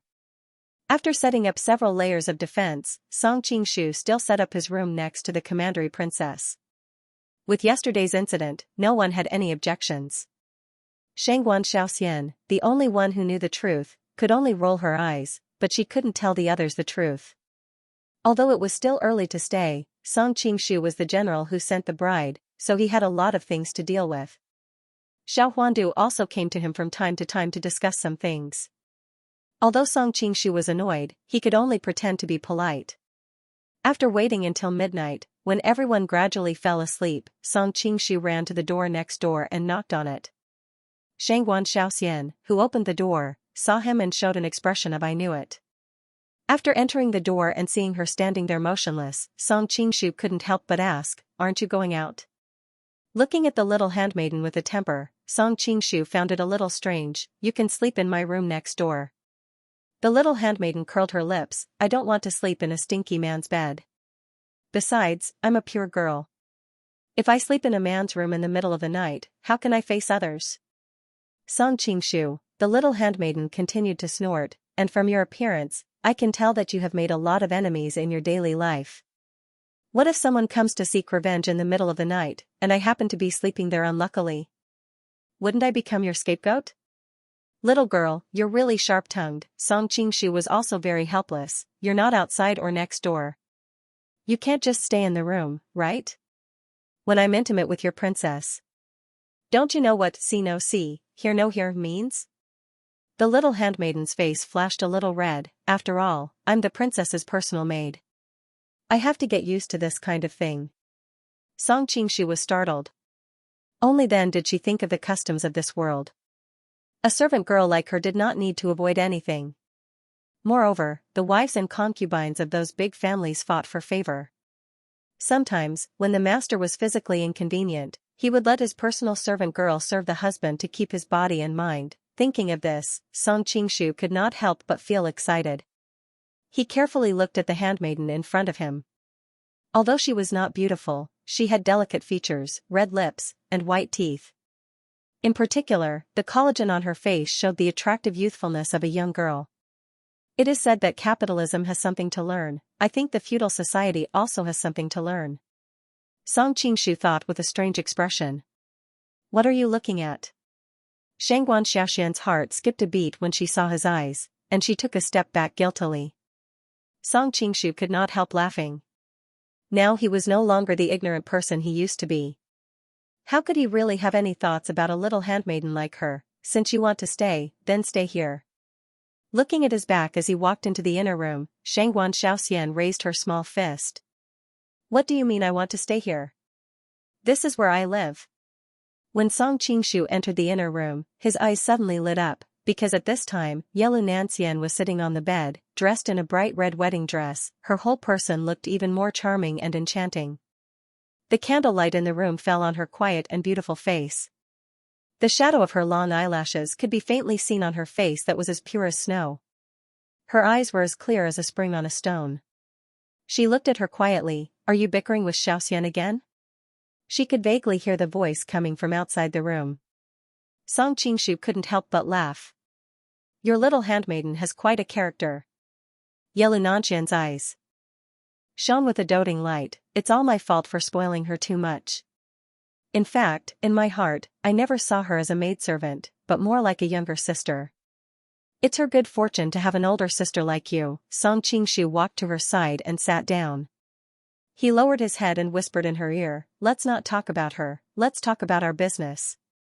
Xianxian blushed and said coquettishly, "What business do we have?" Looking at her perfect profile through the curtain of beads hanging from the phoenix coronet, her crystal clear skin, and her rosy lips, Song Qingshu said, "This dress of yours should be the wedding dress that the Great Forest Dental School prepared for you, right?" As the general who escorted the bride, he naturally recognized that this wedding dress was the dress she would wear when she came to the Western Xia and married the crown prince. "That's right," Xianxian nodded. But in my heart, there is only one husband, and I will only wear it for him." As she spoke, she looked at her lover beside her. Under her slightly trembling eyelashes, her eyes were long and charming. Nancian Song Qingshu couldn't help but hold her little hand. The most touching thing in the world was a young girl's passionate confession. Sometimes he couldn't help but sigh at himself. How could he be so lucky? Song Lang. At first, Yelu Nancian wasn't used to it, but in the end, she still called out. Song Qingshu put one hand around her soft willow-like waist, the other hand supporting her smooth jade-like chin, and lowered his head. Yelu Nancian slowly closed her eyes, her long eyelashes slightly trembling, revealing an inexplicable beauty. A young girl's breath was always so sweet and enchanting. Song Qingshu couldn't stop praising her in his heart. Yelu Nancian's mind was already blank, she could only passively respond. Suddenly, she felt a chill on her body. She opened her eyes slightly and found that the wedding dress on her body had already been taken off. She was shy but also full of admiration. Song Lang's martial arts are really unfathomable. I didn't even notice how he took it off. If Song Qingshu knew that her attention was actually on this, he would definitely laugh and scold her for being a martial arts-obsessed girl. Even in this kind of situation, she was still thinking about martial arts. Of course, Song Qingshu couldn't think of anything else at this time. His attention was completely attracted by the young girl's closed legs. Because she grew up on the prairie, and because she practiced martial arts from a young age, her legs were not only well-proportioned and slender, but also full of a healthy and youthful aura. Song Qingshu had always admired Yelu Nancian's tall and well-proportioned figure, and had long speculated how perfect her body was under her dress. Unfortunately, the last time in Yangzhou was too chaotic. He could only swallow it in one gulp. He didn't have time to carefully appreciate it. This time, he naturally wouldn't miss it again. Shinji Jiantong's sentence that he could play with her legs for a year was really too classic. Song Qingshu found that he couldn't find any other words that could better describe this feeling at this time. TSK, TSK, TSK, the general who escorts the bride is actually embezzling the things that are guarding her. If the Western Xia's crown prince knew that his crown princess had already been played with by other men who knows how many times, what do you think his reaction would be? At this time, a teasing voice suddenly sounded. This time, the two of them were scared out of their wits, and hurriedly looked towards the source of the voice, only to see a beautiful little girl sitting on the window, a teasing smile on her face, and a pair of legs leisurely swaying there. Heavenly Mountain Tonglao. Song Qingshu secretly blamed himself. Just now, all his attention was on Yelu Nancian, so he didn't notice the enemy at such a close distance. Of course, this was also because Heavenly Mountain Tonglao's martial arts skills were too high. If it was an ordinary martial arts master, even if he wasn't focused, he would still be able to notice it very quickly. Yelu Nancian pulled the quilt over her chest, her eyes were full of shame and indignation. After being seen by this person again and again, she really wasn't in a good mood. Don't be in a hurry, I have something to say. Seeing that Song Qingshu was about to attack, Heavenly Mountain Tonglao hurriedly said. At the same time, a serious expression appeared on her face, and her pair of swaying legs returned to the window, ready to attack at any time. Song Qingshu couldn't be bothered to listen to what she had to say, and in a flash, he was already in front of her. After all, the relationship between him and Yelu Nancian was very important. If it was leaked out, it would be very troublesome. Stinking brat, do you not understand what I'm saying? Heavenly Mountain Tonglao angrily scolded, but soon, she didn't have the energy to talk, and could only focus on dealing with the unpredictable attacks of her opponent. This time, Song Qingshu's first attack was Sword Chi, because he knew that other martial arts would be easily countered by the Heavenly Mountain Plum snapping hand, so he used his strongest attack. Combined with his peerless movement technique, he moved up and down, left and right, attacking his opponent from 365 degrees without any blind spots. Heavenly Mountain Tonglao's heart was in turmoil.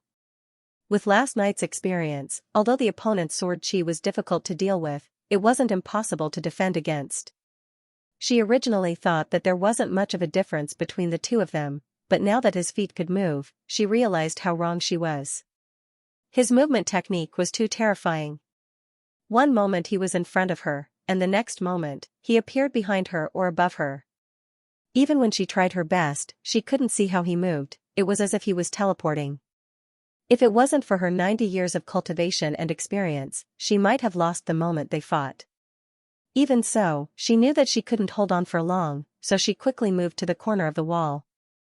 She made up her mind that as long as she used the wall as a shield, she wouldn't be attacked from behind or from the side. She only needed to focus on the attack from above, and the pressure was instantly reduced by a few times. When she finally retreated to the corner of the wall, Heavenly Mountain Tonglau's lips curled up slightly. She had neutralized her opponent's attack by a few times, and she was already looking for an opportunity to counterattack. Unexpectedly, her opponent suddenly disappeared, and Heavenly Mountain Tonglao calmly attacked upwards. As she was hiding in the corner where the two walls intersected, her opponent could only attack from above her head. However, the smile on her face suddenly froze, because when she looked up, her opponent didn't appear above her head. Where did he go? Heavenly Mountain Tonglao instantly had goosebumps, but before she could react, the wall behind her suddenly shattered, and the power of the one yang finger sealed her major acupoints. How is this possible? At this point, how could she not understand that after her opponent disappeared, he directly appeared outside the house, and then sealed her acupoints through the wall? As she instinctively thought that her side and back were safe, she didn't defend herself at all, and her opponent's attack hit her. However, she still couldn't understand. There were two thick walls around them, and even the window was far away. How did he appear outside in an instant? Song Qingshu reappeared in the house, and he looked at the dumbfounded Heavenly Mountain Tonglao. He couldn't help but laugh. I finally caught you. Actually, if Heavenly Mountain Tonglao didn't think she was smart enough to hide in the corner and completely give up defending her back and side, with her martial arts, even if he used all his strength, he would have to spend a lot of effort to take her down. What kind of martial arts is this? How can you teleport outside the house? Heavenly Mountain Tonglao was still in a daze, but she was experienced and knowledgeable, so she quickly realized that it was a high-level martial art, and she wasn't seeing a ghost. So close, yet so far apart. Just like the name.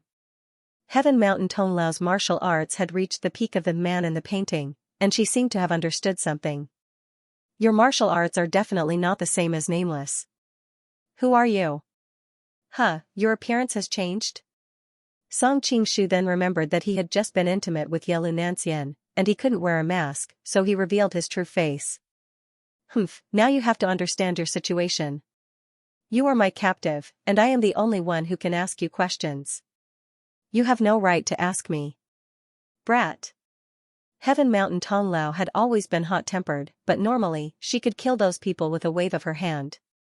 But this person in front of her, she couldn't defeat him, and she couldn't even resist. Thinking of this, she became even more depressed. But she had already made up her mind.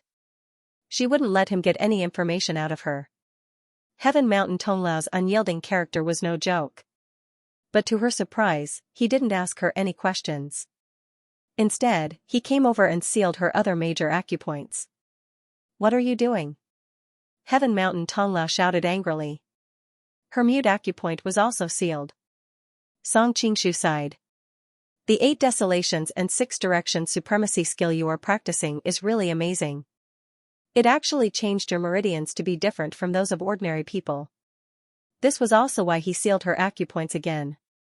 After all, with the previous experience, he was worried that she would break through her acupoints again. Woo Heaven Mountain Tonglao's mute acupoint was sealed, and she could only make some meaningless sounds. Wait, I have more important things to do now. I will find you later. As he said this, he grabbed her by the collar and threw her behind the screen. Heaven Mountain Tonglao was petite, and looked like a little girl from the outside. It was as if she was being carried by her parents. She had never been treated like this before, and she felt extremely humiliated. At this time, Shangguan Xiaoxian also came in from the outside while rubbing her eyes. I think I heard the sound of fighting. Did something happen? She had been guarding outside for the whole night, so she was especially sleepy today. Song Qingshu was speechless. He thought to himself that this guy could really sleep. If something really happened, by the time he reacted, his princess would have already been kidnapped.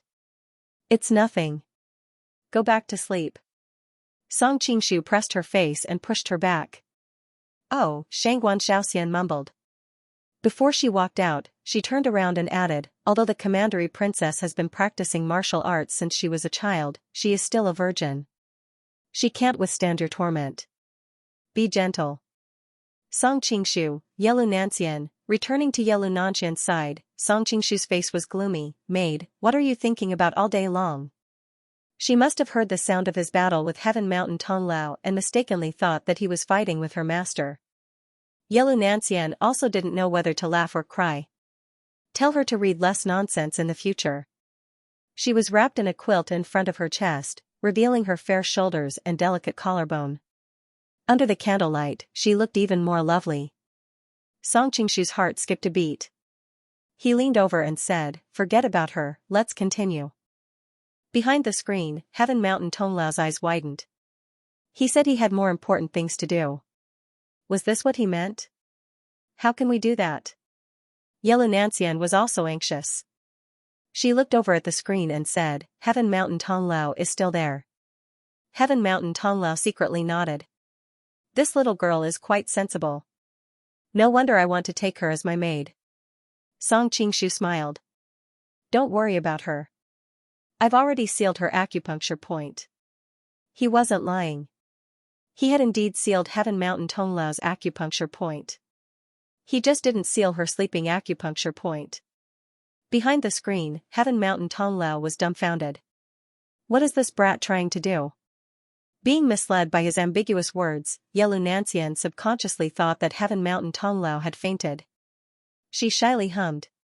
Hearing her sweet humph, Heaven Mountain Tonglao was enraged. This little slut is so shameless. She had completely forgotten that she had admired him just now. Song Qingshu didn't have time to care about Heaven Mountain Tonglao's thoughts. His attention was completely focused on the beauty in front of him. Yelu Nanxian held the quilt in front of her chest with one hand, the other hand tightly gripped the hem of her dress, covering her bare legs. It was as if she was sending out a silent invitation. No man could resist this kind of temptation. Song Qingshu was no exception. However, he didn't panic. Instead, he stretched out his hand and sucked the wine cup into his hand.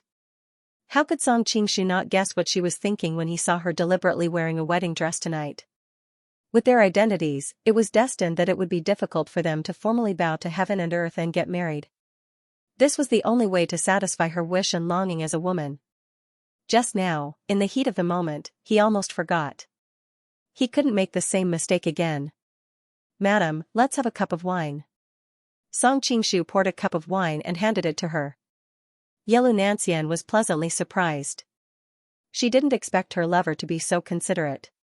She took the wine cup and said affectionately, husband behind the screen, if it wasn't for the fact that Heaven Mountain Tonglao's acupuncture point was sealed, she would have already started cursing at them.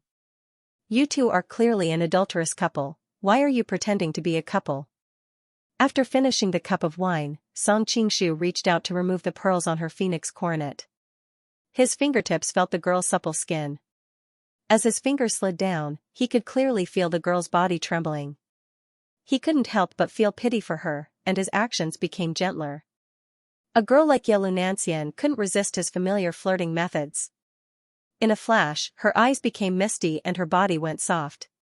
Her moist lips were still murmuring, don't be like this, you'll alert Xiaoxian outside. Behind the screen, Heavenly Mountain Tonglao was so angry that she almost fainted. She thought to herself, your maid is sleeping soundly right now. What did I do to deserve to be here and listen to you two lovey-dovey? Song Qingshu knew that she was just being reserved, instinctively rejecting him. Of course, he wouldn't take it seriously. Not long after, Yelu Nanxian's slender and delicate arms wrapped around his neck, her whole body was soft and warm as she pressed against him. Behind the screen, Heaven Mountain Tonglao heard all kinds of flirtatious sounds. She was so angry that she cursed the two of them countless times. This woman really doesn't know shame. She's so flirtatious at such a young age. She's almost as good as that bitch Li Qiushui. Also, is this brat a pervert? He sealed my acupuncture point for muting but not my acupuncture point for sleeping. He's making me listen to these disgusting sounds? I'm going to explode. But after the initial anger, Heaven Mountain Tonglao's expression suddenly became strange. Although she wasn't young anymore, she was still a virgin. She had never experienced something like this before. Unknowingly, her face turned red and her body turned soft. She unconsciously clamped her legs together. Feeling the strange feeling in her body, she cursed Song Qingshu countless times in her heart. After an unknown period of time, Heaven Mountain Tonglao felt like she was about to collapse. It was as if she had just been fished out of the water and was half awake. Suddenly, she felt a dark shadow in front of her. She opened her eyes subconsciously and found Song Qingshu standing in front of her, looking down at her. Woo! Woo! Woo! Heaven Mountain Tonglao was very angry, but she couldn't say anything. Song Qingshu looked at Heaven Mountain Tonglao with a strange expression. Her cheeks were red, her eyes were watery, and her pink lips exuded a seductive glow. Her whole body seemed to be drenched in sweat, causing her dress to stick tightly to her body. What a beautiful little girl. Song Qingshu couldn't help but praise her, but he quickly restrained his thoughts. He kept telling himself that this person in front of him was an old monster, and he shouldn't have any other thoughts. At this time, Yelu Nanxian had already fallen asleep. Song Qingshu was worried that he would wake her up. Of course, he was even more worried that she would find out that there was an audience here. So, like an eagle carrying a chick, he carried her to the room next door. As soon as her acupuncture point was unsealed, Heaven Mountain Tonglao cursed, "You bastard, how dare you make me listen to these disgusting things? Are you done? If you continue, I'll hit your mute acupoint and sell you to the brothel in town." Song Qingshu rolled his eyes at her and poured himself a glass of water to replenish the energy he had just consumed. You! Heaven Mountain Tonglao was furious, but she really didn't dare to curse anymore. If her acupuncture point was sealed, and she was thrown to the brothel, she would be in trouble. She was a member of the underworld, so she naturally knew about the darkness in this world. She also knew how attractive her current appearance was to men. When she thought of herself being thrown into a group of men without any ability to resist, she shuddered at the thought of that scene. That's a good girl. Song Qingshu found that he really liked to see the little girl in front of him angry. But when he remembered that she was actually an antique, his expression instantly became quite conflicted.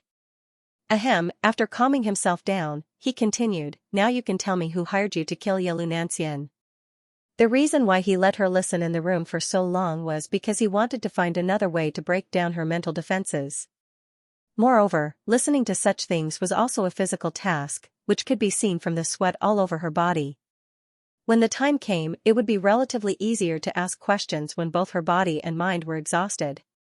Heaven Mountain Tonglao gave him a disdainful look, then turned her head away, obviously not planning to answer him. "Looks like you really want to be sold to the brothel." Song Qingshu's voice instantly became cold. Tianshan Tongra sneered. Apparently, she had completely calmed down. "Since you can cultivate your martial arts to such a level, you are obviously not a despicable and shameless person. I believe you would not do such a thing. Moreover, if you do such a thing, aren't you afraid that your son with the girl named Nanxian will not have an asshole?" Song Qingshu was choked by her words, but he quickly reacted and fiercely said, "That's right, I will not send you to the brothel. It's not for the reason you think, it's because I can't bear to." Heavenly Mountain Tonglao's face instantly turned red. "Shameless." Song Qingshu rubbed his fingers as if he was reminiscing the feeling just now. "It's okay if you don't want me to be shameless, as long as you answer my questions properly." Heavenly Mountain Tonglao still turned her face away, looking like she was not cooperating at all. "Then I have no choice." Song Qingshu directly walked over and grabbed her leg. He took off her shoes and revealed a small and delicate foot. "What are you doing?" Heavenly Mountain Tonglao screamed. She was finally panicking. "I have to show you what I'm made of, or else you'll think I'm kitty." Although Song Qingshu did not like Zhang Wuji in this life, he had to admit that the trick of tickling someone's acupoint was the quickest to achieve results, and it did not seem too despicable. While responding to Heavenly Mountain Tonglao, he reached out his finger and touched the Yongquan acupoint at the center of her foot.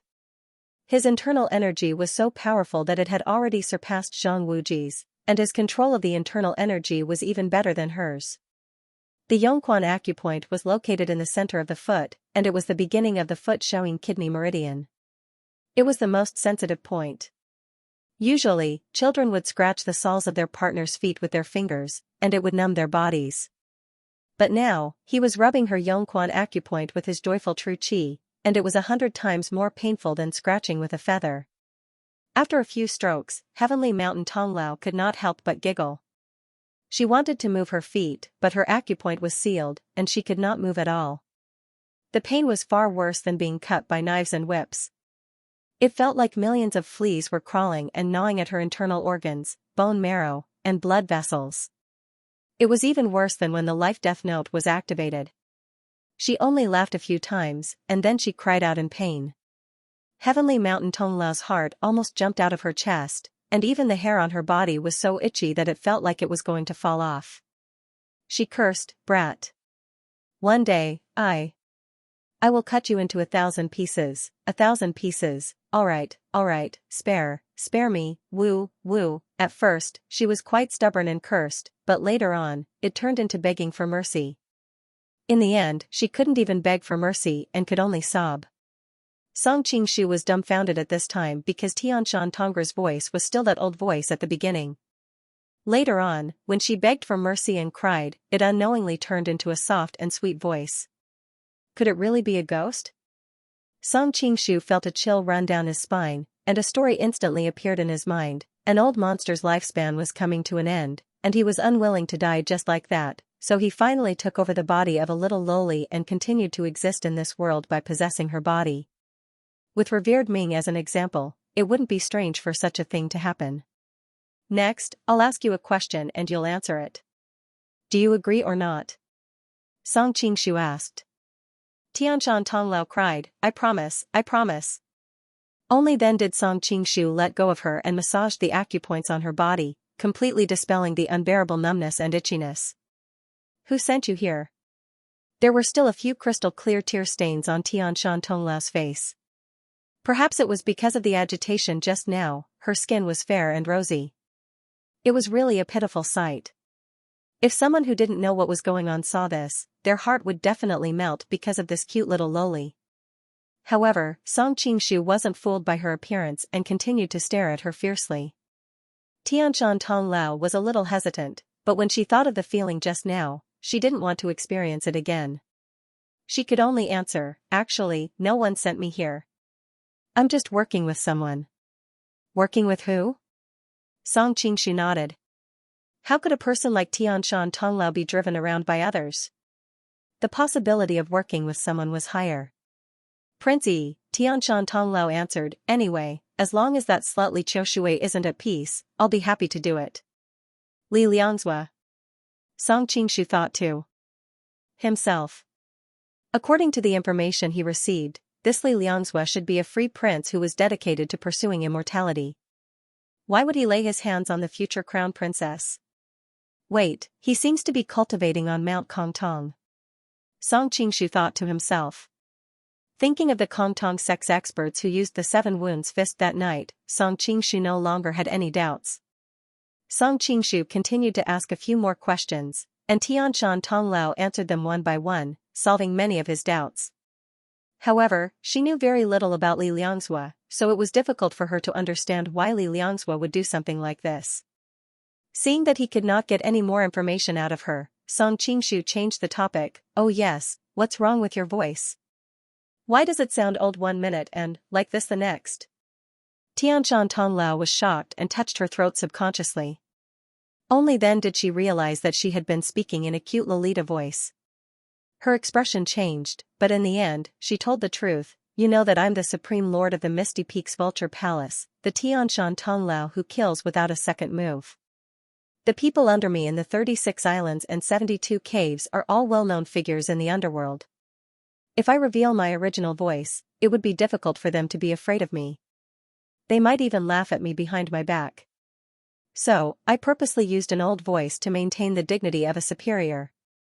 Song Qingshu was stunned and could not help but laugh. You mean to say that your real voice is like this, and you purposely pretended to be old in order to make others afraid of you?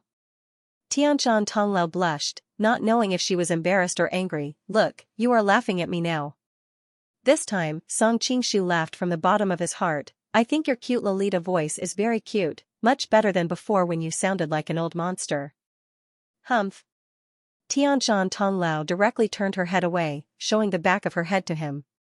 She had no choice. She could not beat him in a fight, and she did not dare to scold him now. Looking at the sulking little girl in front of him, Song Qingshu suddenly stopped smiling. Are you really Tianshan Tonglao? Tianshan Tonglao suddenly turned her head and stared at him fiercely. What did you say? Song Qingshu quickly smiled again. Nothing, I was just asking. Tianshan Tonglao then said, actually, we are not enemies. On the contrary, we have a common enemy. Oh, please tell me more. Song Qingshu sat down calmly and poured a cup of water for himself to moisten his throat. Then he poured a cup of water for Tianshan Tonglao and handed it to her. Here, do you want some? Facing this kind of sigh, let's eat. Heavenly Mountain Tonglao really wanted to reject his charity, but she was sweating all over and had cried and laughed for a long time. Her mouth was already dry, and in the end, she could not resist the desire of her body. She took the cup from his hand. After taking a sip, Tianshan Tonglao felt a little better, and then said, our enemy is the crown prince of the Xianxia country, and you and the crown princess of the Xianxia country, you are in love with each other, but this love is destined to be tolerated by the world. When you arrive at the Xianxia country, the crown prince will marry the crown princess soon. What will you do then? She originally wanted to say that they were a pair of adulterers, but she was worried that she would be punished again, so she reluctantly changed to a euphemistic way. You don't have to worry about this. It's not like you haven't seen my kung fu. A mere crown prince of the Xianxia country is nothing to me. In the worst case, I can take Xianxia and go far away. Song Qingshu said lightly. Tianshan Tonglao was stunned, but she was so experienced that she would not be fooled by a few words. If you can really take her and go far away, you would have taken her a long time ago. Why would you send her all the way to the Xianxia country? I don't know what difficulties you have or what plans you have, but I know it is absolutely possible for us to join hands. Song Qingshu smiled. You are really smart. Well, the enemy of my enemy is my friend. In that case, you can go now.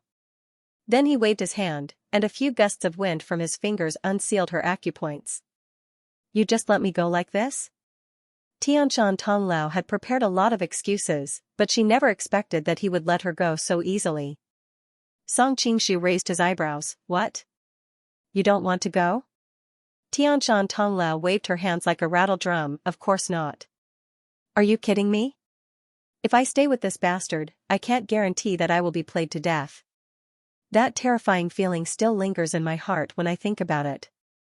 Seeing that she was about to disappear through the door, Song Qingshu spoke again. Oh right, there is something I need to remind you. What? Tianshan Tonglao turned around, thinking that it would not be so simple. She could not help but look at him warily. It's nothing. Song Qingshu smiled. I just want to remind you to come to me every year to get the antidote for the 3-corpse brain pill. I'm afraid that you will accidentally forget, and it will be a tragedy when the corpse worm breaks out of its shell. The 3-corpse brain pill of the Blackwood Cliff? Tianshan Tonglau's expression changed drastically. In the world, this was a vicious hidden weapon that was comparable to her talisman of life and death. How could she not know about it? However, she quickly calmed down. I'm not poisoned. Why should I come to you for the antidote? She had already made up her mind.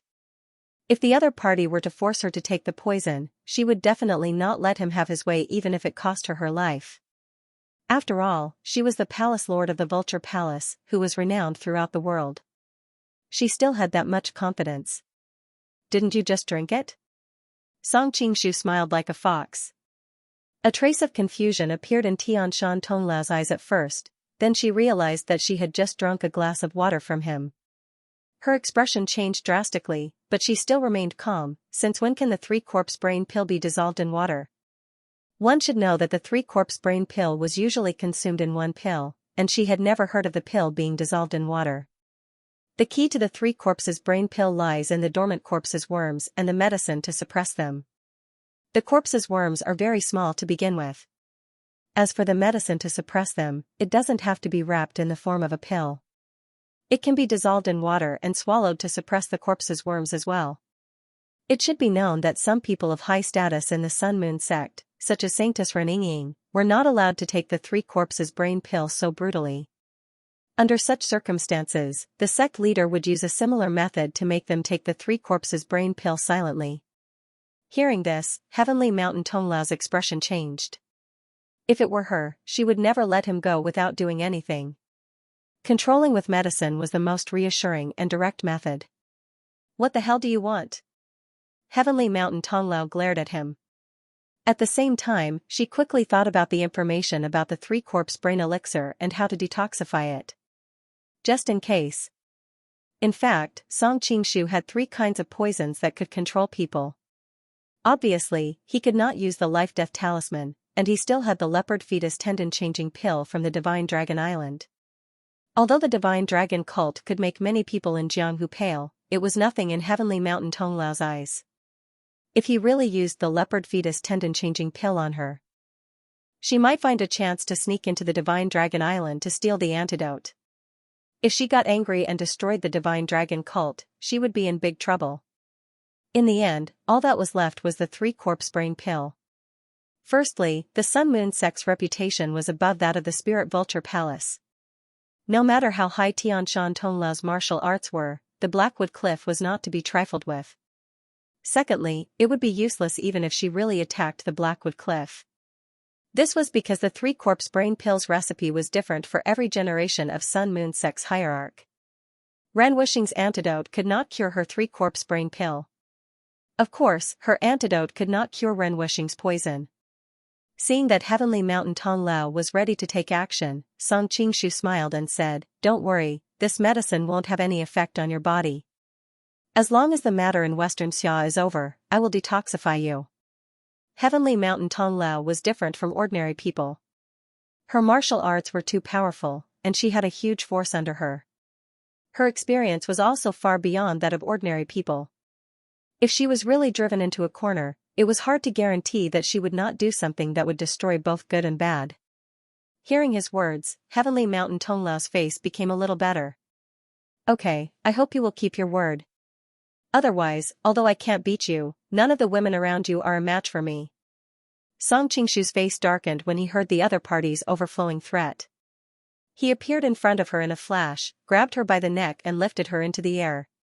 "It seems like you still haven't figured out your current situation?" The other party was too fast, and they were so close to each other that Tianshan Tonglao was restrained before she could react. Feeling the pressure on her neck, her face immediately turned red. However, she was more embarrassed than angry. She was the Lord Spiritual Vulture, who stood at the top of the underworld. She had never been so cowardly before. However, she reacted quickly. She raised her hands and used the Tianshan Plum snapping hand to attack his meridians and elbows in an attempt to restrain him. Song Qingshu frowned slightly.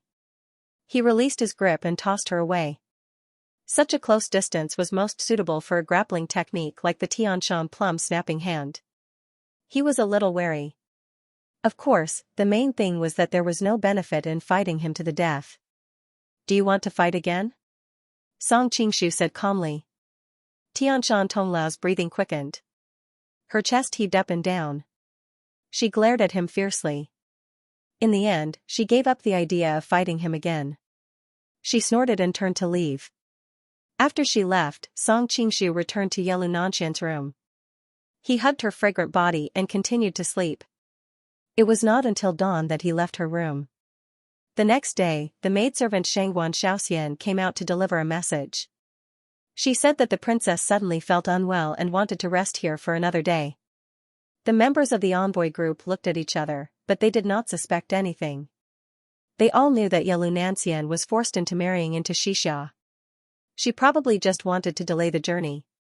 Many people sympathized with her and did not raise any objection to her wanting to rest for another day. Everyone was happy to be at ease. Only Shangguan Xiaoxian knew the truth. When she passed by Song Qingshu, she glared at him and said in a low voice, "The princess is a virgin girl. Can't you be a little more frugal?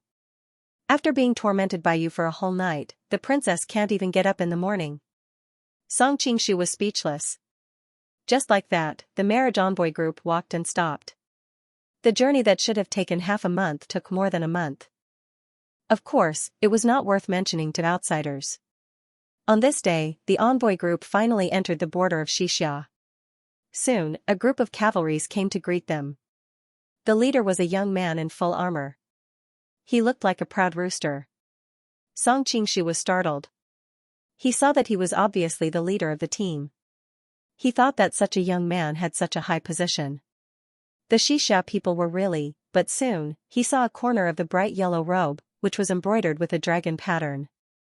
He immediately realized that the man in front of him was the crown prince of Xianxia, Brother Ning. Although he could not see whether there were 9 or 5 dragons on his robe, the man in front of him was so young. Obviously, he was not the emperor, Li Yuanhao. So, he could only be the crown prince. The hairstyle of the Xianxia people is really ugly. Song Qingshu originally thought that the Manchurian Qing's golden rat tail braid was very ugly. But the Xianxia people's hairstyle was even worse. How should he describe it? It was the common Mediterranean hairstyle of middle-aged men in the future. The hair in the middle of the head was shaved, leaving only the periphery. 2 short and thick braids hung down from the temples. Song Qingshu went up to greet him. After a round of negotiation, the other party was indeed the crown prince of Xianxia. Looking at this person who he did not know whether to call a rival in love or something else, Song Qingshu was too lazy to go up and talk to him. The other party obviously did not care about him, a general who was escorting the marriage envoy. He did not even look at him and walked towards Xianxian's carriage. I have personally come to greet the princess. Was the princess's journey smooth? Everything was fine. Thank you, Crown Prince, for your concern. Xianxian replied politely. Elder brother Ning had been waiting at the border for twice as long as he had expected. He was extremely unhappy. But when he heard her voice, all the negative emotions disappeared in an instant. He did not expect such a beautiful voice to exist in this world. The two of them chatted for a while. Suddenly, elder brother Ning said, "We have been chatting for a long time, but I still have not seen the princess's appearance. Can the princess come down from the carriage and let me introduce the great rivers and mountains of Xianxia to the princess?" Xianxian refused and said, "I am tired from the long journey. I am not feeling well. I will have to reject the crown prince's good intentions." Elder brother Ning frowned. The more she refused, the more curious he became.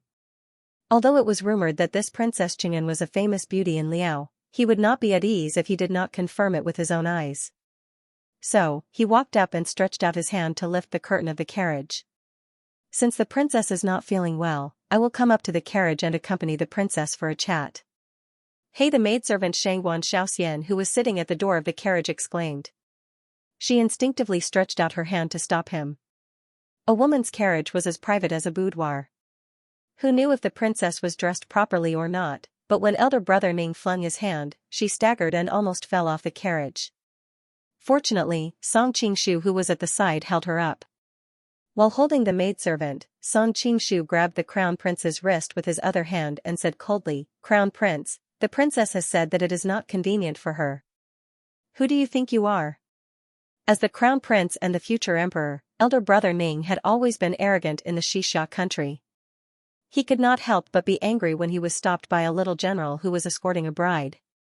He stretched out his hand to push him away, but his face quickly changed. He felt that the other party's hand was like an iron hoop.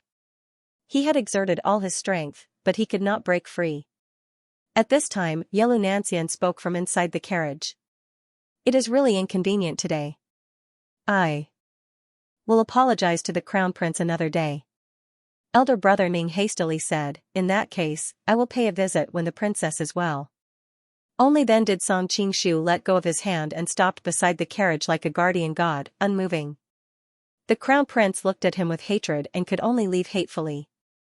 At this time, Xianxian could not help but clap her hands and applaud. "Although I did not like you in the past, you are quite manly today. The princess's love for you is not in vain."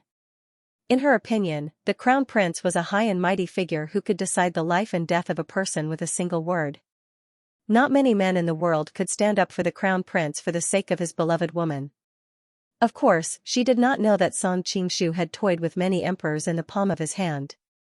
So, a mere crown prince was nothing to him. "Your loyalty in protecting the princess is commendable. This is your reward." Song Qingshu helped her to sit on the side of the carriage. Then, he threw a gold ingot at her. Do you think I am the kind of person who would do anything for money? Shangguan Shaoxian said angrily as if she had been insulted. Of course, she quietly hid the gold ingot in her sleeve. At this time, Yelu Nanxian slightly lifted the curtain and looked at her lover with a worried face. We have offended the crown prince. I am afraid he will not let us go so easily. Song Qingshu smiled. Don't worry. I am here to protect you. He can't do anything. Yelu Nanxian was still worried. We have entered the Xianxia country's territory. In a few days, we will reach the capital of the Xianxia country, and the wedding will be held soon. Song Qingshu reached out and held her cold hand. I will not let you marry the crown prince of the Xianxia country. Don't worry. Yelu Nanxian forced a smile. Although she was confident in her lover, the other party was the crown prince. Moreover, it was a marriage between the two countries. She could not think of any way to avoid it. The delegation was escorted by the Xianxia country's cavalry to the west. As the sky darkened, they settled down at a courier station in a city.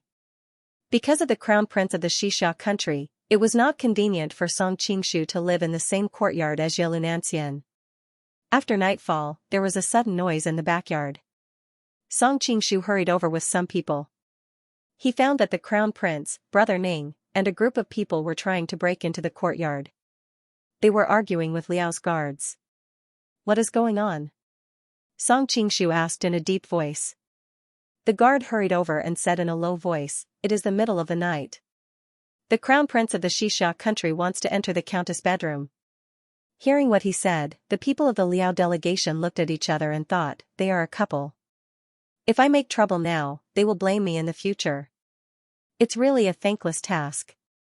With this thought in mind, many people were not so determined to stop him. Seeing this, Crown Prince Ning revealed a proud smile and strode inside.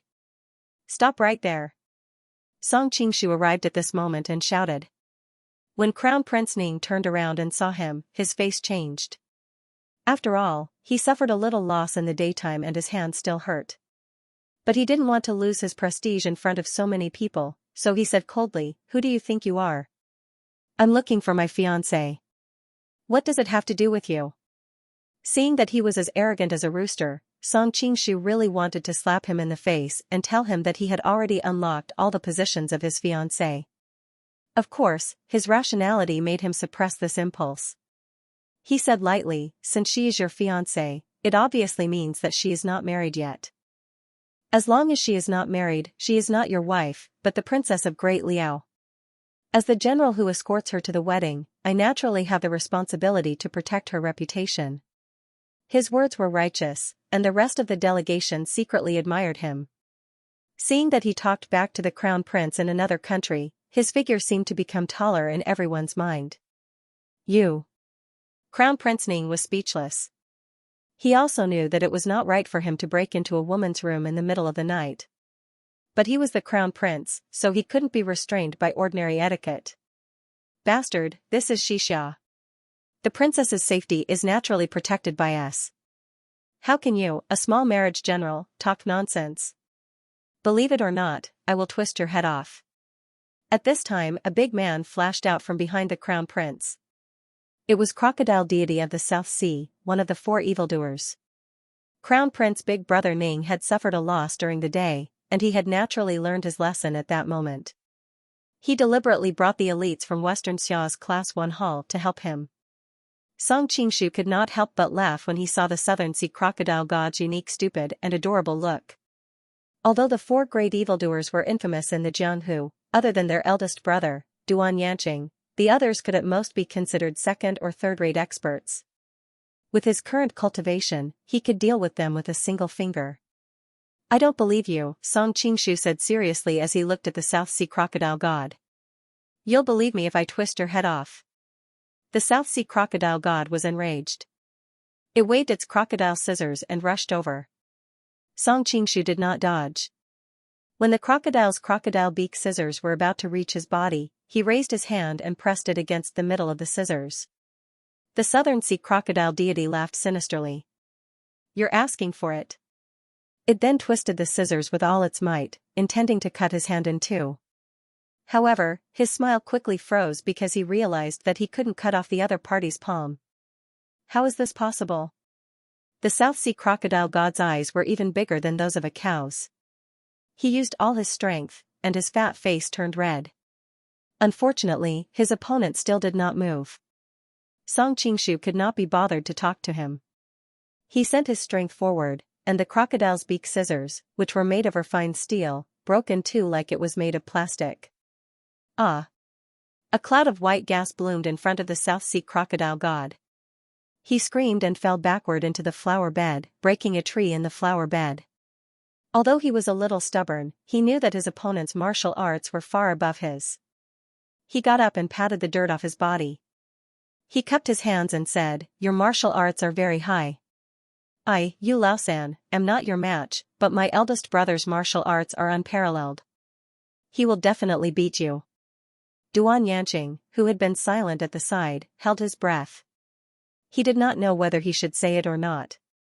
His eyesight was much better than Yu Laosan's, and he could see that his opponent had not used his full strength. However, even so, his strength was unfathomable. He had no confidence that he could defeat his opponent.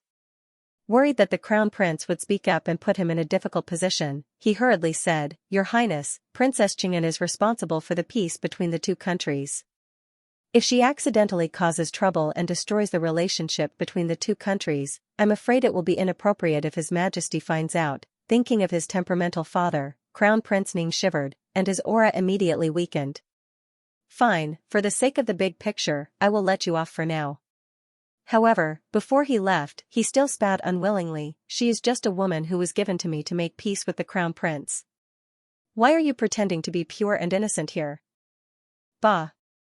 The faces of the Liao diplomatic corps immediately showed jealousy and resentment.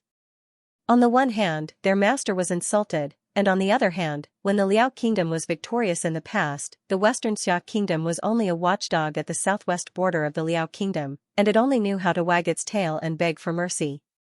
If they could marry a princess from the Liao kingdom, the whole country would definitely rejoice, and they would kneel down and lick their boots. How could they be as arrogant as they were now? Hearing his clamor before he left, Song Qingshu frowned and flicked his finger discreetly in his sleeve. Crown Prince Ning felt his knees go weak, and his whole body fell to the ground. Unfortunately, his mouth hit a stone on the ground, and blood flowed out. If it was not for Duan Yanqing, who was beside him, who had sharp eyes and quick hands, holding him up, he would not only have his skin broken, he might even have his teeth knocked out. "You!" Crown Prince Ning got up, and while covering his mouth, he glared angrily at Song Qingshu. Although he did not see what happened, he knew that it must be Song Qingshu's doing. Song Qingshu interrupted him and said, "Crown Prince, why don't you watch your steps? Is it so easy for you to fall? I think any 5 or 6-year-old child can walk more steadily than the Crown Prince. I'm really worried about how our princess will live in the future." The diplomatic corps could hear that he was mocking the Crown Prince, and they could not help but burst into laughter. The anger that they had been holding back just now was finally vented. "You're courting death, Duan Yanqing. Kill him for me." Crown Prince Ning was mad. He had been humiliated by a small general who sent the marriage corps over and over again. At this moment, his heart was filled with murderous intent. Duan Yanqing did not make a move immediately. The other party was really unfathomable. He did not even notice how the other party made a move just now. However, since the Crown Prince had spoken, he could not just ignore it. He looked at Song Qingshu and said coldly, "You're just a small general who sent the marriage corps. You ruined the marriage alliance and caused the flames of war to rise again. Can you bear this responsibility? Or does Liao have no sincerity at all? Are you just trying to make fun of us?" He brought up the national interest, which immediately gave him the name of righteousness. It was much more cost-effective to use his power to oppress people than to do it himself. No matter how high the other party's martial arts were, since he had become the general who sent the marriage corps, he would be bound by the corresponding rules. This marriage alliance was obviously inevitable, and no one could stop it. Xiao Huandu wiped his cold sweat and hurriedly walked over. He lowered his voice and advised Song Qingshu, "General Xiao, don't let a moment of anger affect the overall situation. If something goes wrong with this marriage alliance, we will be severely punished when we go back. Although he had deliberately lowered his voice, how could he hide it from the eyes and ears of an expert like Duan Yanqing? Seeing that everything was developing in the direction he had expected, a complacent smile appeared at the corner of his mouth. However, Song Qingshu said coldly, "It's true that the two countries want to strive for peace through a marriage alliance, but it is not necessary to marry this crown prince. If something happens to this crown prince, the Xianxia country can find anyone to replace the crown prince's position, such as Prince Yi, Li Longzhua, or imperial uncle, Li Qianshun." Xiao Huandu, the Xianxia people, although everyone knew that this thing could not be replaced at will, Crown Prince Ning calmed down because the other party had just hit his sore spot. He had been the crown prince for many years, but his father had always been in good health. It was impossible for him to ascend the throne in a short time. Moreover, there were many people who were eyeing his position covetously. Imperial uncle, Li Qianshun, was the biggest threat among them. As for Prince Yi, Li Longzhua, although he usually did not show himself, people always felt that he was somewhat unfathomable. If something went wrong with this marriage alliance because of him, it would give Li Qianshun a handle to attack him. It was really unwise. As for the resentment he suffered this time, it was not a big deal. After the marriage, he could vent it on Princess Qing'an. Thinking of this, he could not help but feel a lump of heat rising in his lower abdomen. Today, I will give face to Princess Qing'an. Humph, let's go. Brother Ning swung his sleeves and left dejectedly with his subordinates. After they left, the soldiers of the envoy group cheered. After all, they still had the glory of the great Liao Empire in the past. They felt aggrieved that the Xianxia people had suppressed them. Song Qingshu nodded and said, "Return to your posts. I will go and see the princess first." After entering the room, Shangguan Shaoxian smiled like a flower. "General, please sit down. I will go and pour you a cup of tea." Song Qingshu was stunned. "Did the sun rise from the west today?" Shangguan Shaoxian giggled and said, "Well, that crown prince is more annoying than you." No, I mean, you taught that **** T crown prince a lesson and brought glory to the great Liao Empire." Song Qingshu was speechless. He waved his hand and gestured for her to go away. He then said to Yelu Nancian, "Don't worry, I am here. He can't hurt you." Yelu Nancian looked worried. "But we will arrive at Lingzhou City soon. When the time comes, I will marry him." "How are you going to stop me then?" Song Qingshu sat down next to her and held her hand. He said, "Don't worry, he won't have the luck to live until that day." Yelu Nanshan's expression changed. "You want to?" Shangguan Shaoxian also stuck out her tongue. She thought that this man was really a ruthless person. It would be better for her to treat him better in the future. Song Qingshu knew that she was thinking too much. He explained, "Actually, it is easy to let him die without knowing why. The hard part is to deal with the aftermath. Don't worry, I have prepared everything. I am just waiting for the right time to act." In fact, the easiest way to ruin this marriage was to kill the crown prince, Brother Ning. However, this kind of simple and crude behavior was not Song Qingshu's style. Of course, he was more concerned about the sequelae after the crown prince's death. After thinking about it, the safest way was to let the Xianxia people have their own problems. According to the intelligence, Brother Ning had been the crown prince for many years, while Li Yuanhao's body was getting stronger and stronger. There was no sign of him dying. Since ancient times, it was easy for the father and son to have problems. Besides, Li Qianshun, Prince Yi, and Li Liangzhua were watching covetously from the side. Brother Ning's position as the crown prince was not stable. All he needed was a gentle push, and the other forces would help him complete the next task. And if he wanted to ruin the crown prince's position, it was far from enough to simply flirt with Princess Liao. After thinking about it, Song Qingshu focused on the crown prince's mother's family. Previously, Zhao Min had explained in detail that the Xianxia military was united by tribal leaders. Half of the army was controlled by the tribal leaders, and the Yeli family was the largest tribe. At the same time, the Yeli family was the crown prince's mother's family. If something happened to them, the crown prince's position would be lost. Moreover, he could take advantage of this opportunity to not only ruin the crown prince's marriage, but also cause the collapse of the Xianxia military's first person. The whole Xianxia would be greatly weakened, and it would be unable to fight against foreign enemies. At the same time, the power structure would be reorganized, which meant countless opportunities. He had made a plan, and it had been quietly launched. Now everything was ready, except for the east wind. After comforting Xianxia, Song Qingshu was about to leave, but he was pulled by a pair of small hands. He looked back and found the girl looking at him pitifully. "Don't go." Originally, he thought it was not convenient to be too intimate with her now that the crown prince was with them. But seeing her appearance, he knew that because of the crown prince's appearance today, she was in a state of fear and helplessness. Suddenly, he didn't care about anything else. He sat down and said, "Okay, I'll stay here with you." What he got in response was the girl's soft body and sweet red lips. Then, the envoy group and the crown prince's team headed toward the spiritual state. Learning from the previous painful lessons, Crown Prince Ning became much more restrained. However, from time to time, he would glare at Song Qingshu from a distance with resentment. Song Qingshu did not take it seriously, but Shangguan Xiaoxian was a little excited. "I didn't expect men's sixth sense to be so accurate. Crown Prince Ning seems to know that you slept with his fiancée. He hates you from the bottom of his heart. What nonsense are you spouting?" Xianxia gave her a good smack on the head. This was a sensitive matter. Being teased by her own maid, no matter how thick her nerves were, she couldn't take it. Song Qingshu was also speechless. He had just mentioned the term sixth sense 2 days ago, and this little girl had learned it so quickly. Her brain was really bright.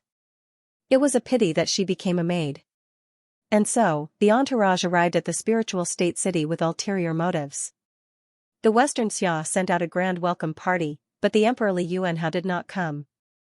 The other important officials such as Li Yuanqi also did not come. It was clear what the Western Xia's real attitude toward this marriage was. However, Song Qingshu was happy to be free and not have to deal with a lot of red tape. Next, the entourage was settled in a hotel in the city.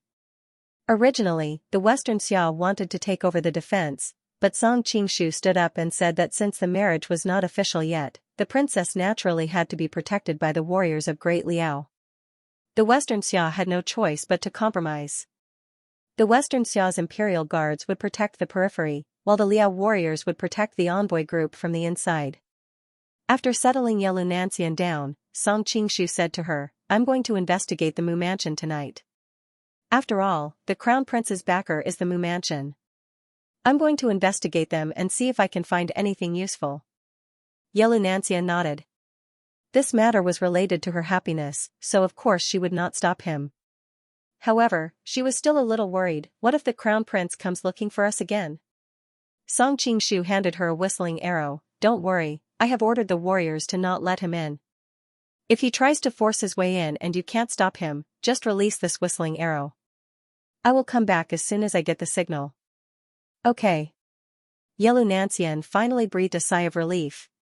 Seeing her nervous expression, Song Qingshu couldn't help but laugh. "Did you forget that you are also a martial arts master? Although that Crown Prince Ning is not weak, he is not a martial arts master either. You can beat him with one hand. What are you afraid of?" Xianxia was startled, but then she laughed. "It's all your fault. You made me look like one of those girls in Jiangnan who can be blown away by the wind." "What's my fault?" Song Qingshu's heart skipped a beat, thinking that although he often tormented her to the point where she couldn't even get out of bed, he shouldn't have made her so weak. Noticing his ambiguous gaze sweeping over her body, Xianxia immediately reacted and pouted. "What nonsense are you thinking? I'm saying that you and Heaven Mountain Tonglau's martial arts are too high. In front of you, it's like I don't know any martial arts at all, making me lose my confidence. I can't change my role." Song Qingshu finally understood, smiling sheepishly. "Don't worry, there aren't many martial arts masters like you in this world. You won't be so lucky to run into one. Look at how smug you are." Xianxia snorted. "When we get through this, you have to teach me martial arts. I don't want to be protected by you all the time." Song Qingshu knew that she was somewhat of a martial arts fanatic. He couldn't help but tease her. "Haven't I already taught you martial arts?" Xianxia was confused. "When did you teach me?" Song Qingshu moved closer to her ear, smelling the fragrance of her hair. He whispered, "Does martial arts in bed not count as martial arts?" Yellow Nanxian's jade-like skin instantly flushed red. She was about to hit Song Qingshu, but Song Qingshu ran away quickly disappearing outside the door. I'm going to take care of business, you're so annoying. Yellow Nanxian bit her lip, her mind unconsciously replaying the romantic scenes from a few days ago. Her face became even redder. Song Qingshu had already found out the location of the Mu residence during the day. In fact, even if he didn't, it would have been easy to find because the Mu residence was the largest building in Spirit State City after the Imperial Palace.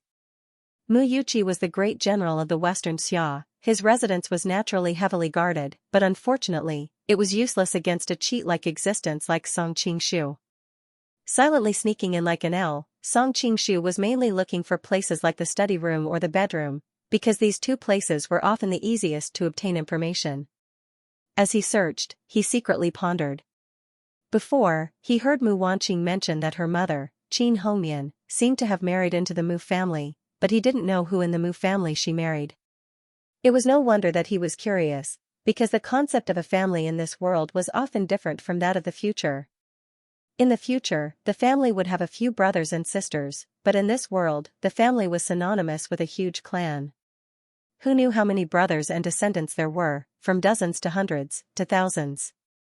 The Mu family was the most powerful family in the Western Xia country, with a large population, so naturally, no one knew which branch Qin Hongmian married into. Forget it, let's get busy with the marriage first.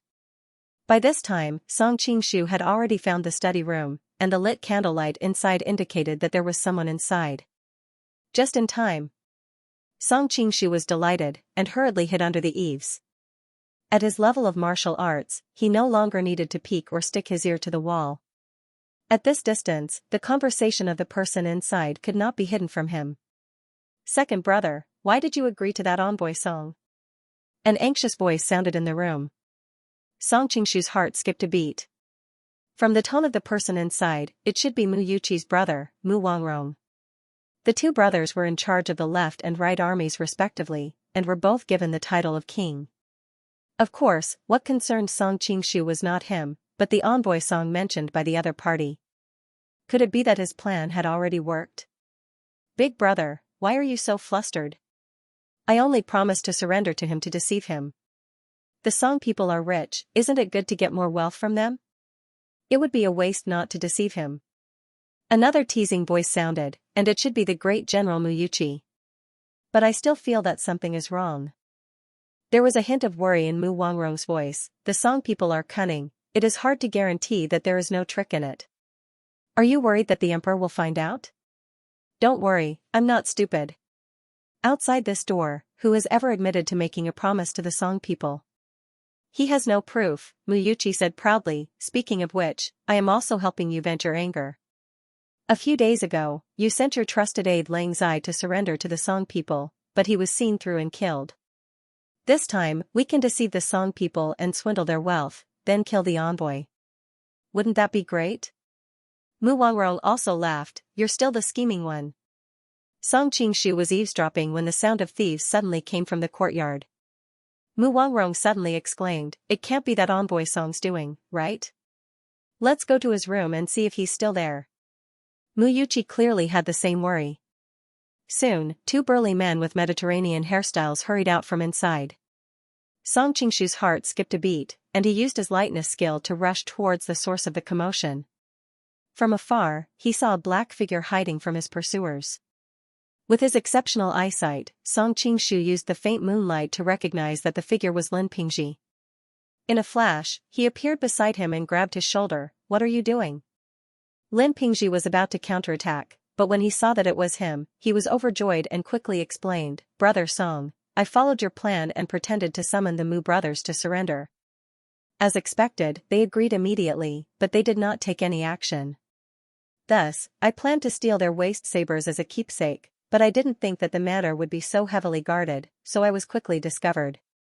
Did those guards see your face clearly? Song Qingshu hurriedly asked. Lin Pingji shook his head, no, I was masked the entire time. As mentioned before, Song Qingshu had devised a plan that had been secretly carried out. Naturally, it was a tactic that had been tried and tested hundreds of times in China's history. He had sent Lin Pingji to pretend to summon the Mu brothers.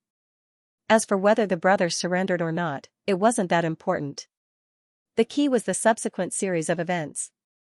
Song Qingshu didn't expect Sichuan to act so quickly. Lin Pingji had already come here to discuss with the Mu brothers. His eyes were filled with praise for his high efficiency. Unfortunately, this wasn't the time to reminisce. The two exchanged glances and decided on the next step. Song Qingshu said, "I'll distract the pursuers for you." "All right." Lin Pingji didn't act pretentious. He knew how powerful Song Qingshu's martial arts were. There was no danger in distracting the pursuers for him. After Lin Pingji left, Song Qingshu purposely ran in front of the pursuers and led them in the opposite direction. Not long after Lin Pingji returned to his room, a series of hurried knocks came from the outside. Before he could respond, the door was violently slammed open from the outside, and Mu Yuqi and Mu Wangrong walked straight in. "What are you two doing?" Lin Pingji pretended to have just woken up. Mu Yuqi was surprised to see him in the room. He exchanged glances with Mu Wangrong and said, "Nothing much. A thief broke into the residence.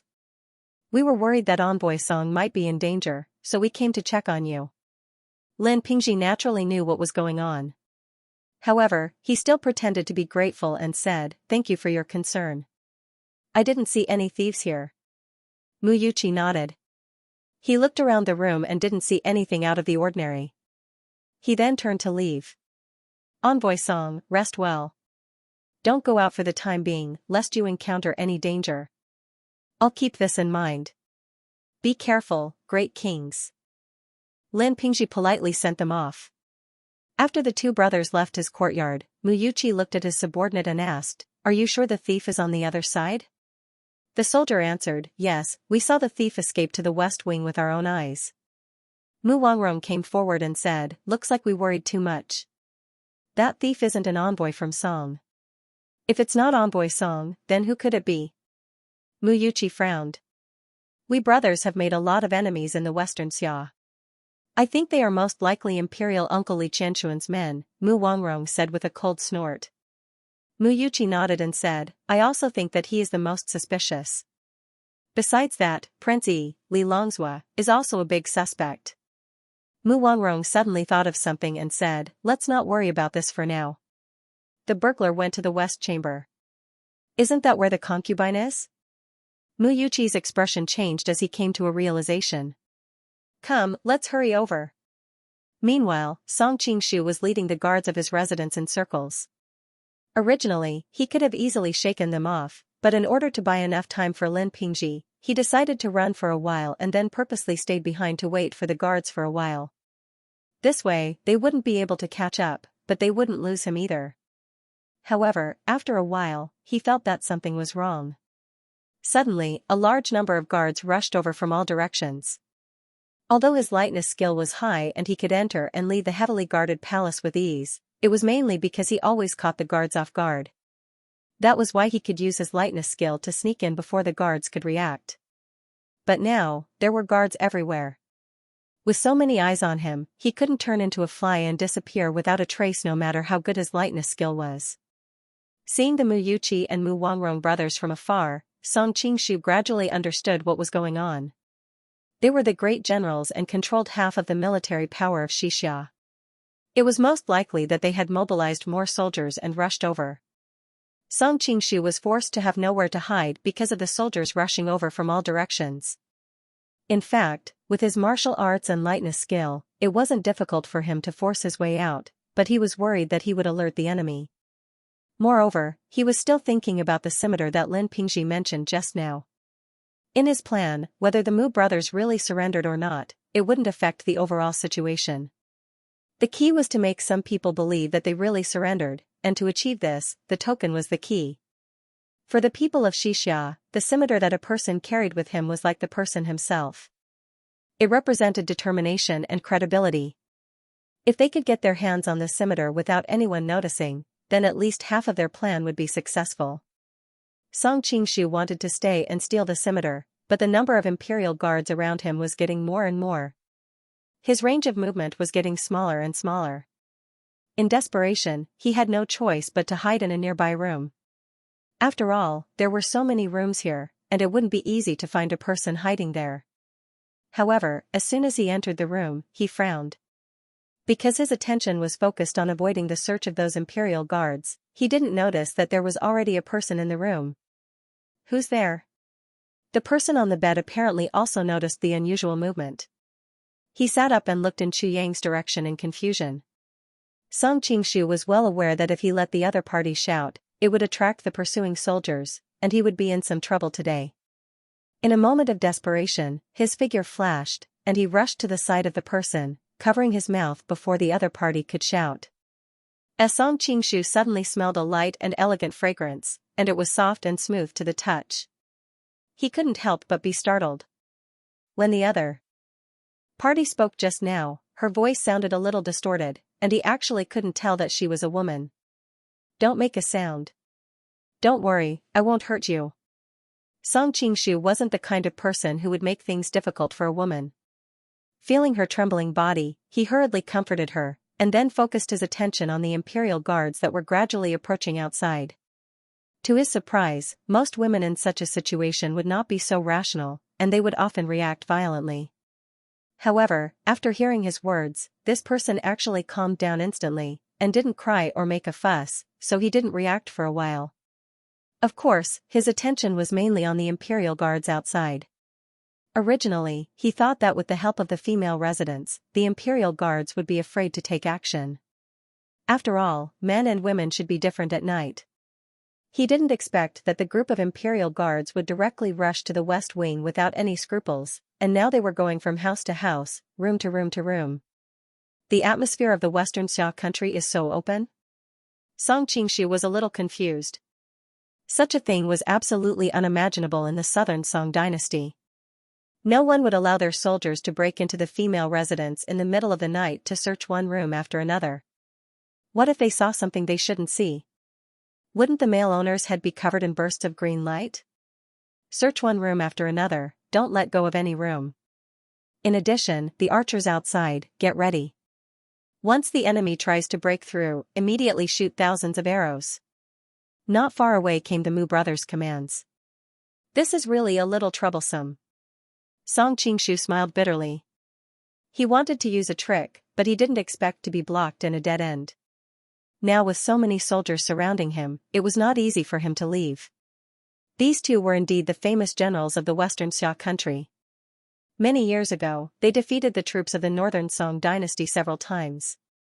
Today, he experienced it personally, and it was really worthy of their reputation. Dong, dong, dong. Not long after, suddenly there was a knock on the door outside. Miss, some evil people broke into the West Wing. Are you okay? Miss? Song Qingshu was stunned. He didn't expect that he would be so lucky to directly break into someone's daughter's room. Although he didn't know whether it was the daughter of the first branch or the second branch, he thought of the Mu brothers' Mediterranean hairstyle and rough appearance. It was really not high to overestimate the daughter of such genes. At this time, Song Qingshu clearly felt that the girl was poking him with her finger, as if she wanted to say something to him. So, Song Qingshu simply let her go. Now that things had come to this, she could scream all she wanted. It seemed that he had to win and break out. Unexpectedly, the girl didn't scream and beg for help as he imagined. Instead, she said in a dissatisfied tone, "What are you shouting for?" "I'm sleeping." "Go and search other rooms." Song Qingshu was startled. Putting aside her abnormal behavior, just her voice alone seemed to be somewhat familiar. Just now, the girl's mouth was covered, most of her face was blocked, and her whole body was curled up in the quilt, so he didn't pay attention to her appearance for a while. Now, under curiosity, he looked sideways. Although the light in the room was not turned on, judging from the firelight coming in from the window, he could see the girl's appearance clearly. The crescent moon shone, the flowers and trees piled up snow, her face was beautiful and exquisite, her chin was pointed, her complexion was white and smooth, her cherry mouth was dexterous and regular, her lips were very thin, and her 2 rows of fine teeth were like broken jade. She was really a stunning beauty. Mu Wanqing. Song Qingshu didn't expect to meet her under such circumstances. Mu Wanqing rolled her eyes at him, as if blaming him for only recognizing her now. Although her martial arts were far from the others, and she couldn't see things in the dark as if it was daytime, a woman's natural sensitivity allowed her to hear her lover's voice and the familiar feeling from his body. The guard outside obviously didn't give them a chance to catch up. He continued to knock on the door and said, "Miss, the king has ordered that every room must be searched. I hope that miss will not make things difficult for us." Mu Wanqing's pretty eyebrows furrowed. She could hear the determination in the other's words. She could only pull the quilt away and said to Song Qingshu in a low voice, "Quickly hide inside." Song Qingshu was startled. He had wanted to use his martial arts to forcefully fight his way out, but now that there was a more convenient way, he naturally wouldn't refuse. Moreover, the two of them had already fallen in love with each other.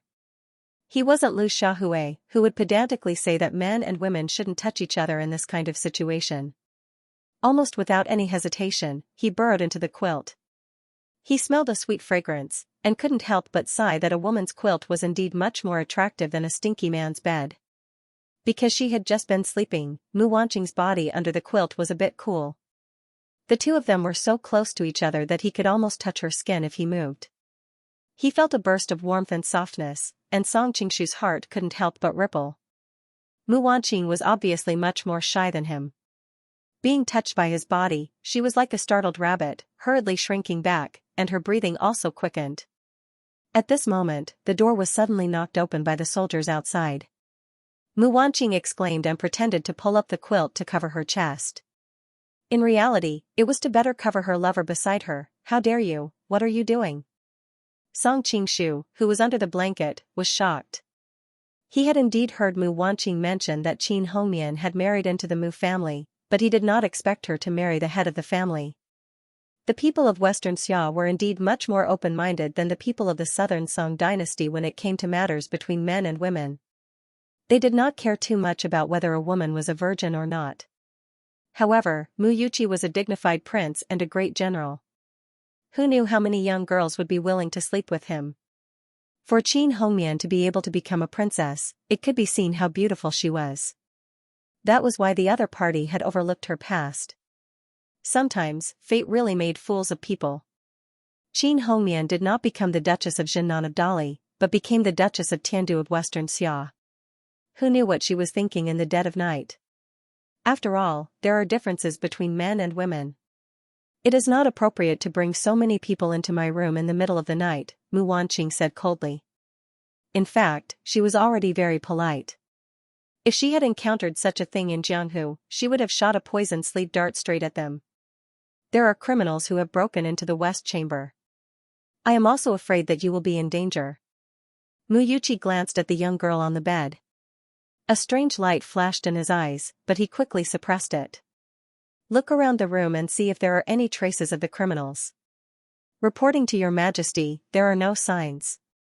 This room was not big, and the hiding place could be seen at a glance. Very soon, the soldiers had searched the room. Mu Wanqing snorted coldly. "Can you go out now?" Mu Yuqi laughed awkwardly. All right. Daddy will go out now. If you encounter anything, just give me a shout. There are guards everywhere outside." The sound of leaving footsteps rang out one after another. When the door was closed, Mu Wanqing finally heaved a sigh of relief. Song Qingshu poked his head out from under the blanket. With a wave of his hand, the door bolt in the distance automatically locked in from the inside. "This Mu Yuqi treats you quite well." Mu Wanqing looked at the automatically locked door in surprise. Obviously, she was very surprised by his telekinesis. After hearing his words, she nodded slightly. "He's very good to us, but what?" Song Qingshu asked curiously. A trace of captivating red flashed across Mu Wanqing's jade-like cheeks, and she said in a low voice, "But I always feel that the way he looks at me sometimes is strange. It feels like he wants to swallow me. It really makes people a little scared." Song Qingshu frowned slightly. "It seems that he knows that you are not his biological daughter." "I think so." When Mu Wanqing was very young, Qin Hongmian had taken her to live in seclusion near the innumerable Tribulation Valley. A few years ago, they were found by the people of Xianxia, and both mother and daughter were invited back to the spiritual state. Mu Wanqing had not seen her for more than 10 years, so naturally, she did not have any deep feelings for her nominal father. With his balding and ugly appearance, any normal person would be able to tell that he couldn't have given birth to a daughter as beautiful as you. Song Qingshu thought of Zhong Wanzhou of the innumerable Tribulation Valley. He was also ugly, but he had a daughter as beautiful as Zhong Lingyu Laosan, Yun Zhonghe, and the others would know that he was not Zhong Ling's biological father the moment they saw him. Bah, he is my nominal father after all. Can't you be more polite with your words? Mu Wanqing spat and rolled her eyes in annoyance. The key is that she has improper thoughts about you now. How can I be polite with my words? Although he did not see Mu Yuqi's eyes when he was hiding under the blanket, he could feel that when Mu Yuqi spoke to his daughter, his heartbeat had obviously sped up, and the blood in his body had a tendency to surge toward his lower abdomen. What? Mu Wanqing was taken aback. She was shocked by this guess. As Liao's king of Tiandu, he doesn't mind your mother's past and marries her as a concubine. I can see that he likes your mother very much. Song Qingshu sighed. But every time he sees you, he will inevitably think of his wife and other men. In the long run, not many people can stand it. It's only because you're a daughter and you're so beautiful that he's a little more tolerant. He thought of the multiple-choice question that was circulating on the internet in his previous life. If you were a father and suddenly found out that the daughter you had raised for 18 years was not your biological daughter, how would you react? Overflowing with anger, B. Overjoyed, C. Relieved, D. Indifferent, E. Completely disinterested. Every choice had a strange story behind it. Mu Wanqing's expression kept changing. She had long sensed that Mu Yuqi's attitude towards her was a little strange. But because they were father and daughter in name, she did not think in that direction. Now that she was reminded by someone else and recalled the various details from before, she could not help but have a sudden realization. Taking in both mother and daughter. This Mu Yuqi really has a good idea. The Western Xiao's moral degeneration is really outrageous. Song Qingshu was a little angry. In fact, it was not strange for nobles in this era to do such things. But generally speaking, they would do it in private. And Mu Yuqi just happened to have designs on his own woman. How could he not be angry? Originally, the plan this time was targeted at the Mu brothers. Song Qingshu was a little worried that he would hurt Mu Wanqing, but now that he knew the truth, he no longer felt sorry. He just wanted to find a way to deal with the Mu brothers so that Mu Wanqing would not be in danger at all times. My mother is right. You men are all bad things. Mu Wanqing's pink face was flushed, and there was a hint of murderous intent between her brows. She had been educated by Qin Hongmian since she was young, so her character was naturally a little extreme. Although she was kind and pure, her way of doing things was completely like a little witch. Song Qingshu was worried that she would do something stupid, so he hurriedly advised, "Little sister Wan, don't be impulsive. Mu Yuqi has many guards around him. Your little bit of martial arts is not enough. Instead, it will easily stimulate his evil thoughts and make him completely determined to turn into a beast." But when Mu Wanqing thought of her nominal father having such thoughts about her, she felt her hair stand on end and felt uncomfortable all over. Don't worry, I will help you solve this problem. But I still need some time. Song Qingshu then took out a bell and gave it to her. Oh right, this bell contains the heart parasite. If you shake one within a certain range, the other will also ring. So if you are really in danger, you can shake this and I will rush over to save you. Last time, he had originally planned to give one to Ren Yingying, but by a freak combination of factors, he ended up giving one to Wan Xingzhu instead. But the effect was really good, so Song Qingshu deliberately made a few more. Of course, this thing couldn't really transmit sound from 1,000 miles away, but it could have the effect of a pager machine in his previous life within a radius of several dozen miles, preventing the people around him from falling into danger. The heart parasite? Mu Wanqing took the bell and gently stroked the patterns on the bell. Obviously, the two words heart parasite had poked a soft spot in the girl's heart. By the way, why did you come to Xianxia this time? Are you? Mu Wanqing's face turned red, and her expression became bashful. Are you here to propose marriage? Song Qingshu's heart skipped a beat. Only now did he remember that when they parted in Yangzhou last time, he had promised her that he would come to Xianxia as soon as possible to propose marriage. but he was so busy that he almost forgot about it. And this time, he had another task in Xianxia. Of course, Song Qingshu was not a rash boy. He knew what kind of bloodshed would happen if he denied it at this time. With a strong desire to survive, he immediately nodded and said, "Yes, this time I did come to propose marriage. But it's obviously not suitable to meet your father now. I'll find a chance to meet your mother and talk about this matter." And Mu Wanqing was immediately overjoyed. She stretched out her jade-like arms and hooked them around his neck. Her whole body nestled in his arms. "You're so nice." Tightly hugging the soft body of the beauty in his arms, Song Qingshu could not help but sigh with emotion. No wonder Mu Wanqing was so popular on the internet in his previous life. It was not without reason. When they first met, she was all kinds of tsundere. But once she fell in love with you, she really turned into a soft girl in an instant and would be obedient to you. At the same time, Song Qingshu's heart was also surging with endless regret. In fact, the two of them had made a solemn pledge of undying love a long time ago.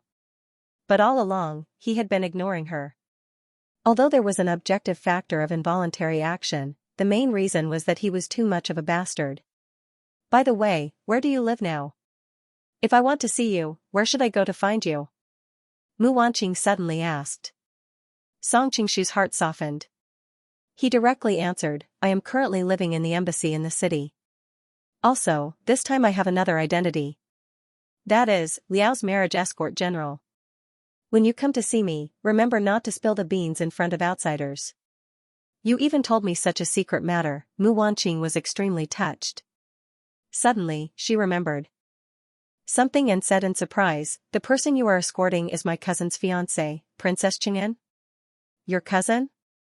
Song Qingshu was startled. Only now did he realize that Crown Prince Ningji's mother was the younger sister of the Mu brothers. At this time, the two of them were indeed cousins. "It's the Crown Prince." Mu Wanqing's eyes revealed a trace of disgust. This person wholeheartedly wants to inherit the throne. At the same time, he is also greedy and lustful. Everyone in Lingzhou City knows what kind of trash he is. It's a pity that Princess Chang'an has to marry such a man. Song Qingshu frowned and said, "He wouldn't have improper thoughts about you, would he?" "He wouldn't dare." Mu Wanqing raised her wrist. Only then did she realize that she was sleeping and did not wear the poison sleeve dart on her wrist. She stuck out her tongue cutely. "Every time before and after my cousin, he wants to get close to me. However, there was one time when I beat him up fiercely, and he stopped." Song Qingshu's expression was strange. He thought that this Crown Prince Ningji was really very tragic. Noticing his expression, Mu Wanqing hurriedly said, "Do you think that I am too fierce?" "Actually, I am only so fierce to others. To you, I don't." Song Qingshu could not help but be amused by her. He hugged her in his arms. "How can that be? I can't wait for you to be as fierce to other men as possible." A few strands of soft hair swept across his face. There was also a faint fragrance on it. He could not help but feel his heart sway. Mu Wanqing's heart was thumping wildly. In the darkness, she only felt that her cheeks were burning. She said in a low voice, "Song Lang, after all, we are not married yet." Song Qingshu was startled. Then, he understood that she was worried that he would do something to her. Presumably, Qin Hongmian had suffered enough from being pregnant out of wedlock. In this regard, she had been giving her advice since she was young. "Don't worry, I will leave immediately." Song Qingshu naturally would not force her in this regard. Moreover, he was still anxious about the matter of the waist knife. After bidding farewell to Mu Wanqing, Song Qingshu walked out of the house. At this time, the search in the west chamber was almost complete, but no traces of the thief were found. The people of the Mu residence instinctively thought that he had left, so the security was somewhat lax. Song Qingshu found an opening to leave the west chamber and came to a row of houses in the east chamber. He just learned from Lin Pingji that the Mu brothers' waist blades should be in this area. The two waist blades could be considered rare treasured blades. Because they were relatively precious, they were rarely carried with them. They would only be carried on formal occasions or on expeditions. In the end, he found them in a room that looked like a collection room.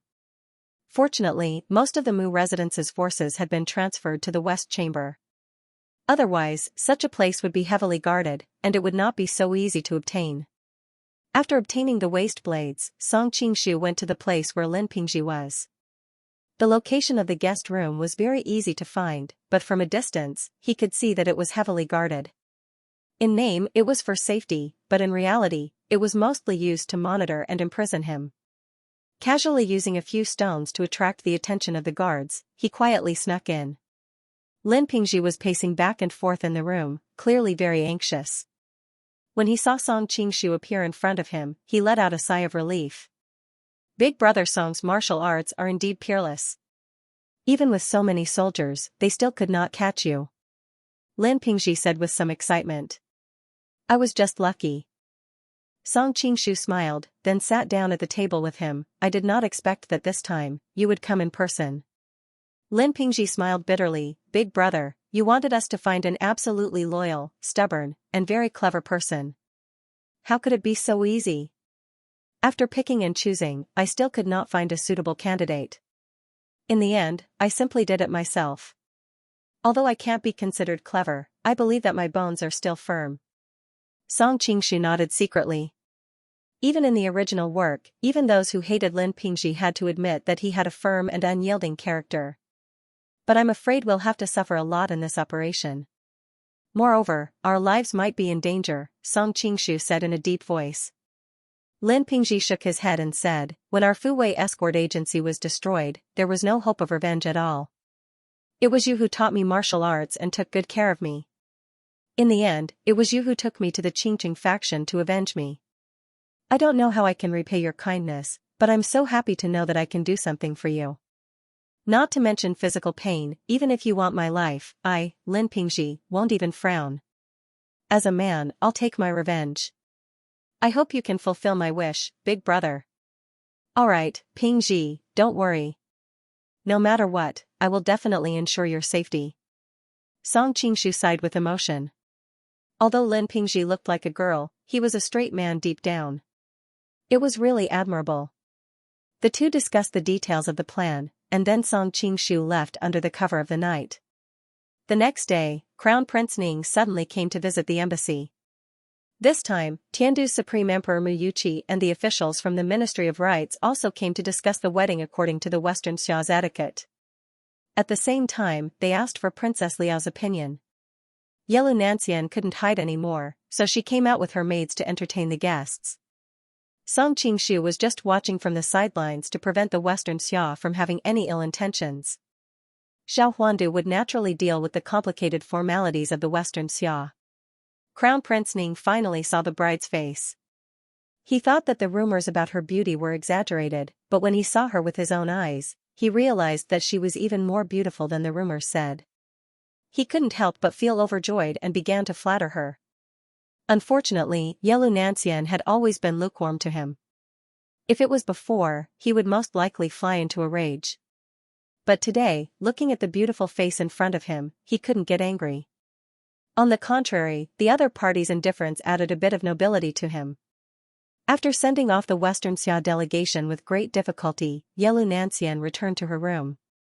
Before she could say anything, her maid Xiaoxian couldn't help but start complaining. What kind of people are they? They all look like reincarnated perverts. Song Qingshu chuckled to himself.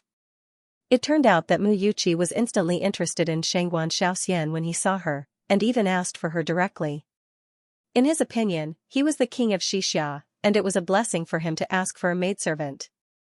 In fact, even the diplomatic corps of Liao Kingdom did not think that such behavior was out of line. After all, in the circle of nobles, it was common for them to give their concubines to their friends when they were having a good time, let alone a maidservant. Xiao Huandu even hoped to befriend the powerful figures of the Western Xia through this relationship. However, Shangguan Xiaoxian clearly didn't want to be given away as a gift. In addition, Yelu Nanxian and Song Qingshu were protecting her, so he gave up. Of course, the reason why Mu Yuqi didn't force her was because he didn't want to have a direct conflict with the Liao delegation at this time. After Yelu Nanxian married the crown prince, the beautiful maid would naturally go with her. When the Liao delegation left, it would be a piece of cake for him as an uncle to ask for a maid from his nephew. Speaking of which, you should thank me.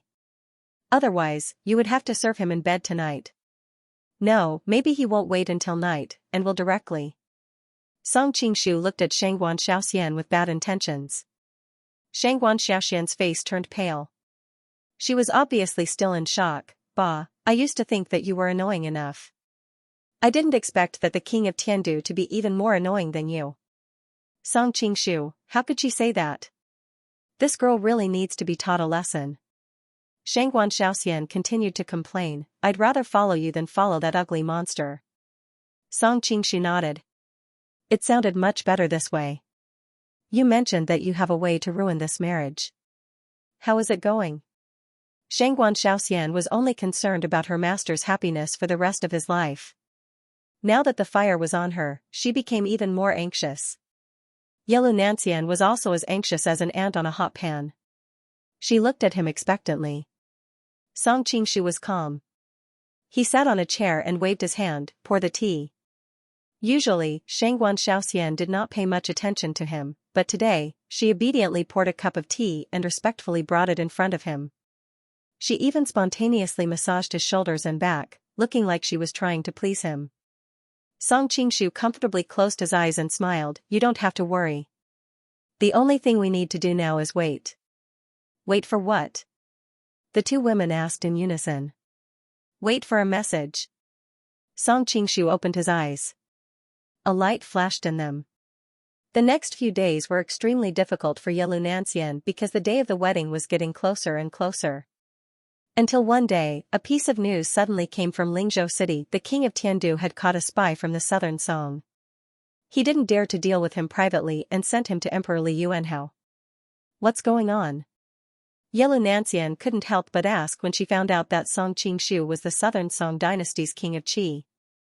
Song Qingshu looked out of the window and slowly answered, This is just the beginning.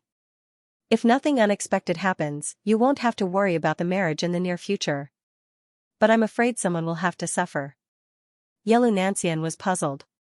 She wanted to ask more, but Song Qingshu didn't answer. He only told her that it would be revealed when the dust settles. She could only suppress her doubts and continue to wait. After comforting her, Song Qingshu decided to make a trip to the Mu mansion. First, he promised Mu Wanqing that he would visit her again and ask her mother for her hand in marriage.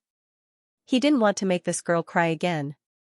Second, he wanted to find out more about the Mu brothers and see how things had progressed.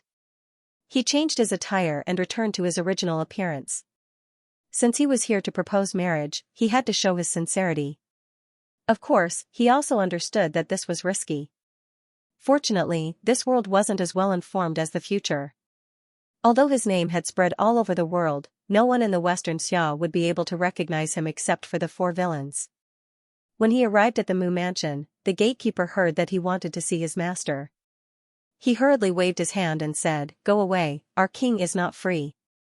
Noticing the nervousness and melancholy between his eyebrows, Song Qingshu secretly nodded. It seemed that the Mu family had also realized that a storm was brewing. This indirectly proved that everything was going well. Song Qingshu stuffed an ingot of silver into the gatekeeper's hand and said with a smile, Actually, I'm here to propose marriage. Even if the king is not free, I can still meet madam. As the saying goes, money makes the world go round. Feeling the heavy weight of the ingot of silver in his arms, the gatekeeper smiled like a wrinkled chrysanthemum and said, So it's the future son-in-law. I'll go and inform you right away. Please wait a moment, young master. Soon, Song Qingshu was invited in. He was led all the way to the west wing and arrived at a quiet and secluded courtyard. This courtyard was backed by a hill, as if it was in a deep and secluded valley. Song Qingshu's heart stirred. A poem emerged in his mind, A peerless beauty lives in seclusion in an empty valley. In the past, this Qin Hongmian had another nickname besides the Azure Blade. She was called the guest of the secluded valley. He didn't expect that she could also decorate her residence in the Western Xia in such an elegant manner. Are you the one who wants to propose marriage? Song Qingshu entered the house. Just as he was sizing up the layout of the room, he suddenly heard a woman's voice. The voice was gentle and pleasant to listen to, but it revealed a coldness that kept strangers away. Looking towards the source of the voice, he saw a woman dressed in black walking in. Her face was covered with a black veil, but her perky breasts, slender and soft waist, and plump and graceful buttocks all showed that this was a woman who was so mature that water was about to drip out of her. "Greetings, madam." Song Qingshu quickly withdrew his gaze and bowed respectfully. The other party was Mu Wanqing's mother, so he naturally couldn't overthink it. "I've known Sister Wan for a few years, and we've always been very good friends." Song Qingshu sighed inwardly. This Qin Hongmian was really cold. She had an unapproachable look on her face. Qin Hongmian snorted. "Is that so? Why haven't I heard her mention it?" Song Qingshu held his breath. "You're like a block of ice all the time, and you're fierce to your daughter. It's normal that she doesn't get close to you. She wouldn't say such intimate words to you." Qin Hongmian suddenly sneered. "Don't tell me your name is Duan Yu? My surname is Song, and my name is Qingshu." Song Qingshu couldn't help but roll his eyes. She was really incompetent as a mother. How many years had it been? Her database hadn't been updated. "Song Qingshu?" Qin Hongmian exclaimed. "Why does this name sound so familiar?" Song Qingshu smiled bitterly. "My identity is sensitive. It's not convenient for the Xianxia people to know that I've come here. I'm just proposing to Madam. To show my sincerity, I don't dare to hide it. I hope Madam will keep it a secret." Qin Hongmian snorted. "Why? Are you famous?" Song Qingshu was a little impatient after she kept making things difficult for him. He faintly answered, "Just a little." Qin Hongmian frowned and looked him up and down. She vaguely remembered that she seemed to have heard this name somewhere. However, she lived in seclusion in the empty valley all year round and wasn't well informed about the outside world. So, she couldn't remember. "Your identity is sensitive. You can't let the Xianxia people know? Then why did you come here to propose marriage? Do you know that Waner's father is the king of Tiandu of Xianxia?" Song Qingshu had a faint smile on his face. "Is Mu Yuqi really her father?" "What do you mean?" Qin Hongmian's expression suddenly changed. "Madam knows what I mean." Song Qingshu did not approve of her actions. She should have either followed Duan Jingchun directly, or married Mu Yuqi and properly taken care of her husband and children. What was the point of being so fickle now? However, this didn't have much to do with him, so he couldn't criticize him directly. Song Qingshu took out a pair of transparent jade mandarin ducks, a piece of high-quality nephrite jade, and a large luminous pearl. "These are my greeting gifts for Madam." These gifts were all selected from the Liao Kingdom's national treasury, and each of them could be regarded as priceless treasures. Who knew that Qin Hongmian was in a fit of anger? She didn't even look at them and directly smashed the things on the ground. "Who cares about your things?" Seeing that these priceless treasures were about to be smashed into pieces, Song Qingshu waved his hand. A gentle force wrapped around them in advance so that they wouldn't hit the hard floor. Then, with a flip of his wrist, the treasures reappeared in his hand. He didn't put them down. Instead, he used his vital energy to control them to move up and down in his palm, as if they were fixed in the void. He wasn't deliberately showing off his skills, but he was having a headache. It was obvious that Qin Hongmian was extremely repulsed by men because of her early love injury. He had become the fish in the moat. It was all that bastard Duan Jingchun's fault. He showed mercy everywhere and created such a mess. However, Song Qingshu quickly remembered that he wasn't much inferior to him. Moreover, there were a few of his daughters among his confidants. Therefore, he was too embarrassed to scold him anymore. "Huh?" While Song Qingshu was letting his imagination run wild, Qin Hongmian's body trembled. It was obvious that she was somewhat shocked by the unimaginable martial arts that the other party suddenly revealed. "This is the lost dragon capturing skill of Jianghu?" Qin Hongmian's voice was slightly trembling. It was obvious that as a person of Jianghu, she had a natural sense of reverence towards all kinds of divine skills and unique skills. "It's a skill that I created myself. It's similar to the dragon capturing skill." Song Qingshu's heart suddenly stirred. "If Madam is interested, I can teach you." He was really stupid. Qin Hongmian's ex-boyfriend was the Prince of Dali. Her current husband was the Prince of Xianxia.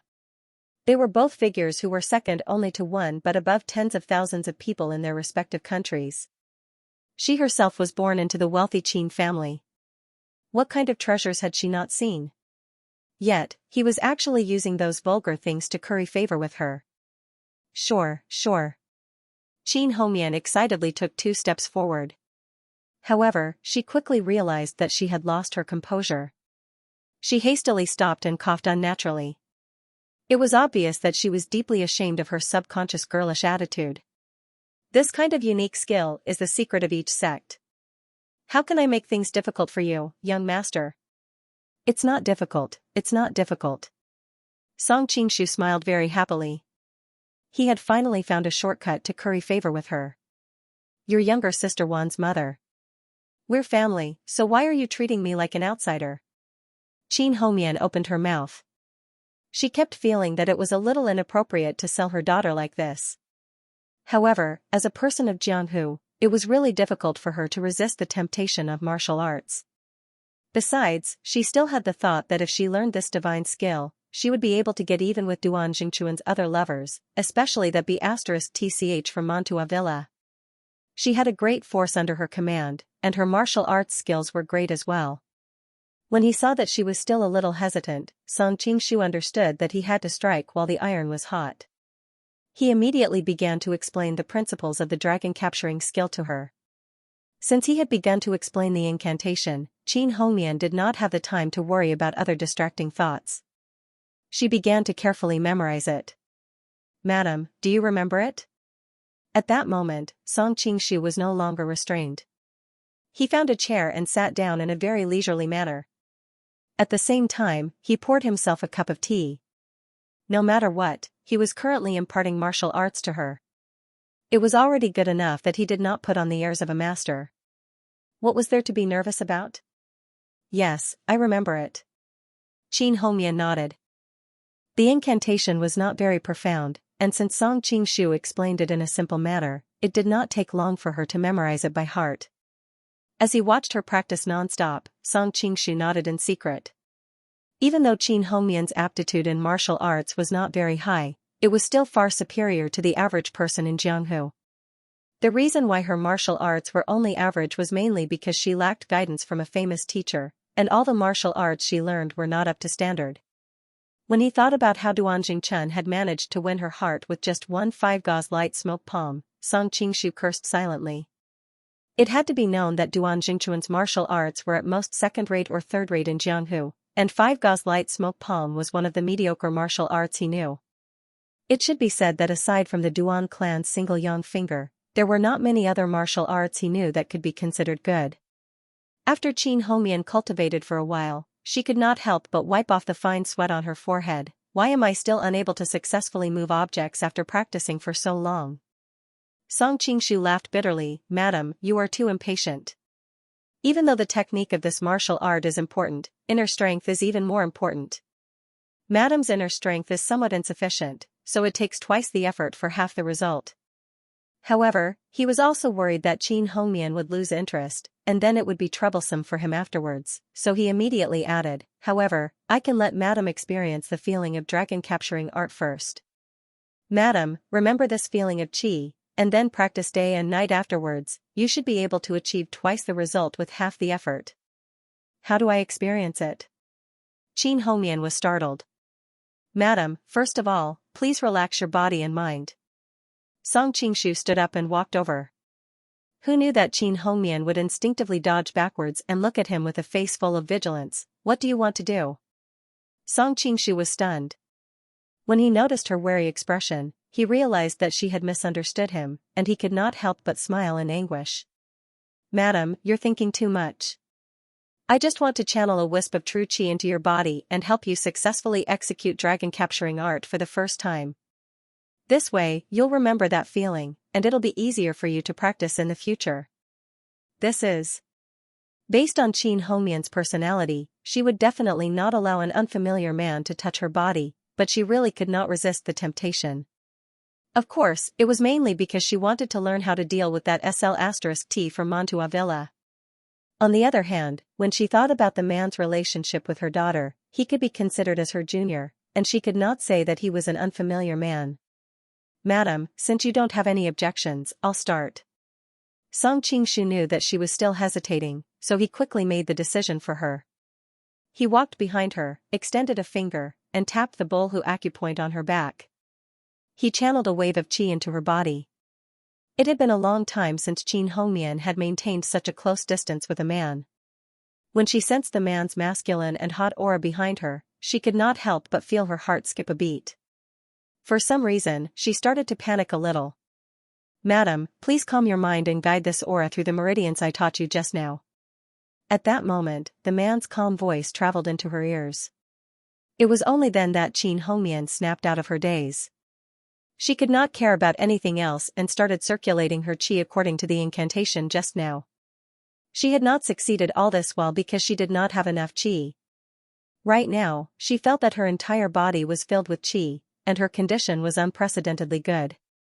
She circulated her qi to her palm according to the meridians, and she instantly felt a suction force traveling toward her. Before she could react, the teacup that was 3 feet away had already been sucked into her hand. "I did it! I did it!" Qin Hongmian turned around happily. At that moment, she was a little dazed, and she felt as if she had returned to the time when Duan Jingchen taught her the 5 gauze light smoke palm.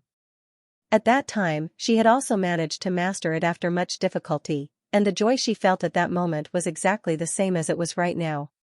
"Duan Lang." A dazed look shone in Qin Hongmian's eyes, and she instinctively wanted to pounce into the man's arms behind her. Song Qingshu only felt a delicate fragrance that gladdened the heart and refreshed the mind, and then he felt the other party pounce into his arms. Honestly speaking, at this moment, his mind was in a daze, and he really could not figure out what was going on. Logically speaking, with his martial arts, even if he were to face someone whose martial arts were 10 times better than Qin Hongmian's, he should still be able to avoid her. But this time it was really too sudden, and he had not expected that Qin Hongmian would make such a move. For a moment, too many thoughts flashed through his mind, but before he could come up with anything, a warm, soft, and well-rounded body threw itself into his arms with a wisp of fragrant wind. "Looks like she has really fallen ill from love. Her longing for Duan Jingchen for the past 10 years is so thick that it can't be dispersed, causing her to be in a daze sometimes?" Feeling the delicate body in his arms, Song Qingshu's entire person became like an innocent little boy, and he simply did not know where to put his hands. If it was any other woman, he naturally would not be so conflicted, but when he thought of the relationship between Qin Hongmian and Mu Wanqing, he felt an endless headache. At this moment, an extremely shocked voice suddenly sounded from the door. "What are you guys doing?" Mu Wanqing's exclamation also awakened Qin Hongmian, who was in a daze. Only then did she realize that she had taken the initiative to throw herself into the arms of a strange man. Her face flushed red for a moment. Fortunately, there was a black veil in front of her, otherwise, it would be too embarrassing to be seen by others. Even so, she reacted fiercely and jumped out of his arms like a frightened rabbit. However, in her embarrassment and panic, she tripped and fell to the ground involuntarily. At this moment, a pair of strong arms caught her waist, and another hand held her back to help her up. "Be careful, madam." Song Qingshu helped Qin Hongmian up, then said to Mu Wanqing unhurriedly, "Sister Wan, I came to propose marriage. Madam was worried that I couldn't protect you, so she wanted to test my martial arts. In the end, she accidentally fell, so I reached out to help you." Qin Hongmian admired his quick wit. Although she knew that he was talking nonsense with a serious face, she opened her mouth but did not refute in the end. Seeing that her mother had tacitly agreed to his words, Mu Wanqing did not suspect anything. She ran to her side and held her arm, then glared at her lover. "Your martial arts are so high, but you didn't know how to control your strength." "Don't worry, he didn't hurt me," Qin Hongmian finally said. "You said his martial arts are very high. Is he very famous in Jianghu?" This was also the question she had been wondering from the beginning. "He is very famous in Jianghu." Speaking of her lover, Mu Wanqing's entire face was brimming with the light of happiness, and she talked non-stop to her mother about her lover's various deeds. Qin Hongmian revealed a surprised expression, and could not help but size up the man not far away. "So it's him." Although she had always lived a secluded life, she would walk in Jianghu from time to time, and in the past few years, Song Qingshu was the most famous figure in Jianghu, so she had naturally heard of him. However, other than being interested in Duanjing Chen and a few others, she did not care about others at all, so when she heard the name Song Qingshu just now, she did not react. Right, mother, brother Song's identity is sensitive. If the Xixia people find out, there will be a lot of trouble, so I hope mother will not reveal his true identity to others. Mu Wanqing suddenly thought of something and hurriedly reminded her. Girls are really extroverted. Do I look like someone who doesn't know what's important? Qin Hongmian glared at her in annoyance. Then, when she looked at Song Qingshu, her gaze softened a bit. You're willing to take such a risk for Wanner. You can be considered to be affectionate and loyal. That's rare. Mu Wanqing looked excited. Mother, does that mean you agree to our marriage? Before Qin Hongmian could finish speaking, Song Qingshu beat her to it and said, Madam has already agreed, right, madam? Song Qingshu glanced at Qin Hongmian with a smile that was not a smile. Qin Hongmian's face blushed. As the saying goes, one's hands are tied. Since she had learned his dragon capturing technique, she was too embarrassed to refuse. Moreover, such an embarrassing scene had just occurred. Even now, her entire body was still limp and she had yet to regain her senses. Really? Mu Wanqing's face was filled with surprise. These past few days, she had been worrying about the gains and losses of the Fu. Suddenly, she heard the news from the servants that a young man had come to propose marriage to Madame. She ran over with incomparable joy. But very soon, she began to worry. In her impression, her mother had always been quite strict. She belonged to the serious type that was hard to talk to. Moreover, she was very clear about her mother's attitude towards men. This time, Big Brother Song probably wouldn't be able to get away with it. In the end, she didn't think that her lover would be able to settle her mother so easily. Qin Hongmian coughed lightly. After all, this was her daughter. She couldn't help but worry for her daughter. However, I heard that Prince Song already has a wife. This time, he came to propose marriage to Wanner. What's the meaning of this? Is he going to make her your concubine?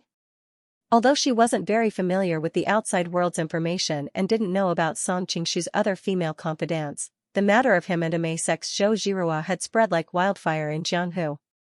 Song Qingshu sternly said, although I already have a wife, the heaven and earth can bear witness to my love for little sister Wan. Moreover, in my family, there is absolutely no division between wives and concubines. Everyone has equal status. No division between wives and concubines? Ridiculous. Although Qin Hongmian said this, her expression was much more relaxed. She couldn't help but think of herself in the past. Back then, she had fallen into the river of love and loved Duanjing Chen to death. She had even expressed her willingness to agree to be his concubine. Unfortunately, Duanjing Chen still didn't dare to bring her back to the prince's mansion and didn't dare to give her any status. On the contrary, this man before her was still able to calmly express his firm desire to marry Wanner under her interrogation. He was much more manly than Duanjing Chen in the past. In this life, I won't let little sister Wan down. No matter good or bad, rich or poor, in sickness or in health, I will love her and cherish her. Only when I die can we be separated. I hope that Madam can fulfill my wish. Now that things had come to this, Song Qingshu could only use his ultimate move. He took out the marriage vows that had been widely spread in his previous life. Although they were somewhat common in his previous life, they had never been heard of in this world. The effect was excellent. Big Brother Song. As expected, Mu Wanqing's eyes turned red in an instant. Qin Hongmian, who was beside her, was visibly moved. She, who had been hurt by love, could increasingly feel the true feelings contained in these vows. As the saying went, it was easy to obtain a priceless treasure, but difficult to find a lover. Fine, I'll leave Wanner to you to take care of in the future. Qin Hongmian sighed faintly. Her voice was filled with loneliness, because she thought of her own experience in the past. If Duanjing Chen had been like him back then, I wouldn't have been in pain for half my life. Thank you, mother. Mu Wanqing was so excited that she almost jumped up. She directly leaned over and kissed her on the cheek. Only then did she realize that she was still wearing a veil. She subconsciously pulled it off. Aya, we're going to be a family in the future. At least let Song Qingshu see what mother-in-law looks like. Ah. How could Qin Hongmian have expected that her daughter would suddenly do something like this? She did not even have time to react before her veil was pulled off. Song Qingshu, who was beside her, felt his eyes light up. She had a sharp face, slender eyebrows, and an extremely beautiful appearance. It was no wonder that Mu Wanqing's appearance was one of the best among Duan Jingchuan's many daughters. Duan Jingchun was handsome and confident, while Qin Hongmian had such a cold beauty. Mu Wanqing, who inherited both of their good points, would naturally surpass her. This future mother-in-law of mine looks really young. Song Qingshu secretly clicked his tongue. He did not know if it was because there was no pollution in this world or if it was because of the existence of internal energy, but he felt that taking care of women was more useful than any cosmetics or skincare products in the future. However, the thing that left the deepest impression on Song Qingshu was her gaze. It carried 30% stubbornness and 30% viciousness, causing her peerlessly beautiful face to reveal a cold and fierce expression that kept strangers away. What are you doing? Qin Hongmian had a fiery temper to begin with. This time, she was truly enraged. One must know that the reason why Mu Wanqing would make such a strange oath was precisely because she herself was the same. Her appearance could only be seen by her future husband. If it was seen by other men, she would either kill him or marry him. Mu Wanqing stuck out her tongue. Mother, if the two of you meet by chance in Jianghu in the future and Song Qingshu doesn't recognize you, wouldn't that be a joke to others? We're all family, so what's wrong with looking? Qin Hongmian fiercely glared at her, but she also knew that what she said was not without reason. Moreover, now that things had come to this, she had no way of putting her veil back on. Suddenly thinking of something, Qin Hongmian turned to Song Qingshu and asked, "How old are you this year?" Song Qingshu answered, "I've just turned 30. Qin Hongmian revealed a strange expression, but she did not say anything. Instead, Mu Wanqing, who was at the side, blurted out in surprise, Big brother Song, you're about the same age as my mother." "She's only older than you, shut up." Qin Hongmian hurriedly interrupted her daughter. How could she casually tell such a private matter to another man? When she thought of how the other party was only a few years younger than her, but had to call her mother-in-law, why did this kind of feeling feel a little strange? At this moment, Song Qingshu's expression was even more strange. In this world, women get married at the age of 10 or so, and there are plenty of women who give birth at the age of 16 or 17. Currently, Mu Wanqing looks like she's only 17 or 18 years old, so Qin Hongmian is at most 4 or 5 years older than me. Speaking of which, are the two of us the same age? According to the conversion standards of the future generations, when I became an adult, Mu Wanqing was still in kindergarten. I didn't expect that I would also enjoy the feeling of a strong brother Dong, and this kind of feeling is really a little refreshing. Song Qingshu took out the gifts from earlier. "Madam, you should be able to accept these gifts now, right?" "Wow, so beautiful." When Mu Wanqing saw the emerald mandarin duck in her hands, she immediately fell in love with it. Qin Hongmian, who was at the side, rolled her eyes helplessly. "This silly girl doesn't even know that I've sold you by accepting these gifts." However, now that things had come to this, she already had no reason to refuse. Next, she invited Song Qingshu to sit down again, and asked him how the two of them met and fell in love. When she heard that the two of them first met on Mount Hua, she secretly nodded. No wonder, at that time, Wan just happened to be hurt by love. Fortunately, she met him, otherwise she wouldn't have to suffer for the rest of her life like me. Thinking that her lifetime's happiness was ruined by Duan Jingchun, and her daughter's lifetime's happiness was almost ruined by his son, Qin Hongmian felt an indescribable anger in her heart. However, when she saw her daughter and Song Qingshu's current appearance, her anger gradually subsided a little. After chatting for a while, Song Qingshu suddenly asked, "Oh right, what happened to King Tiandu recently? Why didn't I see him today?" Qin Hongmian frowned, and lightly replied, "I've been living in seclusion in the backyard, so I don't know much about his affairs." Song Qingshu was startled, thinking that in any case, the two of you are husband and wife now. However, her words revealed too much information. It seems that the two of them are only husband and wife on the surface? At the very least, they haven't lived together for a long time, otherwise she wouldn't speak in such a tone. On the other hand, Mu Wanqing, who was at the side, opened her mouth, recently, he seems to have something troubling him. 2 days ago, he caught a spy from the Song dynasty, and specially escorted him over to the emperor. However, when he came back, his expression seemed to be even more unsightly. These 2 days, he has been running around everywhere. As for what he's busy with, I don't know. Because she knew that her biological father was someone else, and because she grew up in Jianghu, and was only brought back by Mu Yuqi in the past 2 years, she didn't have much affection for him. It was very difficult for her to call him father, so she could only use him as a substitute. After chatting for a while, Qin Hongmian got up and left. She had been living in seclusion for a long time and was not used to interacting with people, let alone a man. Being able to chat for so long was already unprecedented. Song Qingshu couldn't help but feel a slight sense of loss when he saw Qin Hongmian leave with an icy cold expression. After all, even though he wasn't loved by everyone, he'd always been successful in the field of love these past few years. No matter if it was a celestial maiden, a demoness, or a seductress, all of them couldn't help but look at him in a different light.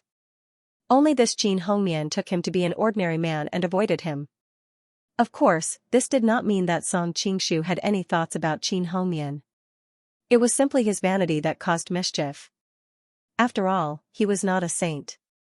Quickly recovering from his emotions, Song Qingshu smiled at Mu Wanqing and said, "Sister Wanqing, let's go out for a walk.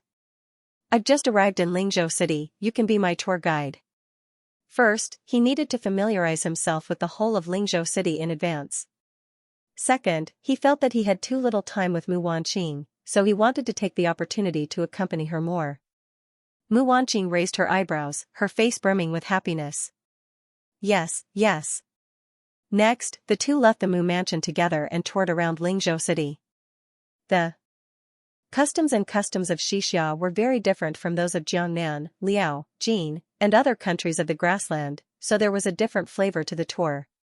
Along the way, Mu Wanqing changed from her usual cold image. She chattered like an oriole as she explained to Song Qingshu about the various places in Spirit State City. Looking at her smiling eyes that were like crescent moons, Song Qingshu's heart was filled with pity. Such a good girl, yet she had to bear too many things in the past that she should not have to bear. He must not repeat the same mistakes, he must let her always be able to smile so sweetly. After walking for a long time, Song Qingshu noticed the fine sweat on Mu Wanqing's forehead, so he took her to a nearby restaurant and sat down. While waiting for the dishes to be served, he suddenly heard the customers next to him talking about Mu Yuqi's matter. "I heard that the king of Tiandu caught a spy from the southern Song dynasty and specially escorted him to the emperor. It seems that the king of Tiandu has made a great contribution this time," a wine guest said with delight. "What do you know?" Someone next to him interrupted him. "I heard that this southern Song spy came to summon King Tiandu. King Tiandu was afraid that the matter would be exposed, so he hurriedly escorted him to the emperor to express his sincerity. The king of Tiandu is only below one person in our western Xia and above tens of thousands of people. Is it necessary to surrender to the Song dynasty?" The man from before said indignantly. "How would I know? But for the past 2 days, Tiandu Wang has been running around like an ant on a hot pan. He didn't even have time to return home. It's obvious that he's encountered a thorny problem." Listening to the discussion of the group, Song Qingshu lowered his voice and said to Mu Wanqing, "Something might have happened to your father." Mu Wanqing curled her lips. "That person is not my father." She grew up with her mother and Dolly and had no concept of a father in her mind. Moreover, the reason why they came back to the spiritual state for the past 2 years was mainly due to Mu Yuqi's pressure. She was already a little unhappy about losing her freedom. Now that she knew that Mu Yuqi had such filthy thoughts towards her, the only bit of remorse in her heart disappeared, leaving only extreme disgust. Song Qingshu nodded inwardly. This saved him a lot of trouble. Otherwise, it wouldn't be worth it to get rid of Mu Wanqing's father for the sake of Xianxia. For the time being, you and your mother should go out and lie low. I have a feeling that this matter won't be easy to resolve. When the time comes, you and your mother will inevitably be caught in the crossfire." Song Qingshu couldn't help but remind them. "Is it that serious?" Mu Wanqing asked doubtfully. She clearly didn't believe it. Song Qingshu didn't explain further. After all, in everyone's opinion, how could the king of the celestial capital, who held the military power, be affected by such a small matter? After the two of them finished their meal, they strolled around the outskirts of the city for a while. It wasn't until the evening that he sent her home. Mu Wanqing wasn't this shy in the past, but perhaps it was because of the engagement or something else that made her pay extra attention to these things. She didn't want to spend the night with him outside. Song Qingshu felt that he had shot himself in the foot, but since he still had things to do tonight, he didn't mind it too much. After leaving the Mu mansion, he went straight to the heavenly prison. Today's stroll wasn't a waste of time. He had already found out where Lin Pingji was imprisoned. Although all of this was planned, he was still a little worried. He wasn't worried that Lin Pingji would reveal anything, but worried that Lin Pingji would be tortured too heavily and his body would be in danger. Coming to the periphery of the heavenly prison, looking at the heavily guarded defense, Song Qingshu frowned. Although his qigong was high, it was useless in this kind of terrain. It was difficult to hide from everyone's eyes and ears. Originally, he could seal the acupoints of the guards at the exit, so that outsiders couldn't see anything unusual. But after observing for a while, he found that the guards here crossed and patrolled quite frequently. It wouldn't be long before other people came to see if there was anything unusual. At that time, these people who had their acupoints sealed would not be able to hide. Just when he was having a headache, he suddenly noticed a tall and thin middle-aged man slowly walking over here, cursing and pinching. Damn it, I had an appointment with a girl today, but in the end, I have to be transferred to guard a stinky man. But I heard that the man has soft skin and is even more handsome than a girl. Do you want me to give it a try? However, he quickly shivered and gave himself a slap. Motherf **Ker, what was I thinking in my head? The crane in the cloud, traversed through a cluster of flowers. What I picked was a beautiful female flower, not some daisy. Song Qingshu recognized the man as Yun Zhonghe, one of the four evildoers. Hearing him talking to himself, Song Qingshu felt disgusted. He didn't think that the world's most famous pervert would have the tendency to be turned gay. Damn it, the more he lived, the more he regressed. He was just worrying about how to sneak in, but he didn't expect to find a way to get in so quickly. Yun Zhonghe was still complaining, but suddenly, he felt a pain in the back of his neck. His vision went black and he didn't know what happened. Song Qingshu dragged him to a dark corner and quickly disguised himself to look like him. Before he left, he suddenly stopped, turned around, and kicked him in the waist. This guy was notorious for picking flowers everywhere and destroying the chastity of good girls. Sparing his life was already letting him off easy, but the tools he used to commit the crime had to be confiscated. Of course, Song Qingshu would not be so bored as to do things in the worship service room. Instead, he crippled Yun Zhonghe's kidney meridian so that he could no longer be a man for the rest of his life. Naturally, he would not be able to commit crimes. Then, he swaggered into the imperial prison with Yun Zhonghe's identity. Yun Zhonghe was an elite from Class 1 Hall, and he was originally sent to help guard the prisoners. That was why the prison guards did not suspect him at all and let him in. While Song Qingshu walked in, he felt very uncomfortable. Yun Zhonghe was always fooling around, and he even had the tendency to be gay. Song Qingshu didn't want to get himself sick. Would it be contagious if he wore these clothes? Even though he still had his own clothes inside, Song Qingshu still felt disgusted. He circulated his true qi and covered his body with a thin layer of qi force. It could be said that all evil could not invade his body. But his attention was soon diverted, because he saw Lin Pingji. In all fairness, while Lin Pingji looked like a girl, he was definitely an outstanding handsome man. But now, he was covered in blood, and his hands were chained to the two walls. There was not a single part of his body that was unscathed. He was covered in all sorts of bloodstains and signs of torture. If it were not for the fact that he could still feel his faint heartbeat, Song Qingshu would have thought that he had died a heroic death. Pingji! Even though he had expected this to happen, the visual impact of seeing it with his own eyes was still incomparable. After calling for a long time, Lin Pingji woke up slightly. He raised his head in slight puzzlement and looked at the middle-aged man in front of him. It's me. Song Qingshu returned to his original voice, and at the same time, he sent a wisp of true qi into Lin Pingji. Big brother Song. Lin Pingji was pleasantly surprised. Obviously, he did not expect to see him in this situation. Feeling the warm current in his body, he gradually recovered some of his spirit. This is the 9-turn bear snake pill. Take it quickly. It's good for your injuries. Song Qingshu handed him a yellow pill. The 9 turns bear snake pill was a holy healing pill of the carefree sect. It had the effect of bringing the dead back to life. It was one of the spoils of war obtained from the heavenly mountain maiden. Lin Pingji did not doubt it at all. He swallowed the pill and felt a spicy smell. Soon, there was a flame in his lower abdomen. Then, several warm currents flowed to his limbs and bones. He, who was on the verge of death, immediately recovered a lot of his spirit. It's really a miracle medicine. Lin Pingji was amazed. However, Song Qingshu sighed and said, miracle medicine is just a dead thing. Pingji, you, on the other hand, are so badly injured this time, Lin Pingji hurriedly said, Big brother Song, don't be like this.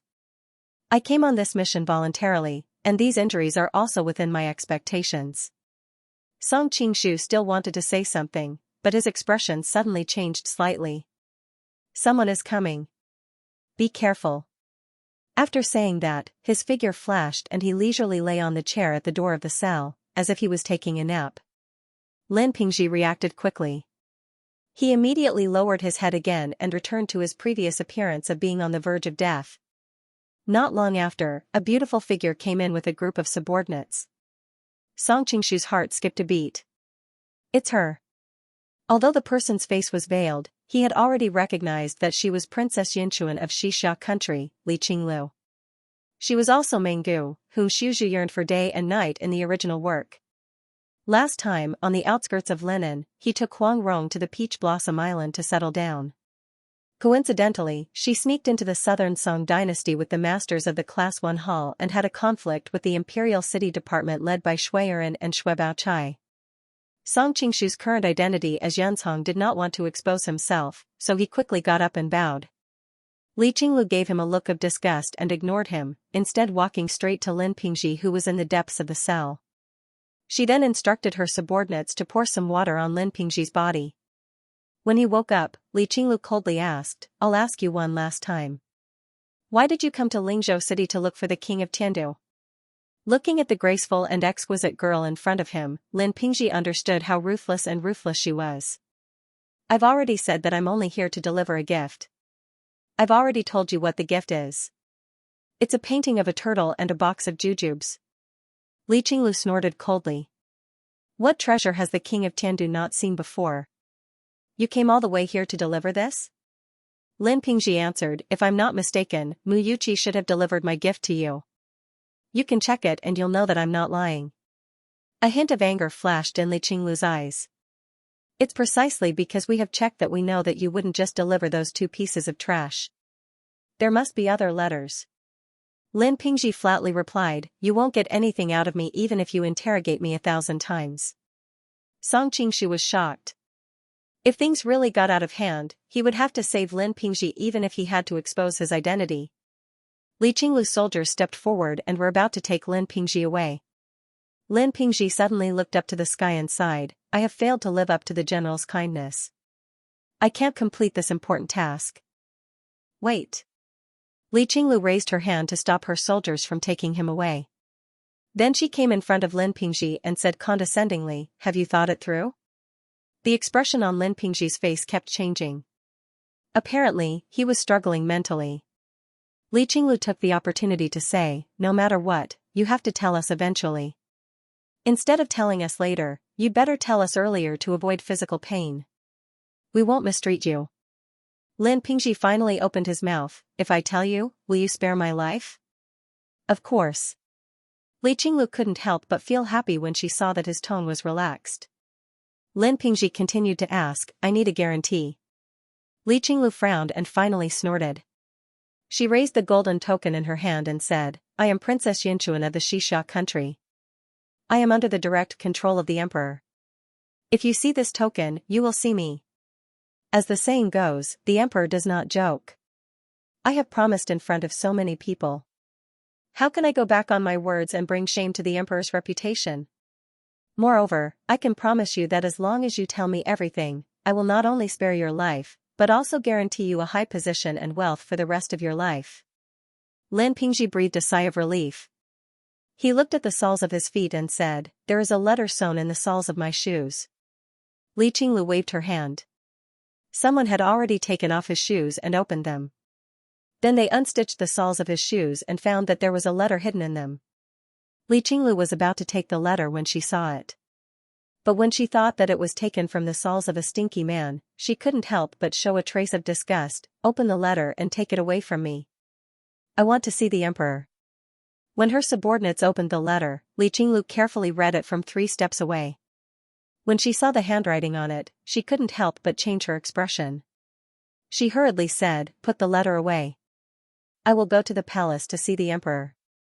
It turned out that the letter had a paragraph written on it, "I have settled the people you sent. I've already received the important information they sent. I know very well why you sent them here. In view of your contribution to the emperor, I have reported to the emperor that you will be appointed as soon as possible. The letter of appointment has arrived. I hope you can come to the emperor as soon as possible. Now, I am giving you a painting of a tortoise and a box of dates. I hope you will understand the meaning of returning early and submit to the Song court as soon as possible." Li Qinglu knew that she of it of this. Emperor Tu of the of it. Lin of Shu of Chen of Lin of his eyes of. Lin to tu.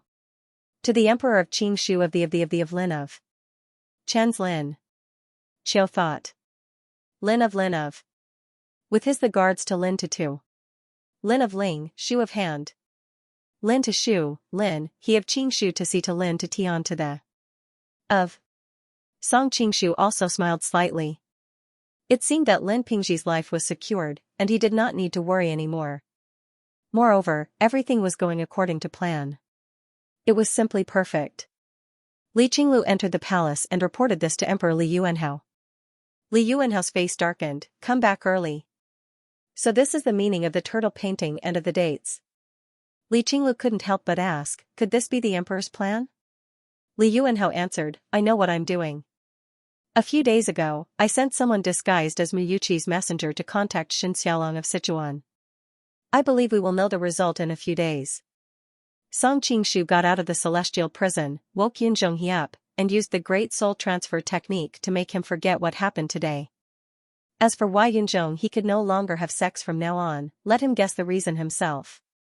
Back at the embassy, Song Qingshu went to find Yelu Nanxian, telling her that there was progress and that in a few days, there should be a result. Yelu Nanxian finally smiled. "These days. Even the crown prince and the others haven't come here, most likely they've heard some news." Song Qingshu put his arm around her waist and smiled. "We don't have to do anything now. We just need to wait." They waited for 3 days. 3 days later, something shocking happened in Spirit State City. The great king of Tiandu, the great king of Yeli, and the left and right generals, the Mu brothers, had committed treason. They were stripped of their military power and imprisoned. That very night, the 2 brothers were executed. No one in Spirit State City could react. The 2 great kings, the Mu brothers who controlled half of the military power, were killed just like that. Yelu Nanxian obviously had the same doubts as Song Qingshu. Song Qingshu explained some of the details to her. Not long ago, Li Yuanhao sent his trusted aide disguised as Miyuqi's envoy to Sichuan to find the southern Song dynasty's governor Xianxia. Xianxia beat Li Yuanhao at his own game and scolded him in front of the envoy, praising the Mu brothers for surrendering to the imperial court and forsaking the darkness for the light. Before he left, he even gave the messenger a farewell dinner. He told the messenger, "Please tell your master to make a decision quickly and not hesitate." When the messenger returned to Western Xia, he immediately reported the situation to Li Yuanhao. Of course, Li Yuanhao was furious. He immediately killed the 2 brothers without giving them any time to react. Therefore, the military power under their command was not able to react in time. Song Qingshu continued, "But the Mu clan is quite large. In order to prevent them from doing anything, Li Yuanhao moved the 2 brothers' families and the Mu clan's disciples to Jiatan Temple. He hinted to the other powers in the imperial court that he would only kill the main culprit and not kill them all. Of course, these people were also hostages to prevent the other Mu clan members from acting rashly." Yelu Nanxian still had some doubts, this is obviously a song plot. Li Yuanhao is a great leader, how could he be tricked so easily? Song Qingshu laughed, you only know one thing but not the other. Do you really think Li Yuanhao didn't know this was a plot? He just needed an excuse to get rid of the Mu brothers, and the song provided him with this excuse. Shangguan Xiaoxian was confused and couldn't help but interrupt, what do you mean? Since Li Yuanhao knew this was a plot, why did he still want to get rid of the Mu brothers? Song Qingshu explained, before coming to Western Xia, I carefully investigated the situation here. As the founding emperor, Li Yuanhao can be considered a man of great talent and strategy. But now he is old, and he has a son who has been the crown prince for many years.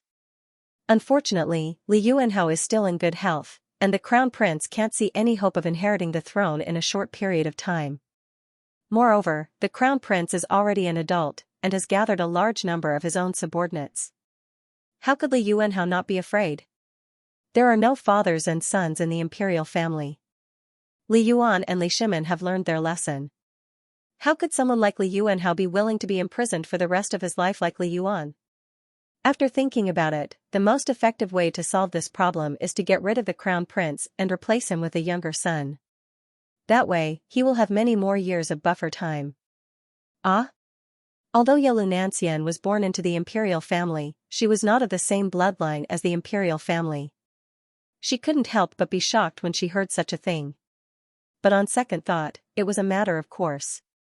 As for Shangguan Xiaoxian, her small mouth was wide open. She was still in a daze for a long time. This is also why I have always been confident that you can get through this crisis. Song Qingshu held Xianxian's hand and said with a smile, I think Li Yuanhao is only planning to use the wedding to numb the people of the crown prince's clique.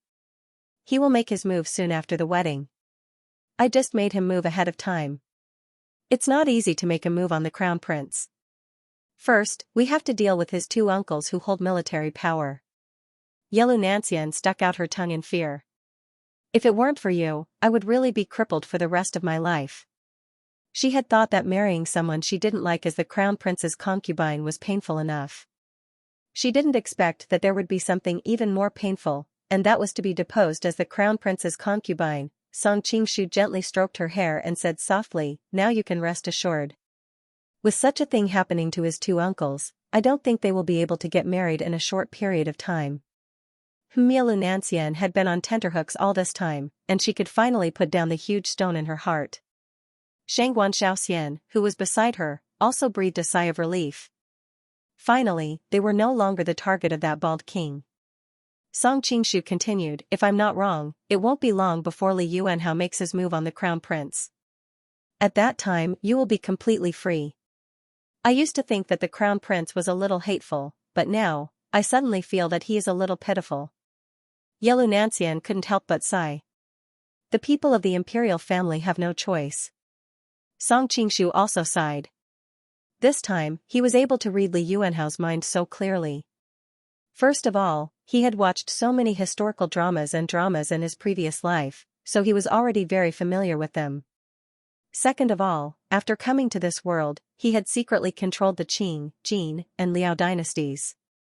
His perspective was no different from that of an emperor, so he could understand the so-called scheming of an emperor. Xianxian suddenly said to the maidservant beside her, Xiaoxian, go outside and stand guard. Don't let anyone in. Shangguan Xiaoxian curled her lips and muttered as she walked outside, what do you mean don't let anyone in? Isn't it just to send me away? Miss, you've learned bad things from that big pervert. Xianxian, Song Qingshu. After she left, Song Qingshu looked at the beauty beside him with interest. To be honest, he was also very surprised. It had been so long since he had seen her take the initiative.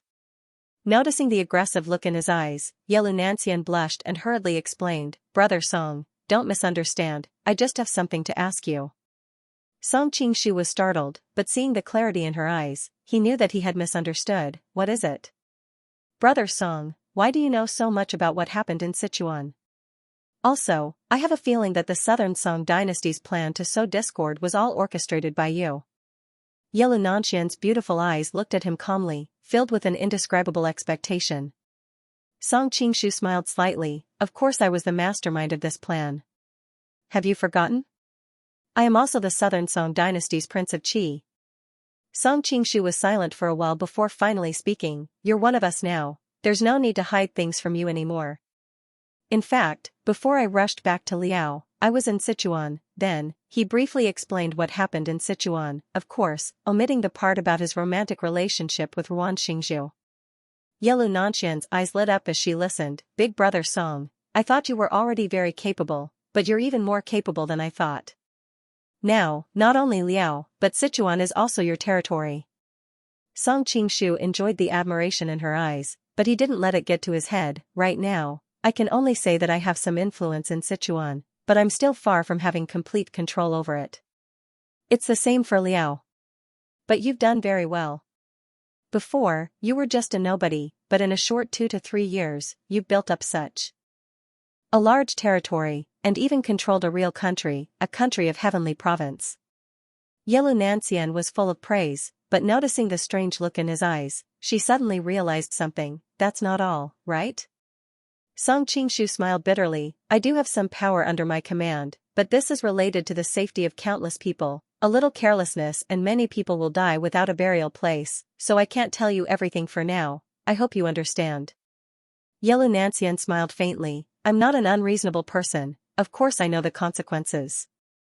The two continued chatting for a while longer before Song Qingshu said his goodbyes. I still have to go check on the Mu family's situation, see if there's anything I need to deal with. This matter was closely related to his marriage, so Yelu Nanxian naturally wouldn't ask him to stay. Song Qingshu left the embassy, heading to the heavenly prison first. He needed to ensure Lin Pingji's safety. Some time ago, because of Li Qinglu's order, Lin Pingji was moved to a small courtyard in the heavenly prison. This kind of place was usually prepared for those with high status, but Lin Pingji was the one enjoying it. Disguised as a jailer, he sneaked in and found that Lin Pingji's injuries were almost healed, his face was glowing, and he seemed to be fatter than before. I don't know what the Western Xia people are doing, they've been treating me with good food and drinks. Lin Pingji was also puzzled, recounting to Song Qingshu what happened during this period of time. Song Qingshu quickly understood. Looks like Li Yuanhao is going to act against the Empress soon. What do you mean? Lin Pingji was confused. Song Qingshu explained, although the Mu brothers were a threat to the imperial power, they were, after all, the meritorious ministers of the Xianxia Empire. They had fought wars all over the country and made great contributions to the empire. This time, Li Yuanhao killed the Mu brothers in a thunderous manner. Although he said that he was plotting a rebellion, many people in the empire didn't believe that the Mu brothers, who were above tens of thousands of people, would seek refuge with the Song dynasty. Many people will accuse him of killing meritorious officials, Song Qingshu explained. In order to prevent his reputation from being tarnished, he must find a reason to accuse him of treason. He will immediately depose the Empress, the Mu brothers' younger sister, and then spread the rumor that the Mu brothers knew in advance that their younger sister was deposed, so they held a grudge and planned to rebel. In this way, the Mu brothers' seemingly ridiculous treason will have a reasonable explanation, and Li Yuanhao will have a legitimate reason to get rid of him. As for you, Pingji, Song Qingshu smiled, because you are the key to proving the Mu brothers' treason. Even if Li Yuanhao knows what happened, he will still publicly commend you for reporting the treason, and will treat you with courtesy. Lin Pingji was speechless. I was prepared to die on this trip, but I didn't expect there would be such a turn of events. The imperial court is really full of murderous intent, and the rain of blood and wind of foul wind. Compared to this, the conspiracies in Jianghu are not worth mentioning. Song Qingshu patted him on the shoulder. Don't sigh about this, at least we are lucky this time. You stay here for a while, and Li Yuanhao will probably let you out. Only then did Lin Pingji come back to his senses, but he did look at him with a face full of worship. Brother Song, this time, everything was within your calculations. Even Li Yuanhao's mentality after that you have already guessed 70 to 80%, even if Zhuge Wuhe was alive, he would only be like this. Song Qingshu hurriedly said, how can I be compared with Marquis Wuhe? I'm just standing on the shoulders of a giant. With thousands of years of historical experience, coupled with the fact that he was unprepared, the plan was a great success. But no matter what, Lin Pingji's eyes were full of admiration. Recalling the look in his eyes, Song Qingshu couldn't help but think, if Emperor Ai of Han or Fu Jian were here and saw such a handsome young man who worshipped them, they would probably do something. Feeling a chill in his heart, Song Qingshu hurriedly excused himself with the excuse that he couldn't stay here any longer. After coming out of the prison, Song Qingshu decided to visit Mu Wanqing. The Mu brothers were killed, and as the family members of the guilty officials, they were more or less implicated. Now that they were moved to Jiatan Temple, he didn't know how they were doing. Jiatan Temple was located in the west of Lingzhou City. Unlike ordinary temples, it had always been backed by the Xianxia royal family. Song Qingshu quickly found the place, and found that in addition to the monks, there were many guards around the temple. After all, the relatives of the Mu family were imprisoned here, so the security was naturally tighter. However, the imperial palace and the prison were not a problem for Song Qingshu, let alone this kind of temple. Song Qingshu quietly sneaked in, and smoothly avoided the patrolling guards along the way. But soon, he was in a bit of a dilemma. Because it was a royal temple, Jiatan Temple was much bigger than ordinary temples. There were many rooms, and where to find Mu Wanqing in the middle of the night became a problem. After walking around the temple for half a day, Song Qingshu finally gave up the idea of searching blindly. He directly grabbed a young novice monk and asked, "Which room is Mu Wanqing in?" "Great hero, please spare my life." The young novice monk hurriedly begged for mercy. "Shut up and answer the question." Song Qingshu patted his bald head. I don't know who Mu Wanqing is?" The young novice monk was about to cry. Only then did Song Qingshu realize that he was really confused, so he hurriedly corrected himself, "She is the young lady of the Mu family." The young novice monk still looked confused, "There are many young ladies in the Mu family." Only then did Song Qingshu remember that the Mu family was a big family, and there should be dozens of young ladies in the Mu family, if not hundreds. He had to add another condition, the most beautiful one. Mu Wanqing's appearance was one of the best among the many female protagonists in the demigods and semi-devils. He did not believe that there was someone more beautiful than her in the remote Mu family of Xianxia, especially when he thought of the Mu brothers. With such genes, it would be strange if they could give birth to a beautiful daughter. Hearing him say so, the young novice monk's eyes suddenly lit up, and he described with delight, "I know this one. She is like a fairy descending to the earth. She is the most beautiful woman I have ever seen in my life, but the only shortcoming is that she is a little too cold and has a bad temper." Song Qingshu had a strange expression on his face, thinking that the young novice monk looked like a lecherous monk. He did not know how he usually did his homework. "Yes, that's her." "Where is she? Take me there." Although he was complaining in his heart, Song Qingshu still breathed a sigh of relief. Beautiful, cold, and had a bad temper. Wasn't this talking about Mu Wanqing? It should be known that she would only act like a soft girl in front of him, but in front of others, she was a witch who would kill people with poison arrows at the slightest provocation. "Okay." The young novice monk looked excited, making Song Qingshu wonder if he had planned to go there to peep at the beautiful woman. He brought Song Qingshu all the way to a quiet and secluded courtyard at the back of the mountain, pointed to the room inside, and said excitedly, "She is in that room, but it seems that she has already fallen asleep. Do you want me to wake up that female benefactor?" After knocking him out, Song Qingshu hid him in the bushes in the dark. He still wants to take the opportunity to peep at Sister Wan when she gets up. This lecherous monk is dreaming. Song Qingshu looked unhappy. If it were not for the fact that he was not the kind of person who regarded human life as worthless, he would have sent the young novice monk to the Western Paradise just now. After avoiding the guards outside the courtyard, Song Qingshu quietly sneaked into the room. The candles in the room had long been extinguished. Obviously, the owner of the room had already fallen asleep. Thinking of Mu Wanqing's recent coy attitude, Song Qingshu understood that if he wanted to make a breakthrough, he could only take the initiative. Therefore, he deliberately did not make a sound and quietly came to the bedside. Suddenly, he smelled a refreshing fragrance, causing him to involuntarily become restless. "Sister Wan, Sister Wan?" Song Qingshu gently shook the shoulder of the beautiful woman beside him, intending to give her a surprise. Unexpectedly, the other party let out a soft moan, and then a soft and hot body directly pressed against him. Song Qingshu only felt a warm and fragrant jade in his arms. Happiness came so suddenly that he didn't know how to react for a moment. Should he first be reserved and pretend to be generous, or should he just go with the flow and give in halfway? While he was hesitating, she had already wrapped herself around his body like a beautiful snake. Her entire body was soft and bouncy. Coupled with the heart-palpitating heat and refreshing fragrance, even an enlightened monk would not be able to resist. "Little Sister Wan, today, you." Song Qingshu quickly swallowed back his words because he realized that she must be forcefully suppressing the shyness in her heart by not saying anything on purpose. If he exposed all of this, she would most likely lose all benefits due to her shyness. To be honest, Sister Wan usually had a slim and delicate figure, but he didn't expect her to have so much material under her clothes. Why are they so much fuller than usual? After a while, Song Qingshu finally realized that something was wrong. An absurd thought suddenly flashed through his mind, and he hurriedly pushed away the woman who was pressing against him. With the help of the faint moonlight shining in through the window, he finally saw the other party's appearance clearly. Her face was exceptionally beautiful, with a pink face and bright eyes, thin eyebrows and a wide forehead, moist red lips, and every part of her was incomparably seductive. She was indeed 60 to 70% similar to Mu Wanqing, so much so that he didn't recognize the difference at first glance.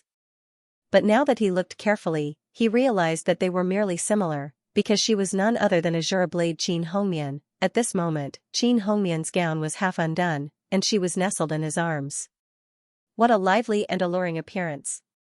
Song Qingshu was instantly scared out of his wits, and he pushed her away as if he was scalded by boiling water. What kind of joke was this? This was different from Wan Xingzhu and Azi. Qin Hongmian and Mu Wanqing were genuine mother-daughter relationships. Wait, that might not necessarily be the case. However, Song Qingshu hurriedly came back to his senses. What nonsense was he thinking about? Although he didn't think of himself as a gentleman, he was definitely not a filthy person without a bottom line. How could he endure such a scene? Song Qingshu was cursing the young novice monk to death.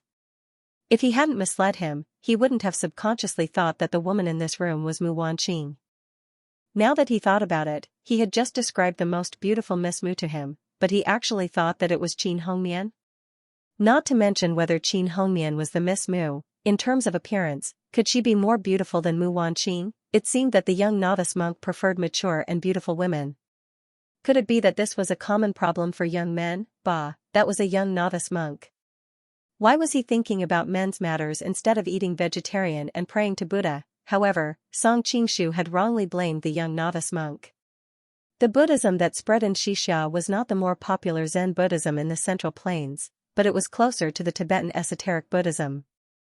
When it came to matters between men and women, it didn't have as many rules and regulations as the Shaolin Temple.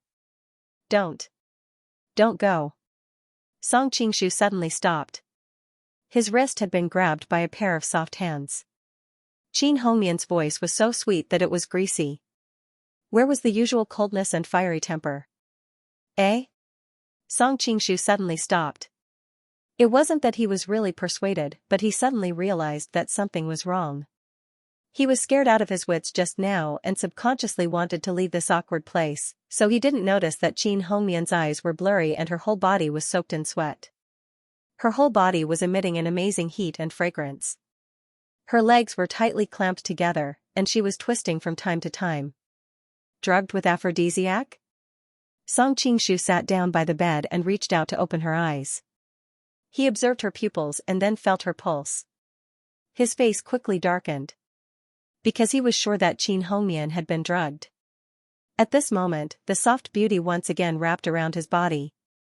Her fiery red lips kissed him, as if looking for something to fill the emptiness in her. Madam, Song Qingshu tried to wake her up again. Unfortunately, the only response he got was the other party's increasingly rapid breathing. Song Qingshu no longer hesitated. He reached out and sealed several acupuncture points on her body. The restless little wild cat finally calmed down, but her chest was still rising and falling rapidly. Song Qingshu knew the nature of the aphrodisiacs in this world. If the effects of the aphrodisiac were not completely released, it would be a huge hidden danger if it remained in a woman's body. At that time, even if she was a pure and clean girl, she would still become a woman of unrestrained desire. If Song Qingshu, who had just come to this world, encountered this situation, he would probably reluctantly use his body to detoxify her. In any case, many young heroes in wuxia novels loved to do this kind of thing. However, the current him possessed an exceedingly formidable ability, so how could he be so despicable? Moreover, the other party was Mu Wanqing's mother. After making her sit cross-legged on the bed, Song Qingshu's entire body turned into a shadow and continuously wandered around her. He used his inner energy to open up all the acupuncture points on her body, using this to draw out the effects of the aphrodisiac in her body. Song Qingshu was currently most proficient in controlling the yin and yang qi. Although he didn't know what aphrodisiac Qin Hongmian was drugged with, he understood the principle behind it. The current her was obviously having more yin than yang, and the yin and yang in her body were extremely out of balance. That was why she was so desperate for a man's comfort. The blissful Zen that he originally cultivated was already an expert in this area. Coupled with the solitary yang finger, it was even more effective. After working like this for an hour, Qin Hongmian finally let out an unsuppressible moan, and it could finally be considered a success. Song Qingshu was also so tired that his mouth and tongue were parched. Actually, the consumption of his inner energy was a small matter. The main thing was that the lively scene before him was really too much of a test of his willpower. At this moment, Qin Hongmian looked as if she had just been fished out of the water. The thin silk nightgown on her body had long been soaked through by her sweat, tightly sticking to her well-rounded skin. She looked even more alluring than when she was naked. After reciting the heart-cleansing kindness mantra a few times in his heart, Song Qingshu hurriedly helped her to sleep. Then, he brought the blanket over her, not daring to look at her during the entire process. It wasn't that he didn't want to look, but he couldn't. Especially when he thought of the other party's identity, it was really too taboo. At the same time, a strange thought suddenly welled up in Song Qingshu's mind. Other than his own charm, could it be related to the solitary yang finger that caused Duan Jingquan's lovers to be unable to forget him for the rest of their lives? After all, this thing was like a divine weapon for women. Just now, when he poked those ordinary acupuncture points on Qin Hongmian's body, she was already moaning and panicking. If he were to use it on her, thank you. At this moment, Qin Hongmian's voice faintly sounded. In an instant, Song Qingshu woke up from his wild imagination. He silently cursed his sins and hurriedly replied, "Madam, do you feel better now?" Qin Hongmian's heart skipped a beat. Thinking about the situation just now, she felt that this sentence sounded strange. However, she still nodded. Yes, much better. At this moment, she didn't have any of the usual Shura Blade's murderous aura. Her entire body was as red as a cooked prawn. It was unknown whether it was because of the effects of the medicine or because she was shy. Seeing her shy appearance and the flirtatious expression that was revealed in that instant between her brows, Song Qingshu's heart skipped a beat. He silently cursed his sins again and hurriedly changed the topic. That's right, why was Madame poisoned? I don't know either. Qin Hongmian bit her lip, and her eyes finally revealed the usual murderous aura of the Shura Blade. One had to know that she was actually conscious just now, but she could no longer control her body and could only follow her body's instincts. Thus, when she saw that Song Qingshu had arrived, the torment in her heart was also incomparable. If it was any other man, she could just kill him afterward. However, she couldn't defeat the man in front of her. Even if she could defeat him, could she really kill him? What if her daughter turned against her and became enemies? Thinking that he was her daughter's future husband, Qin Hongmian's heart was in her throat just now. She was afraid that something irreversible would really happen. If that happened, she would really be better off dead. However, rationality was one thing, and the body's instinctive reaction was another. Feeling that she was taking the initiative to seduce him, Qin Hongmian was so ashamed and angry that she was about to faint. However, she just couldn't control her body. Just like that, walking on the edge of the cliff of morality and desire, Qin Hongmian was about to collapse. In the end, she even gave up resisting. Fortunately, he actually didn't touch her. Instead, he used his unfathomable martial arts to dispel the love poison in her body. When she thought of what had happened earlier, Qin Hongmian felt bashful, but her impression of Song Qingshu was very good. She had seen too many so-called gentlemen's disgusting appearances behind the scenes. The other party was so young, yet he had such self-control. He was truly more of a gentleman than a gentleman. Her daughter's taste in men was indeed much better than hers. When she thought of the scene where she hugged him and kept calling him Duan Lang, Qin Hongmian's tender and alluring face became even redder. That's right, why are you here? In order to hide the embarrassment in her heart, Qin Hongmian struggled to sit up. She pulled the blanket to cover her chest with one hand, and used the other to tuck the hair on her face that was wet with sweat behind her ear. I heard that something happened to the Mu family. The Mu family's family members were moved here, so I came to take a look. I was originally going to look for little sister Wan, but the stinking brat who showed me the way pointed the wrong way, causing me to accidentally barge into Madam's room. Song Qingshu explained with an awkward expression. A rare smile appeared on Qin Hongmian's face. Thank goodness you came. Otherwise, it would be difficult for me to protect my reputation today. She was usually serious in speech and manner, and her personality was strict and fiery. At this moment, the smile she revealed was like the first thaw of ice and snow. Coupled with her peach blossom-like appearance, it was all the more pleasing to the eye. Song Qingshu was a little dazed. Qin Hongmian noticed his gaze. If it was any other day, she would have yelled at him, but now, for some reason, she suddenly felt a little flustered. The two of them sank into silence, and a charming atmosphere seemed to gradually rise in the room. However, Song Qingshu's expression suddenly changed. Madam, someone is coming. Who is it? Is it a monk from the temple? Qin Hongmian's beautiful expression also changed slightly. One had to know that the other party's motive for coming to her boudoir in the middle of the night, coupled with the fact that they had just been drugged, was self-evident. As for who was most likely to have drugged them, it was obvious that the monk in charge of their meals was the most suspicious. These people from Jiatan Temple shouldn't be so daring. Song Qingshu unconsciously shook his head, but when he thought of that lecherous little monk, he was not so sure. As the footsteps grew closer, Song Qingshu frowned. He could tell that it was not just one person, but several. After drugging Qin Hongmian, several strong men had come. Song Qingshu could not help but feel a trace of killing intent. Has everything been arranged? Those people stopped outside the door, and a low voice sounded. Everything has been arranged. We have added something to Madame Mu's water. Looking at the time, this should be the time when the effects of the drug are at its strongest. Just enjoy it. Another voice was filled with flattery. Hee, this matter has been handled very well. Afterwards, you will not be lacking in benefits. The low voice was mixed with a few traces of excitement. In addition, have those unrelated people stay away. I don't want them to hear anything they shouldn't. This lowly one understands, this lowly one understands. Then we will not disturb your pleasure. After the flattering voice finished speaking, the sound of distant footsteps could be heard.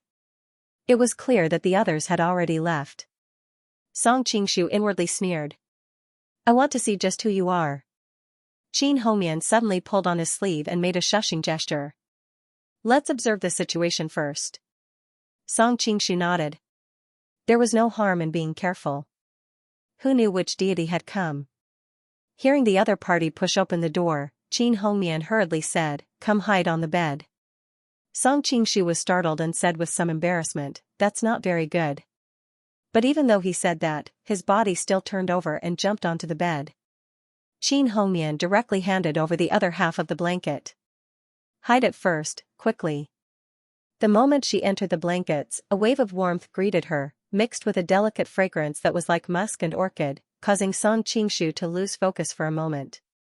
Qin Hongmian clearly realized that something was wrong and subconsciously shrunk her body towards the bed, afraid that there would be any skin contact between the two. But soon, the two of them could not care about this, because the footsteps of the person who entered were getting closer and closer, accompanied by extremely heavy breathing. Qin Hongmian hurriedly closed her eyes and pretended to be asleep. Shouldn't you be tossing and turning now? That person noticed Qin Hongmian's current quiet state and muttered to himself in confusion, could it be that the medicine hasn't taken effect yet? Qin Hongmian's body stiffened all of a sudden. It was obvious that her heart was filled with rage and fear. Song Qingshu, who was at the side, sensed her nervousness. He patted her hand lightly and said via secret voice sending, "Don't be afraid. I'm here." Hearing his words, Qin Hongmian suddenly relaxed. A thought flashed through her mind, if only Duan Lang was this considerate to me, but she quickly expelled this undesirable emotion from her mind. She was really laughable, still thinking about that heartless man after so many years. The footsteps got closer and closer, finally stopping by the bed. Then, the sound of saliva being swallowed could be heard, and it was especially obvious in the silent room. "Beauty, I'm here." Feeling that the other party seemed to be squatting down and his face getting closer and closer to her, Qin Hongmian, who had a fiery temper to begin with, could no longer hold back and directly raised her hand to slap the other party's face. "Eh?" The other party exclaimed in surprise, but he reacted quickly and grabbed the other party's wrist. "Since you're still awake, that's good. Otherwise, it'll be boring to play without knowing anything." Seeing the other party's appearance clearly, Qin Hongmian's entire body trembled, and she was momentarily dazed. It was in this instant that the other party had already stretched out his hands and pressed on her pulse, preventing her from displaying her martial arts skills. Immediately after, the other party flipped over and pressed her onto the bed with his heavy body, his foul mouth moving towards her face. Qin Hongmian tried to resist with all her might, but unfortunately, being pressed down by the other party's body weight, coupled with the fact that her pulse was being controlled, it was completely useless. Instead, the twisting of her body stimulated the other party's desire even more. TSK, such a supple body. Mu Yuchi, that bastard, is really wasting such a treasure." That person chuckled. He was just about to take another step forward when his vision suddenly darkened, and then he fell to the ground. "Is Madam all right?" Song Qingshu went over to help Qin Hongmian up.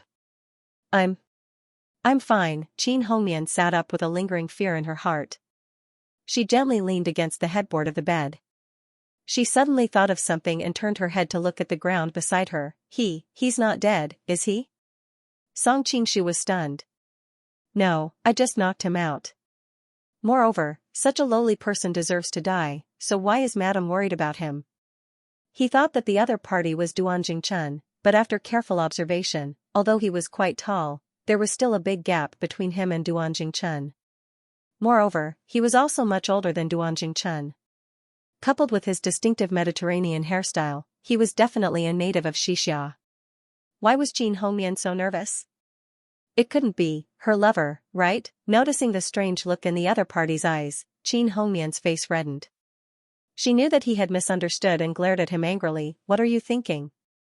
"I'm worried because of his identity." "Identity?" Sensing the other party's anger, Song Qingshu secretly smacked his lips. Sure enough, she had a lively temper. Such a little pepper couldn't be easily provoked. Fortunately, Sister Wan's temperament was much softer than hers. "He's the current emperor of Xianxia, Li Yuanhao." Qin Hongmian snorted in annoyance as she tidied up her somewhat disheveled clothes. "We're in trouble this time." "Li Yuanhao?" Song Qingshu was stunned. He had never expected that this perverted thief, who came to steal a woman in the middle of the night, would actually be the emperor who had countless beauties in his harem. Wait, could it be that Li Yuanhao had gotten rid of the Mu brothers in order to obtain Qin Hongmian? Isn't this a bit too much of a joke? After I was brought back from Dali by Mu Yuchi, I once followed him into the palace to visit the emperor and the empress. At that time, I noticed that the way he looked at me was a little strange. However, I didn't think too much about it and thought that I was just being paranoid. I didn't expect. Qin Hongmian bit her lip, her eyes full of anger. However, it was mixed with more hesitation and weakness. If she had encountered such a situation on a normal day, she would have directly raised her sword and killed the other party. However, the other party was the ruler of a country, the current emperor. Unlike people like Song Qingshu who came from the later generations, the people of this world naturally had a kind of reverence for imperial power. Even if she was the azure blade of Jianghu, when faced with the emperor's invasion, she was at a loss for what to do and didn't know how to deal with it. Directly kill him? Are you kidding me? Let him go and pretend that nothing had happened? But it was too aggrieving. No matter how she thought about it, she still couldn't think of what to do. In the end, even her voice became a little weaker. "Why don't we let him go, let him go?" Song Qingshu smiled.